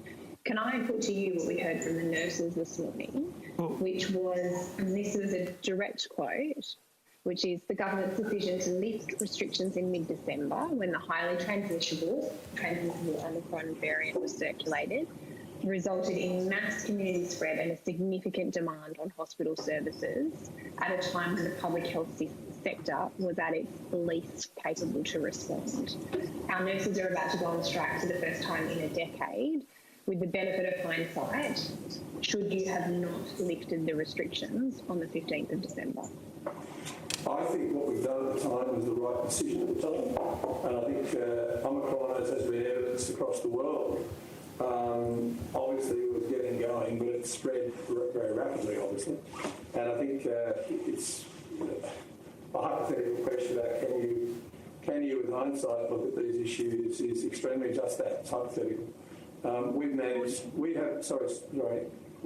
We have managed this issue to the very best of our ability, and I think compared to other nations, our death rate is infinitesimally smaller. It's still very sad that we've got more than 1,600 people that have died, and quite a few of them in more recent times. But the reality is, compare us to Europe, compare us to the United States, compare us to the United Kingdom, compare us to South America, compare us to Asia, and New South Wales and Victoria have done an extraordinary job of striking the balance. So I think both governments have done their best with the proper advice that we have been given.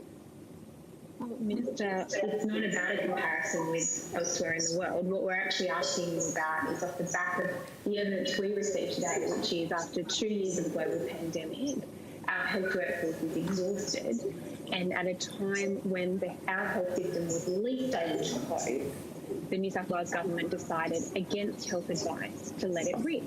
Now, you're saying that you still think that is the right decision. That was the right decision to take.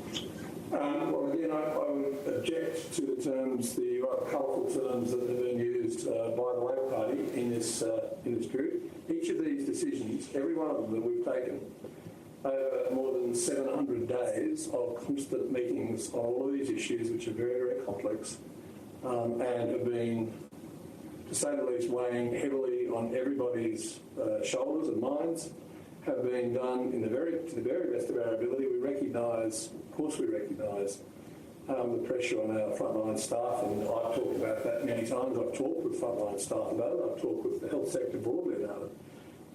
But I think your question to me is a hypothetical, which I don't think is really a fair question. It's not a question that I can answer. But you know what I would say is whoever's given their evidence today is entitled to their opinions, but they weren't sitting inside this very difficult decision-making body trying to strike the balance between having people get what they wanted, which is to get back to some degree of normalcy, and also keep safe. And we've done that to the very best of our ability all the way through.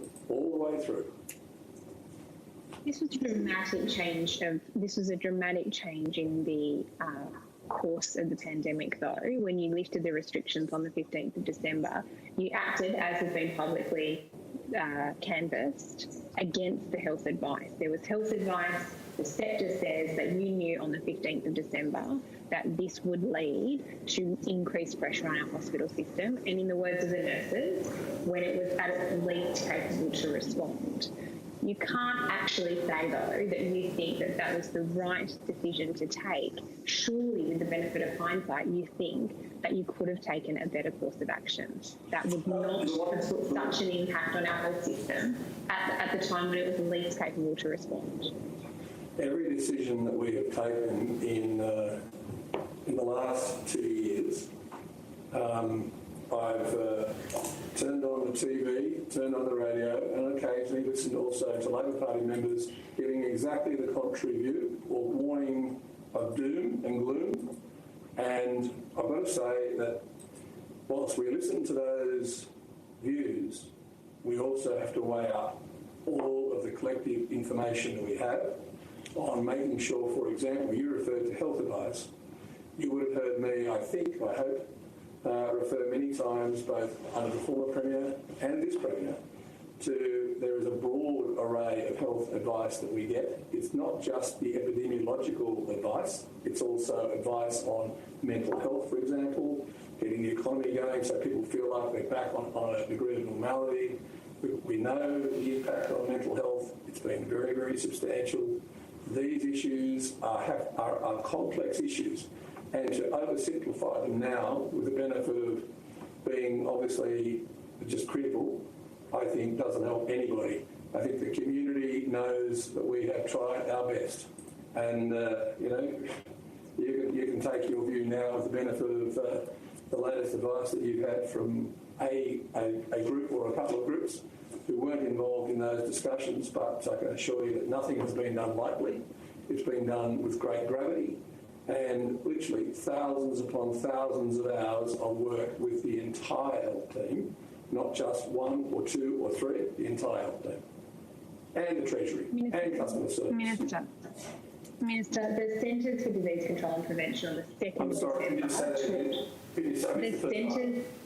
The Centres for Disease Control and Prevention on the 2nd of December talked about the importance of layering prevention strategies to reduce the transmission of Delta, Omicron and all variants of COVID-19.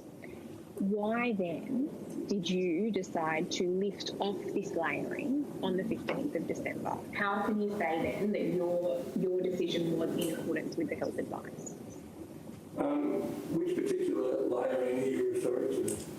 This talks about layering of masking, improving ventilation, distancing, hand washing. Your decisions on the 15th of December removed the mandate for masks and increased the density limits, particularly in indoor venues.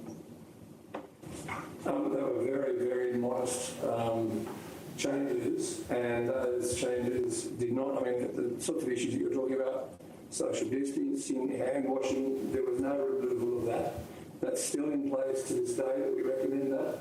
We also recommend masks and recommended at that point in situations where even if you're outside of your current distance, you might choose to wear that mask. There's a whole range of things. Minister, my time is expiring, but you cannot say that removing the mask mandate did not result in less people wearing masks.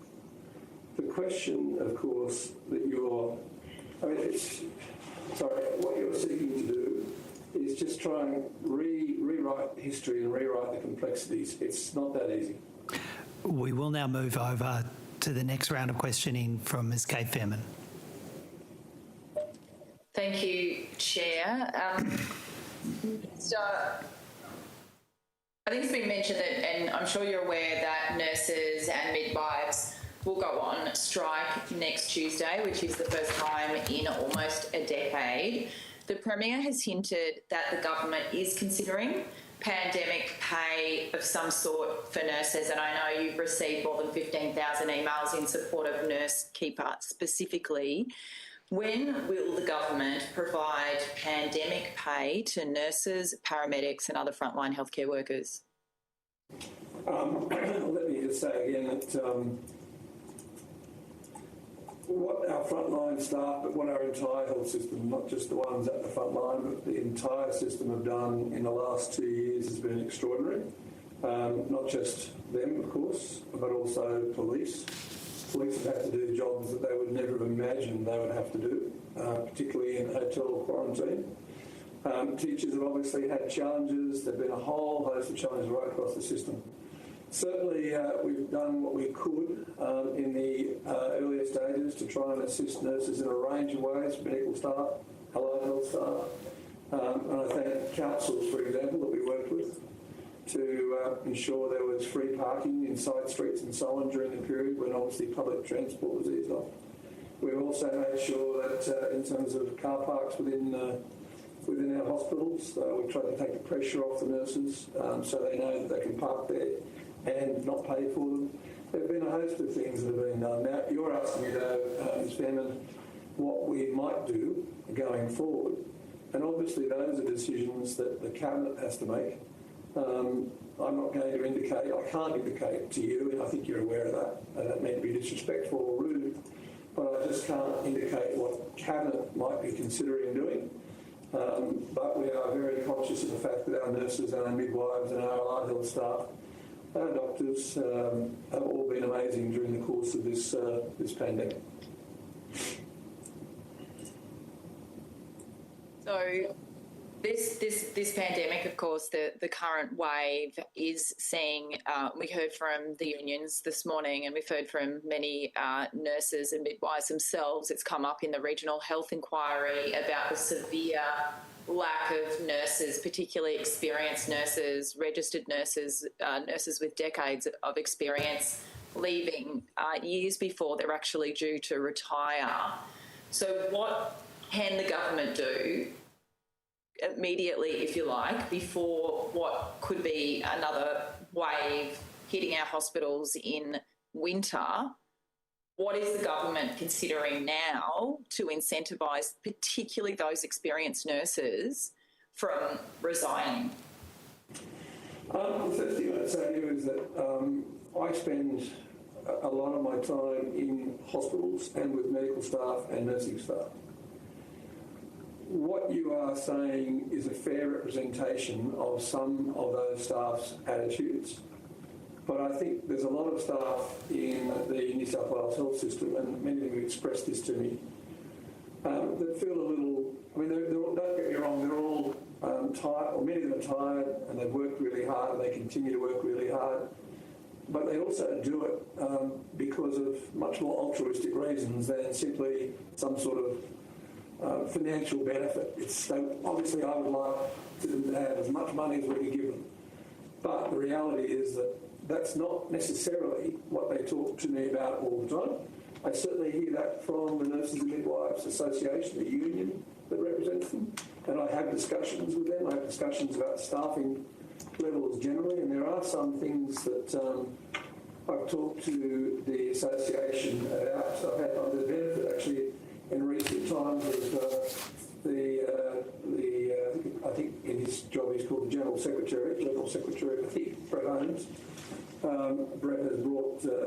nurses in from various parts of the health system to talk about the sorts of stresses and pressures they work under, not just during the pandemic, but more broadly. And we're certainly working with them to look at what other steps we might take. Some of them are obviously reflect staffing arrangements, some reflect management and how it impacts on staffing.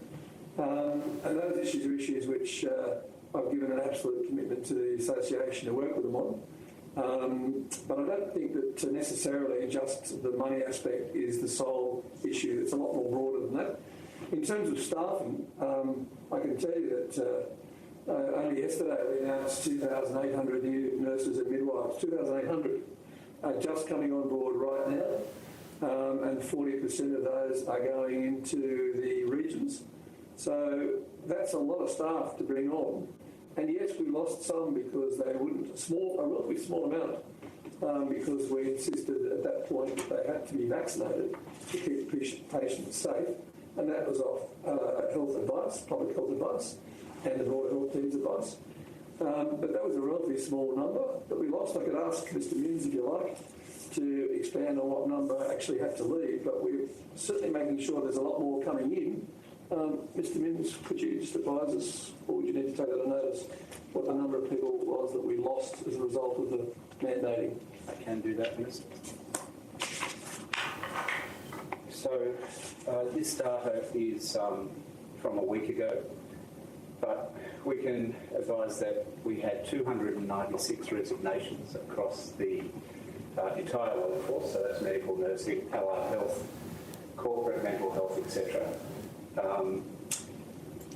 And so far we have 886 terminations that are either commenced or still in the process of being discussed before the IRC, and there's a potential further 346 that may yet lead to a termination process.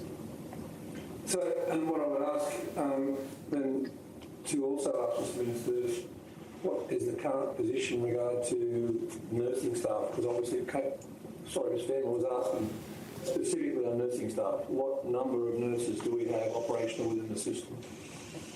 I can find that if you just give me a few minutes. That's okay, even if you can provide that on notice. Thank you for the detail, which is really important. It's also important to know the breakdown, I think, of how many registered nurses are being lost and replaced by nurses with fabulous that new nurses are coming into the system, but of course, whether they're AINs or less experienced nurses, of course, and what that means in terms of the balance of experience versus new recruits. Is that also able to be provided, Mr. Minns? Yeah, we can have a look at that, because I'm interested in that too. But can I ask, actually, I thought that the graduates were all university graduates, all registered nurses or midwives. Is that not the case? They will be registered nurses coming on board.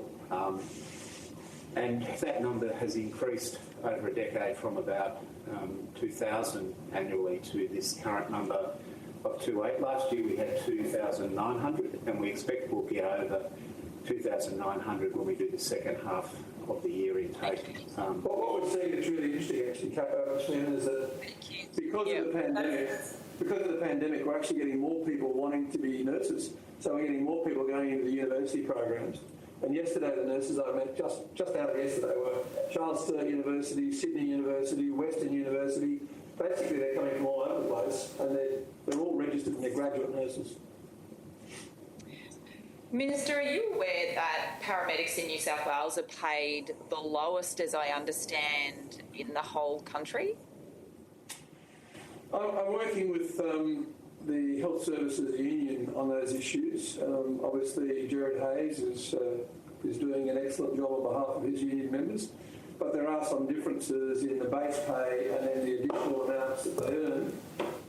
And by far, the majority of paramedics actually earn more than the base pay because they're on allowances that take them beyond that. And so you have to look at the overtime amounts, and it's not as easy to make eggs and eggs. There are eggs and oranges in terms of the systems that operate across, but certainly we have many people. I attended a graduation of paramedics 3 weeks ago, and we had people coming from Queensland and coming from Victoria because they felt the system here was a better system and better arrangements in terms of conditions. So you can't really compare eggs with eggs, although I do understand and value all of our paramedics, and I particularly value the advice and work that I think Gerard Hayes and his team, the HSU, are doing on behalf of paramedics. And I think certainly we're open to continuing those discussions with the Health Services Union. Okay, thank you.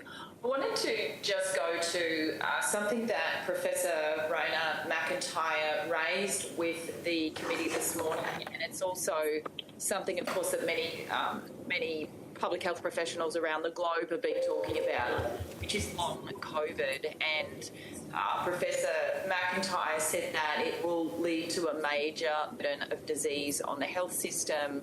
She talked about potential early dementia impacting the heart cells. Quite frightening, in fact, and I've read a bit about it myself. I've asked this before, actually, but what is New South Wales Health doing to look at the potential impacts of long COVID and to educate the community, and particularly, obviously, those people who have already had COVID, about looking out for the potential symptoms of long COVID and what they can do about it? Look, first of all, I'll just say that long COVID has been with us from very early on. We realised that was a real issue. A relatively small percentage of people end up with long COVID as far as we can see, but it's so early, there's got to be a lot more research done. I heard regularly Dr McIntyre's views on matters, and I won't pass any comment on it other than the fact that she's not part of the New South Wales Public Health team.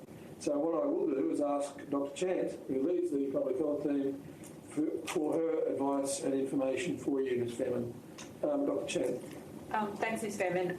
Look, clearly I'll answer some components of this, but also acknowledge the work that another Deputy Secretary who's not represented here today, Dr Nigel Lyons, is also undertaking through the clinical practice groups, who are obviously discussing long COVID and a strong interest in making sure that models of care for long COVID are in place.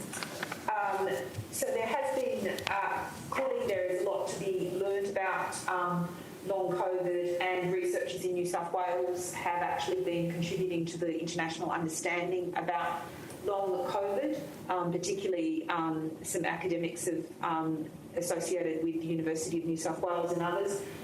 We are keen to, through our data sets, gather more information about long COVID to understand its impact, and also, most importantly, look at therapies or other interventions we can put in place.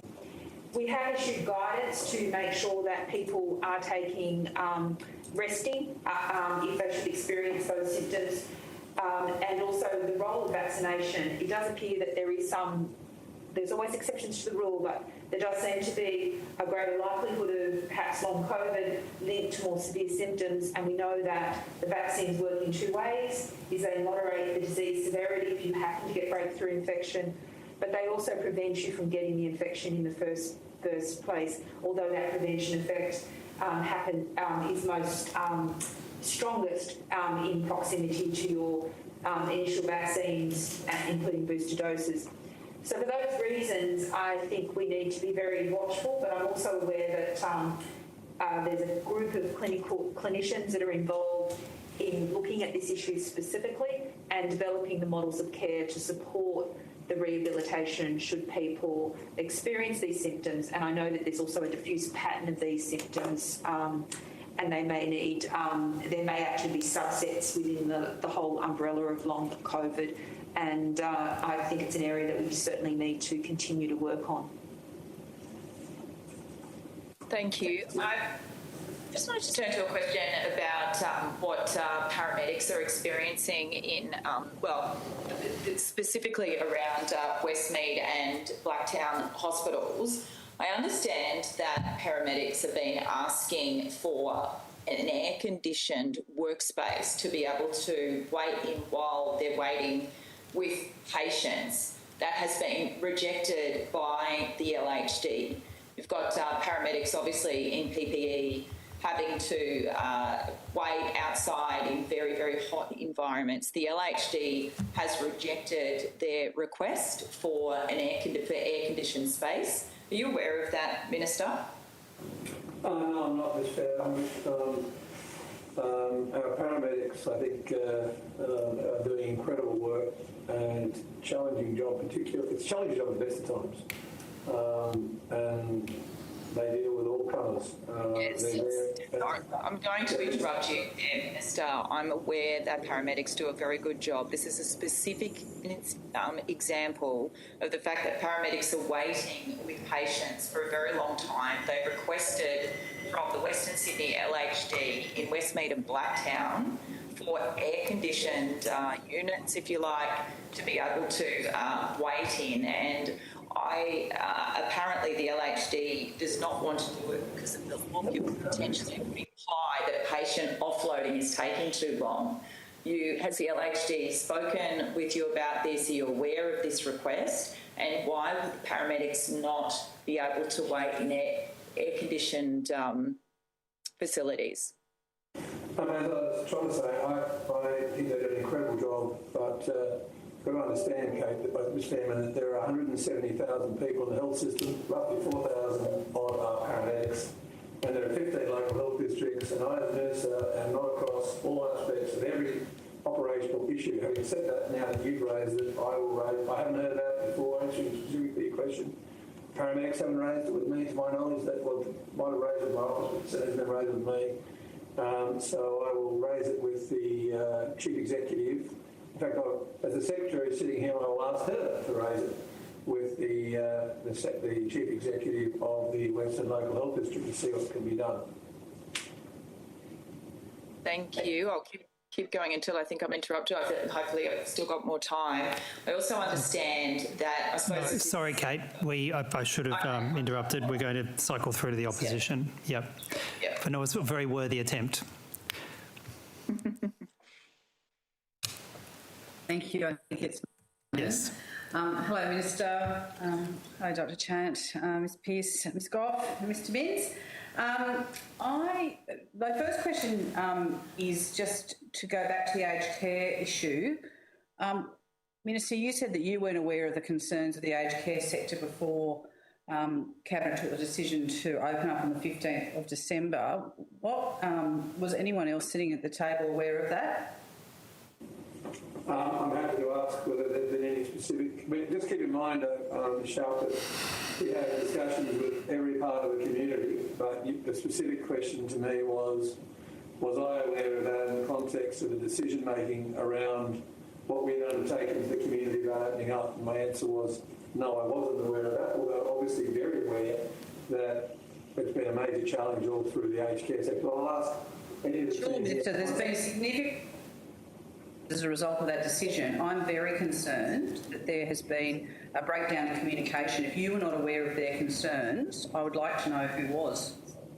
Well, we'll ask, but what I'm saying is I think that there's always been liaison on a whole range of issues, because we've had to... I mean, when we had the breakdown in Summer Hill, one of your local colleagues and I were discussing that, there were 62 patients, I think, in that... 62 residents. 62 residents. We don't have a lot of time. We've got a lot of questions for you. I really am not asking the question to you. I'm asking the question to the officials at the table. No, if I may, Ms Sharp, there's no specific knowledge of representations about that issue of reopening as you describe it.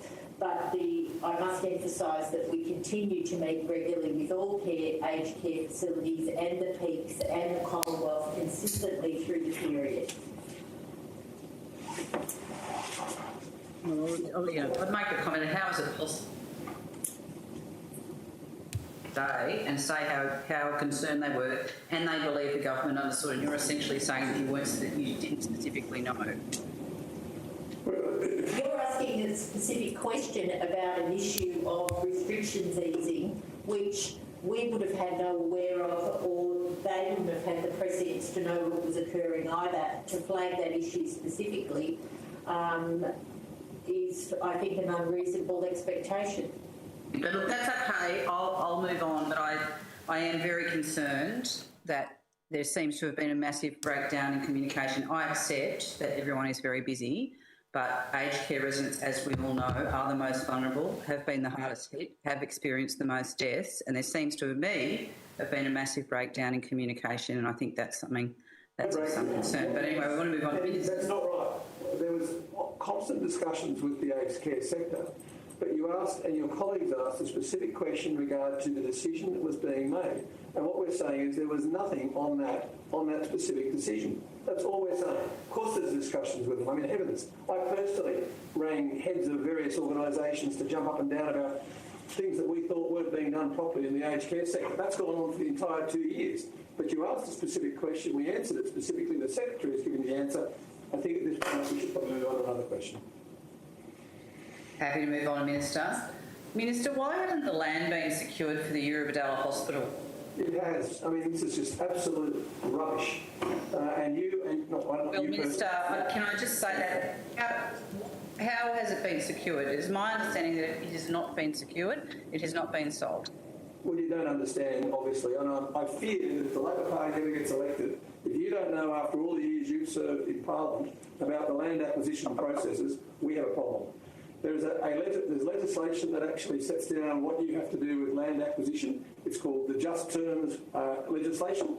And what that requires is that there be genuine negotiation. If you wish to have a look at the Supreme Court decision of August last year on what is involved in genuine negotiation and discussion to try and arrive... Minister, I'm very familiar with that case and the Just Terms compensation. You've been promising this hospital for a long time, but the land isn't secured, and you keep saying that it is. It has not secured. Are you going to put silly assertions, or are you going to answer the question?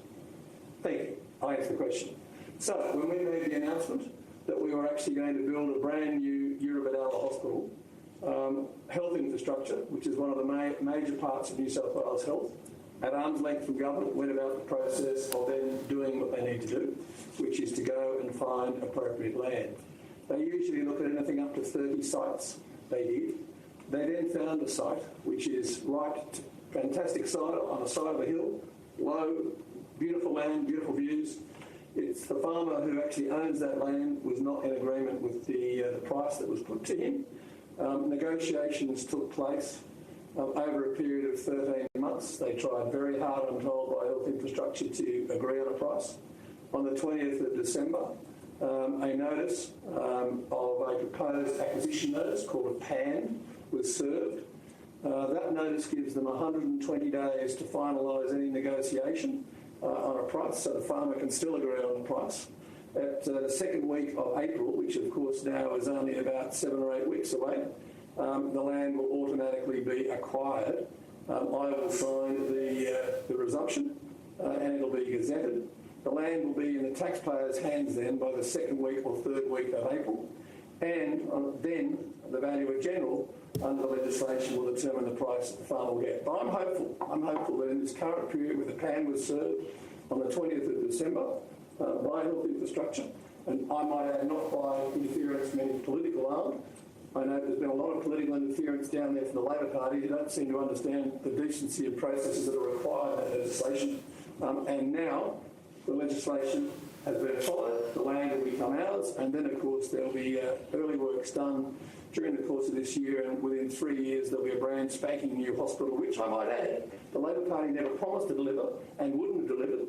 And when the South Eastern Regional Hospital was promised by Labor Party, they walked away from it. So that's the history. Labor promises things down there and does nothing down the South Coast. We have done a lot, and we'll do more. Thank you for that. Thank you. We'll take that as a comment. To go to the point too, then, what's changed since December? You've been promising that it's now going to be level 4 after the letters in response to the petitions in relation to this hospital suggested it would only be a level 3 hospital in December. So what's changed now? Is it just the election, or you've just indicated that no, the land isn't secured, but you're still working on it. And now you're saying that it's going to be level 4 when just a few weeks ago you were saying that it was going to be level 3. What you're doing is absolutely irresponsible. And can I tell you, late as last night I was talking to the senior public servants who've been working on this for 2 years. And one of them said to me, Minister, every time we have the opposition making these comments which are simply not true, it undermines the confidence in the community to work with us on achieving the type of hospital that we need the community to be involved in. You are now perpetuating that, Penny, and I'm really disappointed. And I remind you this is supposed to be about COVID, not about that. You're just taking political potshots. Let's get back to the main game. Well, Minister, the point that I'd make is that someone who's worked there for 20 years is so concerned that he's actually running in elections because of the issues in relation to that. But I might hand it to my colleagues at this point.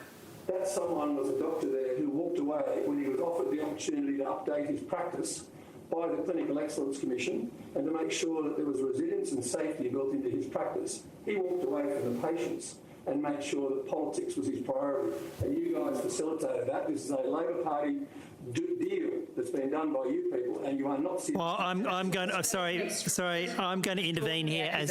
I am going to intervene here as chair. I am going to intervene here as chair. When we open this committee, we say it is not an opportunity to make adverse reflections against individuals. And that applies as much to you, Minister, as to any other witness that we have. So I'd ask if we could stick to the issues. And we will get through this a great deal quicker. Can I ask a question? We're going to deal with all the officials. Can we ask, I'll put this to you because otherwise there's no point in having very senior public health officials here. Well, Minister, I don't. With all due respect, Minister, I don't think the answer you gave was designed to inflame, not to assist the situation. And I'll go back to the opposition now. I will go back to the opposition now to ask for questions in relation to the terms of reference of the inquiry. And if we all stick to that, it'll be a productive afternoon. Thank you. Thank you, Mr. Chair. Minister, we had evidence this morning that during the pandemic that New South Wales Health has actually sought to cut jobs in pathology and to downgrade positions at the South East Regional Hospital. How would you respond to that? It's complete rubbish, but I'll ask the Secretary to comment on it. No, I have no knowledge of that. Okay. Mr. Minns? So look, I've made inquiries about those matters that were referred to me. There is a process going on of reform in New South Wales pathology, and I'm assured that no part of that process involves the removal of what you might call frontline pathology workforce who are engaged in their scientific tasks, and that whilst there might be some restructuring across the network, and that could have the effect of some managerial jobs being seen as at a lower seniority level, that has the potential to affect 6 to 8 people, and all of those have been assured that their current payment conditions, etc., will be grandfathered. So it's a process of restructuring the network and trying to work on the award, and I think comments were made this morning about how some health awards are in pretty desperate need of updating. And no part of that process affects the pathology workforce conducting their work. And people who may have a potential consequence won't experience it personally because of the grandfathering commitment that's been made.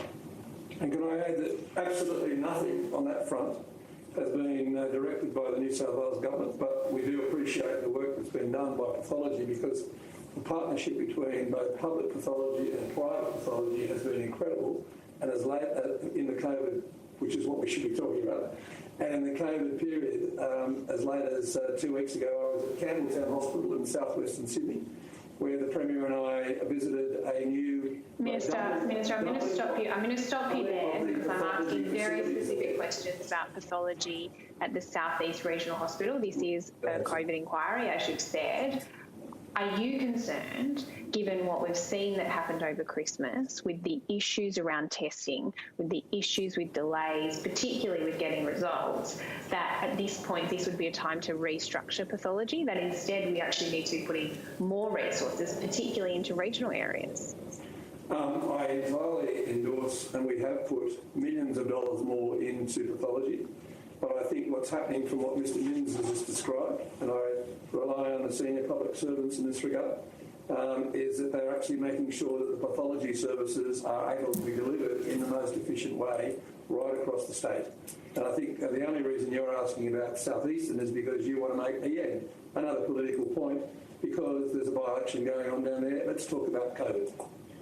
Well, Minister, we are talking about COVID. We have serious questions that we want to ask about the pathology services in a part of the state that saw the same kind of delays that happened across the state particularly over Christmas. And we've now been told this morning that there are a number of job cuts that are actually occurring. This is a hospital that has been chronically understaffed over a number of years, and now it appears that there will be issues with the pathology department going forward. Well, I think what Mr Binns has just said is that in that hospital, which was the hospital that Labor promised and never built, but we built when we came into government, that is the South Eastern Regional Hospital. Minister, there was plenty of federal money that went in there as well. Plenty of federal Labor money that went in there as well. Even though they promised to build it. Well, thank you for at least admitting Labor never built it. There was plenty of federal Labor. And there's pathology there, and those pathology services are going to continue in the appropriate way as Mr Binns has just described. Well, I think we'll be assisted if we keep to events that have happened in the last decade. So I'll go back to the opposition. Actually, South Eastern Regional was built by the Liberal National Government because Labor didn't do it in the previous 16 years. Last decade, yep.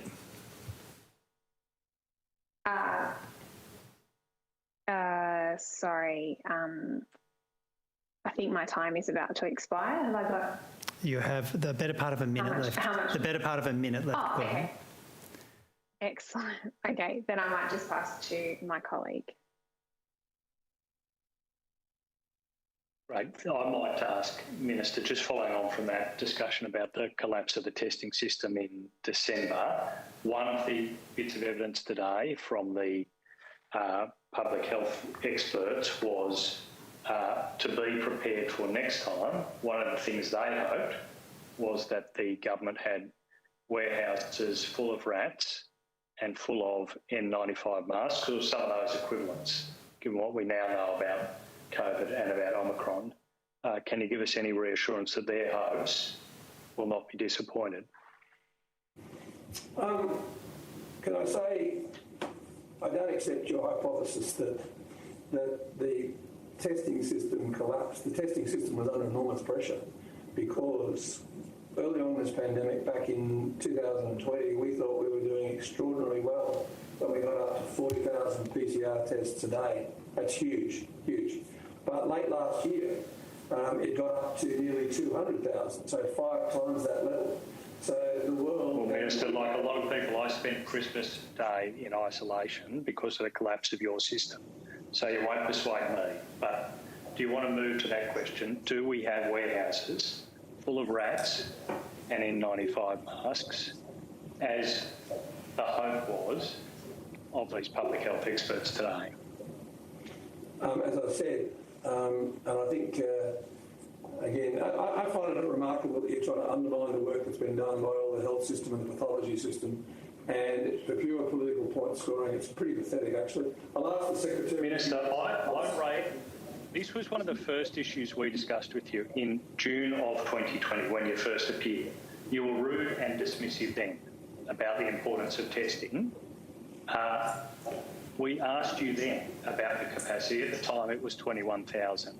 That was our surge capacity. We asked about alternative testing to PCR testing.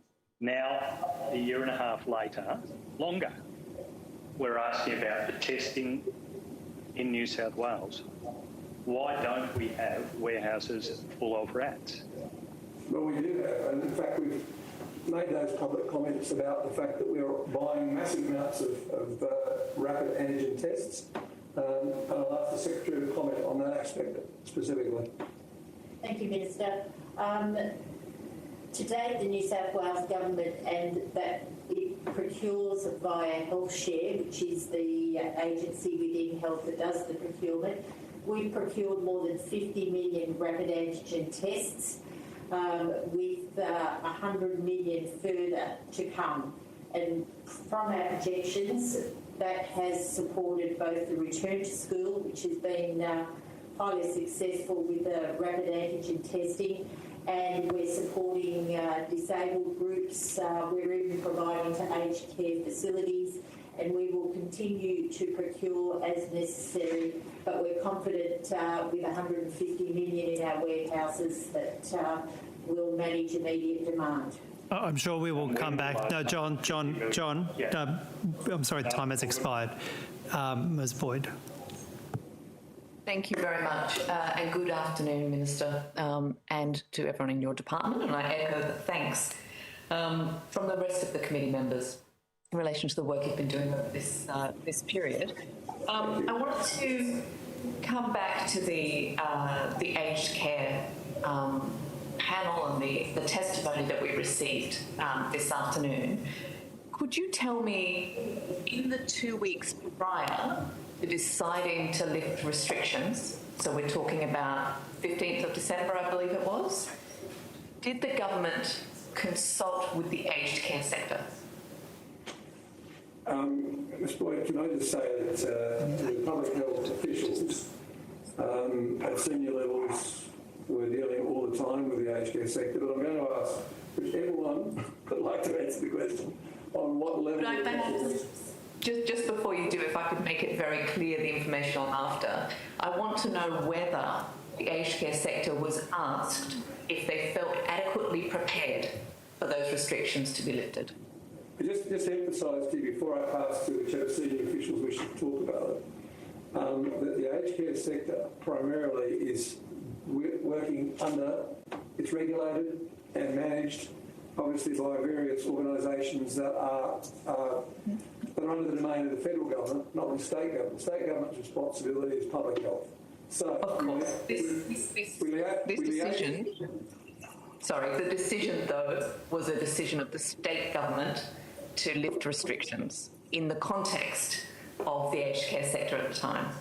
Well, it wasn't just in the context of the aged care sector, it was in the context of the entire community.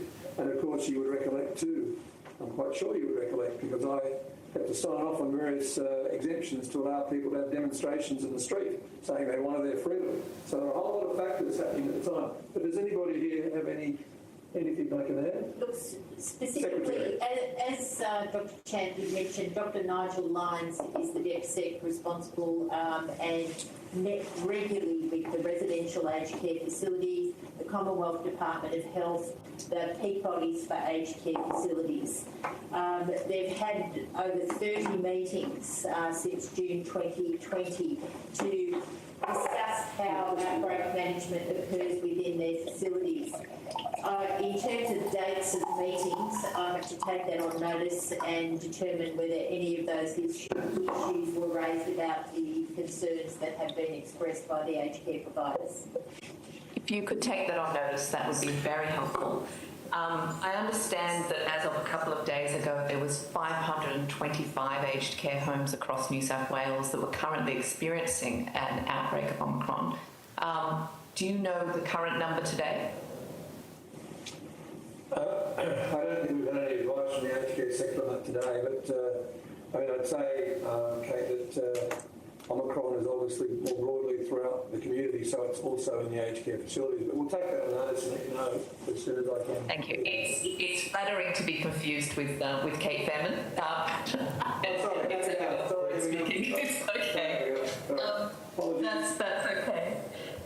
If you could also tell me, you may need to take this on notice, but how many of the New South Wales deaths during Omicron have been aged care residents?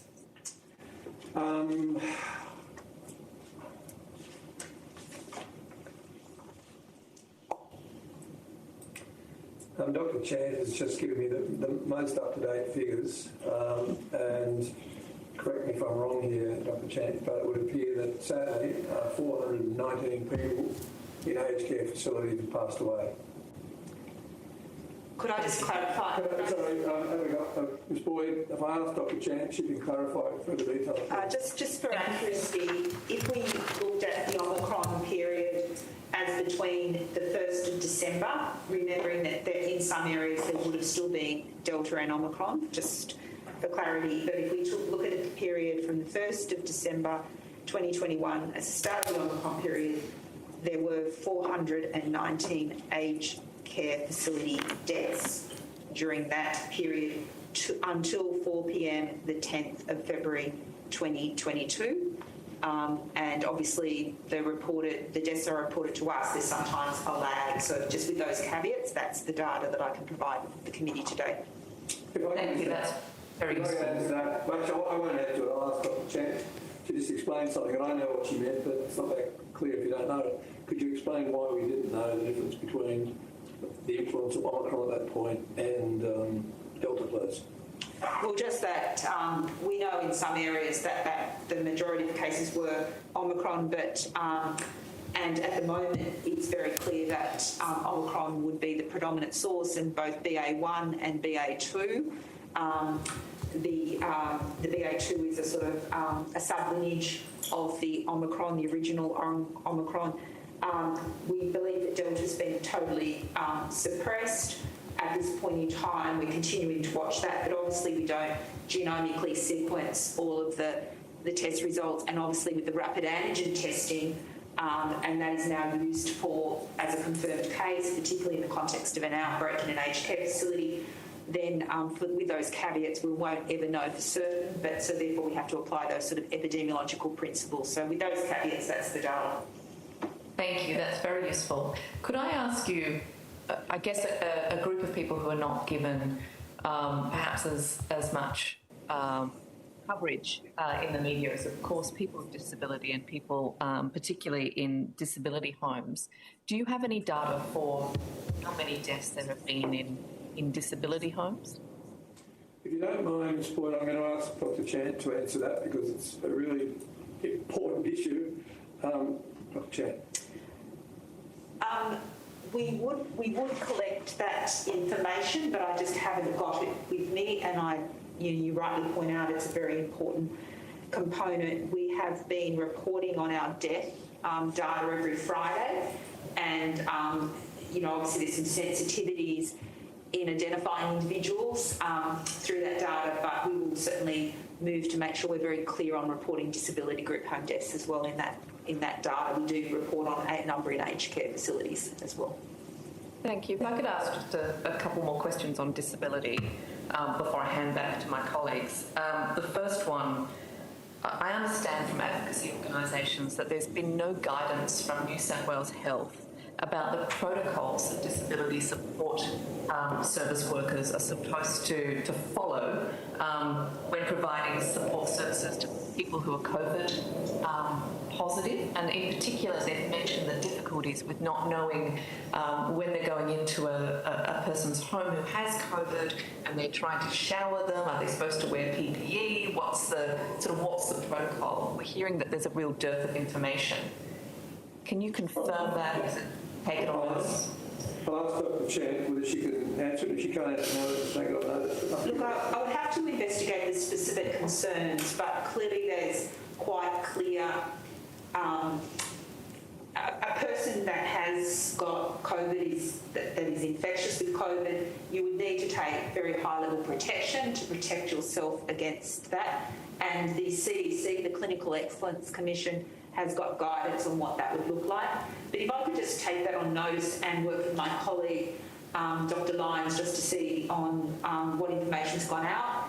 And if there are issues that it needs to be made clearer or simpler, then we would be happy to do so. But I would have thought that there was some guidance. But I think one of the challenges here is making sure that the communication gets out effectively to everyone who needs it. So I'll follow up that as a matter of priority.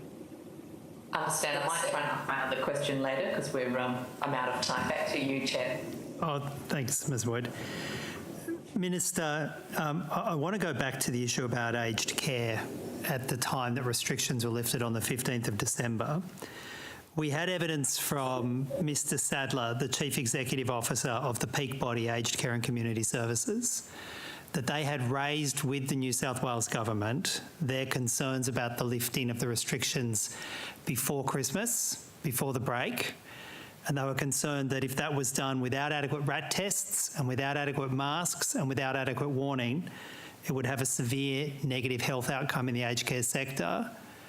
But nevertheless, the restrictions were lifted. Is there nobody on your team who can recall those representations coming from the aged care sector? I think they've answered that, but look, I'm going to ask, I'll let anybody at the table answer the question, but I think does anybody here know anything that you can help Mr Shoebridge with on that particular issue, or shall we take it on notice? Nothing more than we've already said, Minister. I'll take it on notice. Well, Minister, I look forward to getting those answers. When we asked the sector what their key wishes were going forward, one of those wishes put forward was for the New South Wales Government to commit to being part of a national aged care coordinating centre, which then have state-based nodes, and ensuring that New South Wales Health is part of a national aged care coordinating centre. Is that something that the New South Wales Government has considered? Mr Shoebridge, that has not been put to us, but can I say anything that would help? We'd love to be involved in anything that would help, but I think you've got to also understand that in the first instance, any propositions like that probably should have been. I mean, maybe you would know. I don't know because I didn't see this morning because I was a bit busy. But have they put that to the federal government to actually do it through the national cabinet, or what have they done? It's my understanding they're the national peak body, and it's been progressed at both the national and at different state and territory levels. But could I understand from this, you have no opposition in principle? In principle, it seems sensible, but maybe you'll take on notice a more detailed response. So I don't do anything at all to assist in trying to do anything we can to assist in the aged care sector. And I think New South Wales Health and the team within New South Wales Health in every local health district has done that right from the word go. We would be delighted to help in any way we can, but it's got to be done through a coordinated way. I think from the sound of what you're proposing. Yeah, indeed.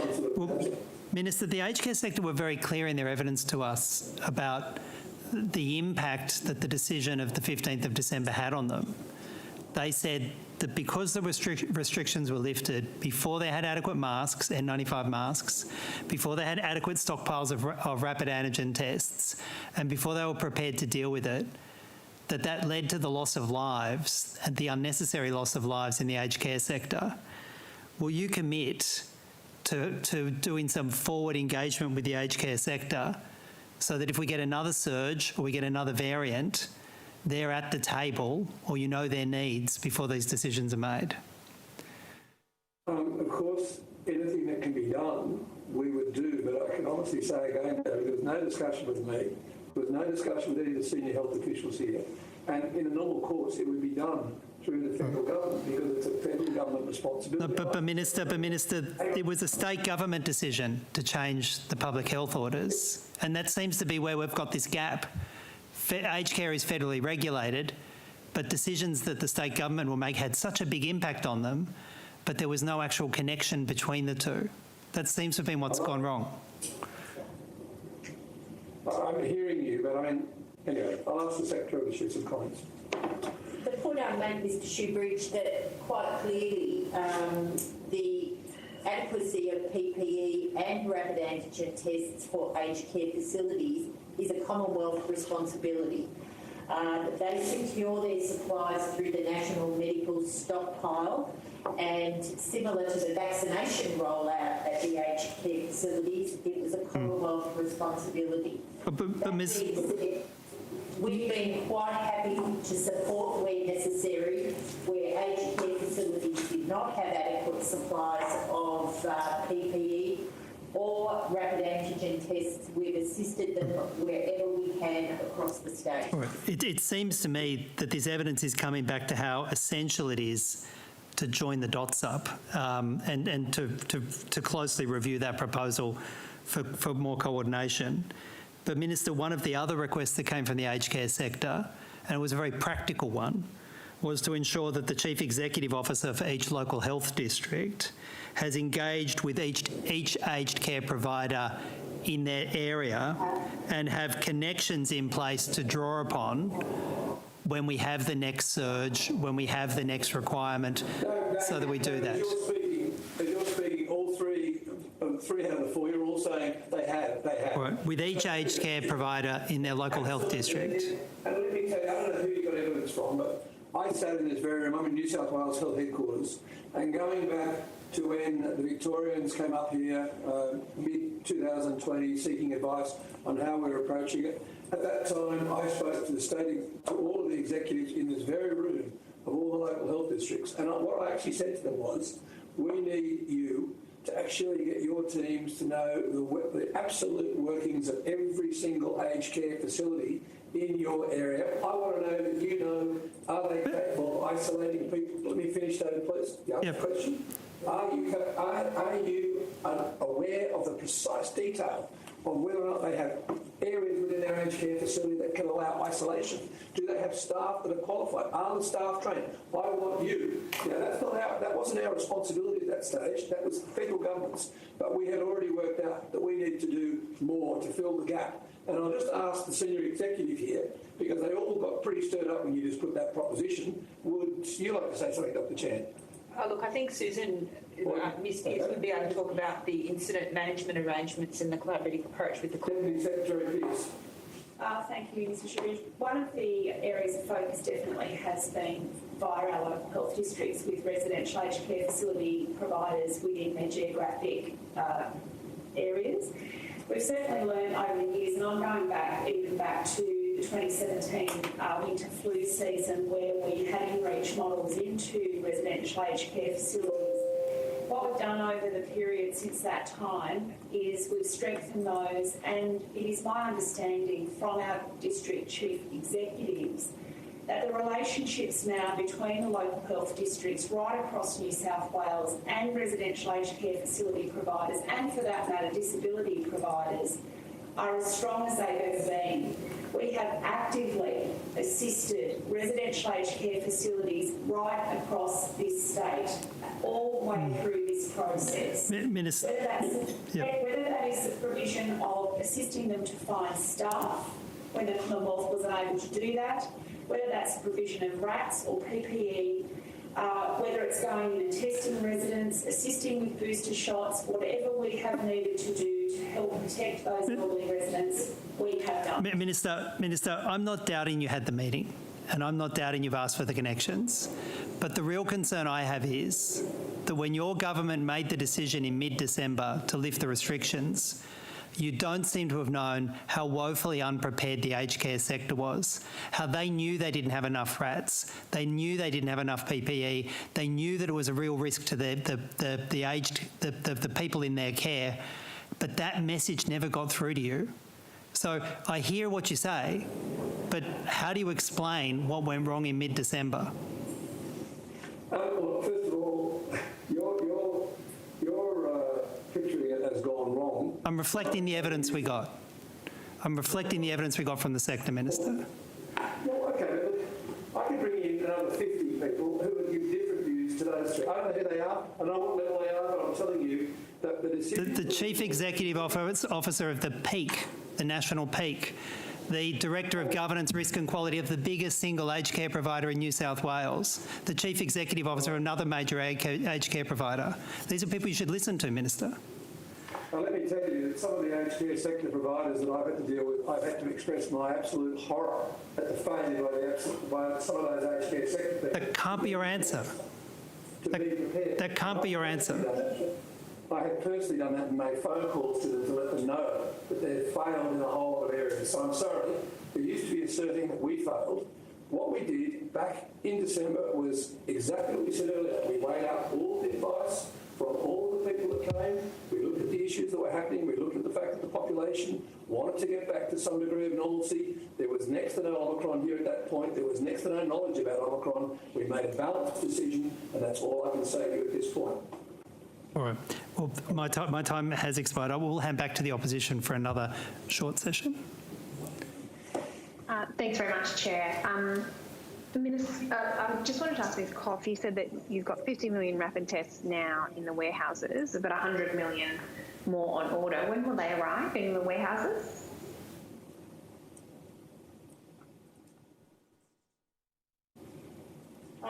They're scheduled over the period of February. We have a timeline for February, and week by week, 9.1 million the 7th of February, 16.2 million the 14th of February, 21st of February, 11.8 million, and 28th of February, 9.5 million. So it's a well-orchestrated logistics campaign. The biggest challenge that we've had is the fragility of the international supply chains, because air freight has been problematic, I think, as everybody is aware, over the duration of the last month or two. And were those rat tests, were they centrally purchased by Health, or is that all of the rat tests that are available across government?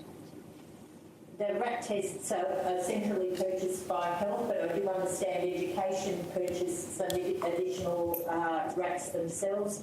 But as I mentioned earlier, we have been the primary supplier to Education for the distribution, plus also we're getting to vulnerable population groups such as in the disability sector, social housing tenants and the homeless, to Aboriginal community-controlled health services, and the Stronger Communities Cluster is helping us progress the distribution to some of their client groups. So just to be clear, within the New South Wales Government, your testimony is that only Health and Education have been purchasing the rat tests. That's not correct. She said that she's aware of that. She didn't say the other transport. And we know Dr. Chan is just saying Transport's done the same. There will be various agencies. But you can't ask us what other agencies are doing. If you want us to do that, or if you want to know that... No, Minister, we accept you're here to speak on behalf of Health, and I think you're going to be questions can be put about Health, Courtney. Yeah, I'm just wanting to get clarification on whether you are the central point of purchasing for all of the government, or whether individual departments are making their own arrangements. And I think we've made it clear individual departments. New South Wales Health has taken a major responsibility, but other agencies are also doing it, and you'll need to talk to those other agencies. I understand that. Thank you, Minister. Minister, can I move on? In June 2020, you announced an additional $380 million for elective surgery. How much of that has been spent? Actually, at some stage it was more like 458, I think it was, and then there was another 80 million. So there's a lot more money being allocated. But I'll ask Deputy Secretary Pearce, who has done some amazing work on that, to clear the earlier list, supported by, of course, our frontline. Well, the people who do it are our frontline clinical staff. But Dr. Pearce, if you'd like to comment on that. Ms. Pearce, sorry. Ms. Hussos, the money that was allocated for elective surgery has been expended. The Minister is right, 458 million, and then a further 80 million. That assisted us after the initial surgery suspension in 2020 to reduce the number of overdue patients right back down to a fraction of what it was at the end of that period. I'm sorry, Ms. Pearce, my time is about to expire. I just wanted to get an answer. So it's all been expended, is that correct? That's what I've been advised. Okay, and if you can then just on notice provide me with a breakdown by LHD of how that money was spent, if that's possible, please. Look, I have to, yes, I'll have to ask the team about that. Obviously, it's a complex, yeah.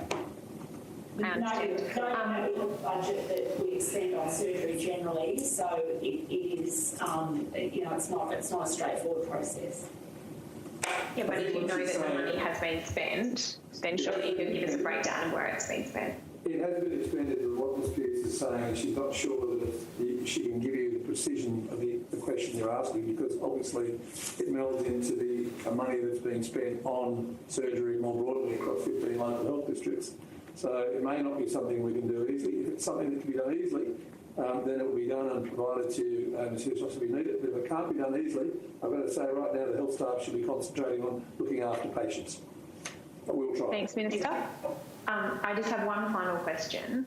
Given that you have said that it was the right decision on the 15th of December to lift restrictions, what then are you doing to prepare for the oncoming winter?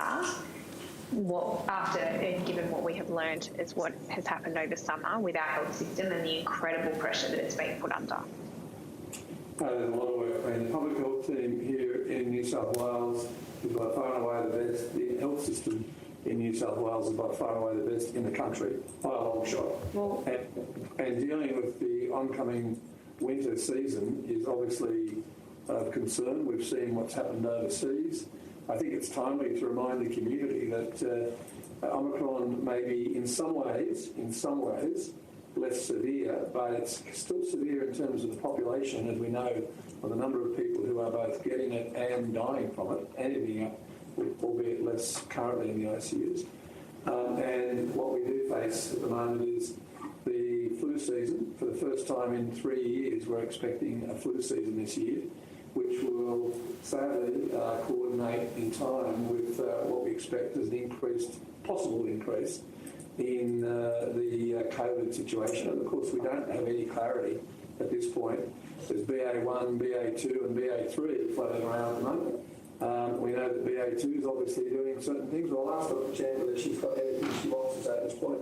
Having said that, I think there's a lot of work going on, and preparation is just the same as we do every year for major dramas on these sorts of things. Well, Minister, let me ask you this. No, Courtney, your time has expired. We either get the response from Ms. Chan or we move to Ms. Fairman. So, Ms. Chan, Dr. Chan, did you want to briefly? It's government time, Mr. Chair. Yes, I'm going to go to Dr. Chant, and then one question from Ms. Fairman, and then we'll go to the government. Dr. Chant. So, Ms. Hughes, we're planning obviously for subsequent waves. We obviously have to also prepare for new variants or a resurgence of Omicron after both natural infection, immunity wanes, as well as that attributed to the vaccines. We are also planning for concurrently flu, and some of the issues that we know we need to do is lift our vaccination coverage for our 6 months to 5 years, because unlike with COVID, where we have to have a strong focus on that age group, the under 5s, gets hit very hard every year from flu. In terms of, we're also looking at integration of our response and how flu is seamlessly integrated into our testing strategies, as well as the protections for aged care. So the same settings that are vulnerable for COVID will be vulnerable for flu. So, for instance, our aged care facilities, and whether we need to pre-deploy things like Tamiflu. Noting the Commonwealth has pre-deployed oral antivirals, and we've assisted the Commonwealth with some regulatory issues in that way.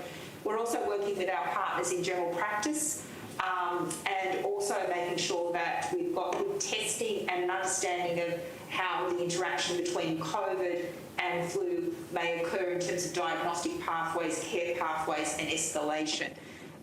So that will be the year ahead. Clearly COVID variants are still expected, and we need to be vigilant and watch for those, and clearly we know the range of sort of strategies that need to be that are useful in our community transmission. We also may need to roll out another booster dose. It's likely that booster doses, additional doses, and we need to change our nomenclature now to be up to date and think about vaccination as an ongoing experience, but that's likely to be increasingly targeted at our most vulnerable, who are likely to bear the best benefit from the repeat vaccinations. So that's probably some of the contingencies we need to put in place for the flu season, but be ever vigilant. Ms. Fairman, one question. Thank you. We've heard a lot today about the exhaustion. We've heard a lot over many months, actually, about our exhausted nurses, midwives and paramedics. Stories of paramedics working, lots of people working double shifts, 12, 14, 16 hours, forced overtime, forced meal breaks. Paramedics, for example, having to skip 2 out of 3 meals. And you've just talked about new subvariants, winter flu. What guarantee can you give to these workers today that their lives are going to get any better, that their workload is going to decrease any time in the next couple of months? Ms. Fairman, obviously we're all hopeful that as we progress and there's less pressure because of the hopefully lessening pandemic, that we'll all be under less pressure. But I think in terms of the specific matters you raised, I'll ask Mr Minns to comment. Yes, Mr Fairman. Look, we accept that for many staff it's been an incredibly challenging period, and some staff might have been asked to come back from leave in the Christmas period, and there's certainly been some extra shifts being worked. It's a pattern that isn't consistent, though, across the state. So we did some analysis to try and just talk about how much overtime is normally worked in our system. And our nursing workforce in September 29, 1.7% of the hours were overtime. In September 21, so Delta, 2.5%, December 21, 2.2%, and January 2022, 3.2%. So yes, there's been, that's a demonstrable increase in the amount of overtime being worked, but it isn't our entire workforce working double shifts and excessive overtime. It's very much a pattern that will affect the workforce unevenly, and it will affect critical care areas in our major metropolitan areas, and it will likely affect the workforce in smaller, remote, rural settings, and sometimes, regional critical care areas. So the other thing that I mentioned in the Rural and Regional Committee is we are right in the middle of a piece of work that's designed to recast all of our workforce strategies to understand what we might need to do to seek to recover and recuperate our workforce. And that work is underway now, particularly minded ahead of the winter season. Thanks, Mr Minns. And if you're in a position to table that data today with the committee, we'd really appreciate that. But I will now hand over to the government. Thank you very much, Mr Chair. And I'll make it one question because I know a lot of members and most likely our witnesses as well have pressing time constraints for 4:30. But I'd like to start by thanking all the health officials for their great work during this period. And also to turn to the modelling that was done by New South Wales Health, which of course took inputs from both New York and as well London and South Africa. And we never reached any of those peaks in that modelling. I just wonder if New South Wales Health and the Minister, do you have any reflections on why that's been the case in New South Wales and why the load on both hospitals and ICUs have not been as significant as we had modelled? Thanks, Mr Farr. What I would say is there has been very significant pressure on particularly our emergency department, or paramedics, our emergency department, and ICUs and wards, but fortuitously the pressures were not as great and the results were not as high as even the best case in the modelling that was made public now a number of weeks ago. It's always challenging though in terms of modelling. I think sometimes the community thinks that the modelling is precise, but I recollect earlier on in the pandemic sitting in this very building, sitting in a health headquarters building, which at that stage was slightly a few metres away from here, and being told that 25,000 people would die in our first year in New South Wales, and of course we had a very, very low number of people die in that first year. And I think that reflects the fact that modelling outcomes are very much dependent upon the available inputs. And when the available inputs in a local context are not high, it makes it very difficult. What we have, of course, in New South Wales, thanks to the community and thanks to our New South Wales health staff that have worked so hard, is one of the highest vaccination rates, double vaccination rates in the world. And those double vaccination rates, and indeed now up to about 45% of boosted people or residents as well, has made, with the benefit of hindsight, a difference.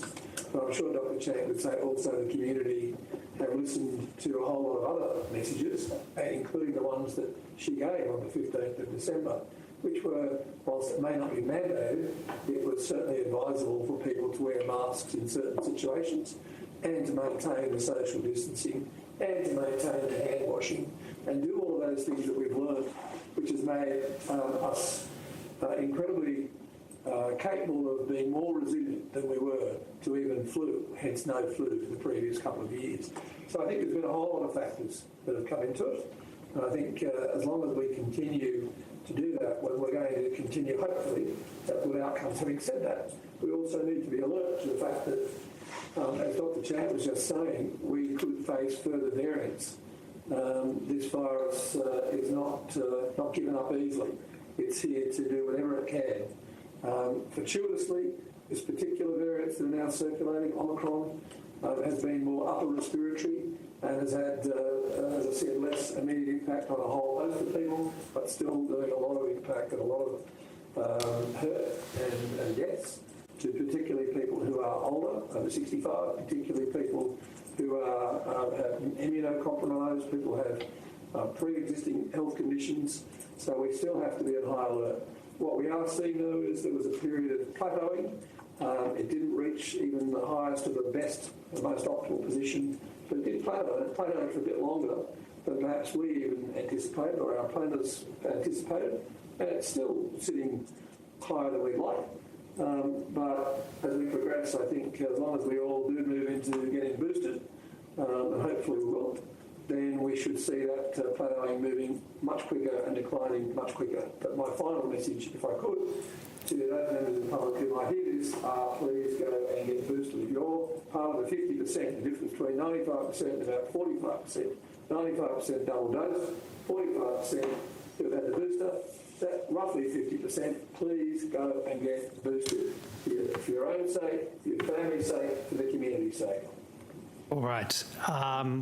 I think the current term is let's all get up to date with our vaccinations. So, Minister, on that note, something we're all on the same page on.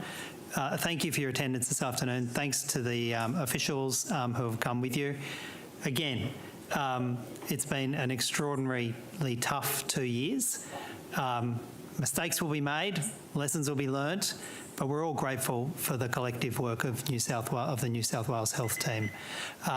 So with that, we'll conclude today's hearing, and thanks to the committee members for the cooperation as well today.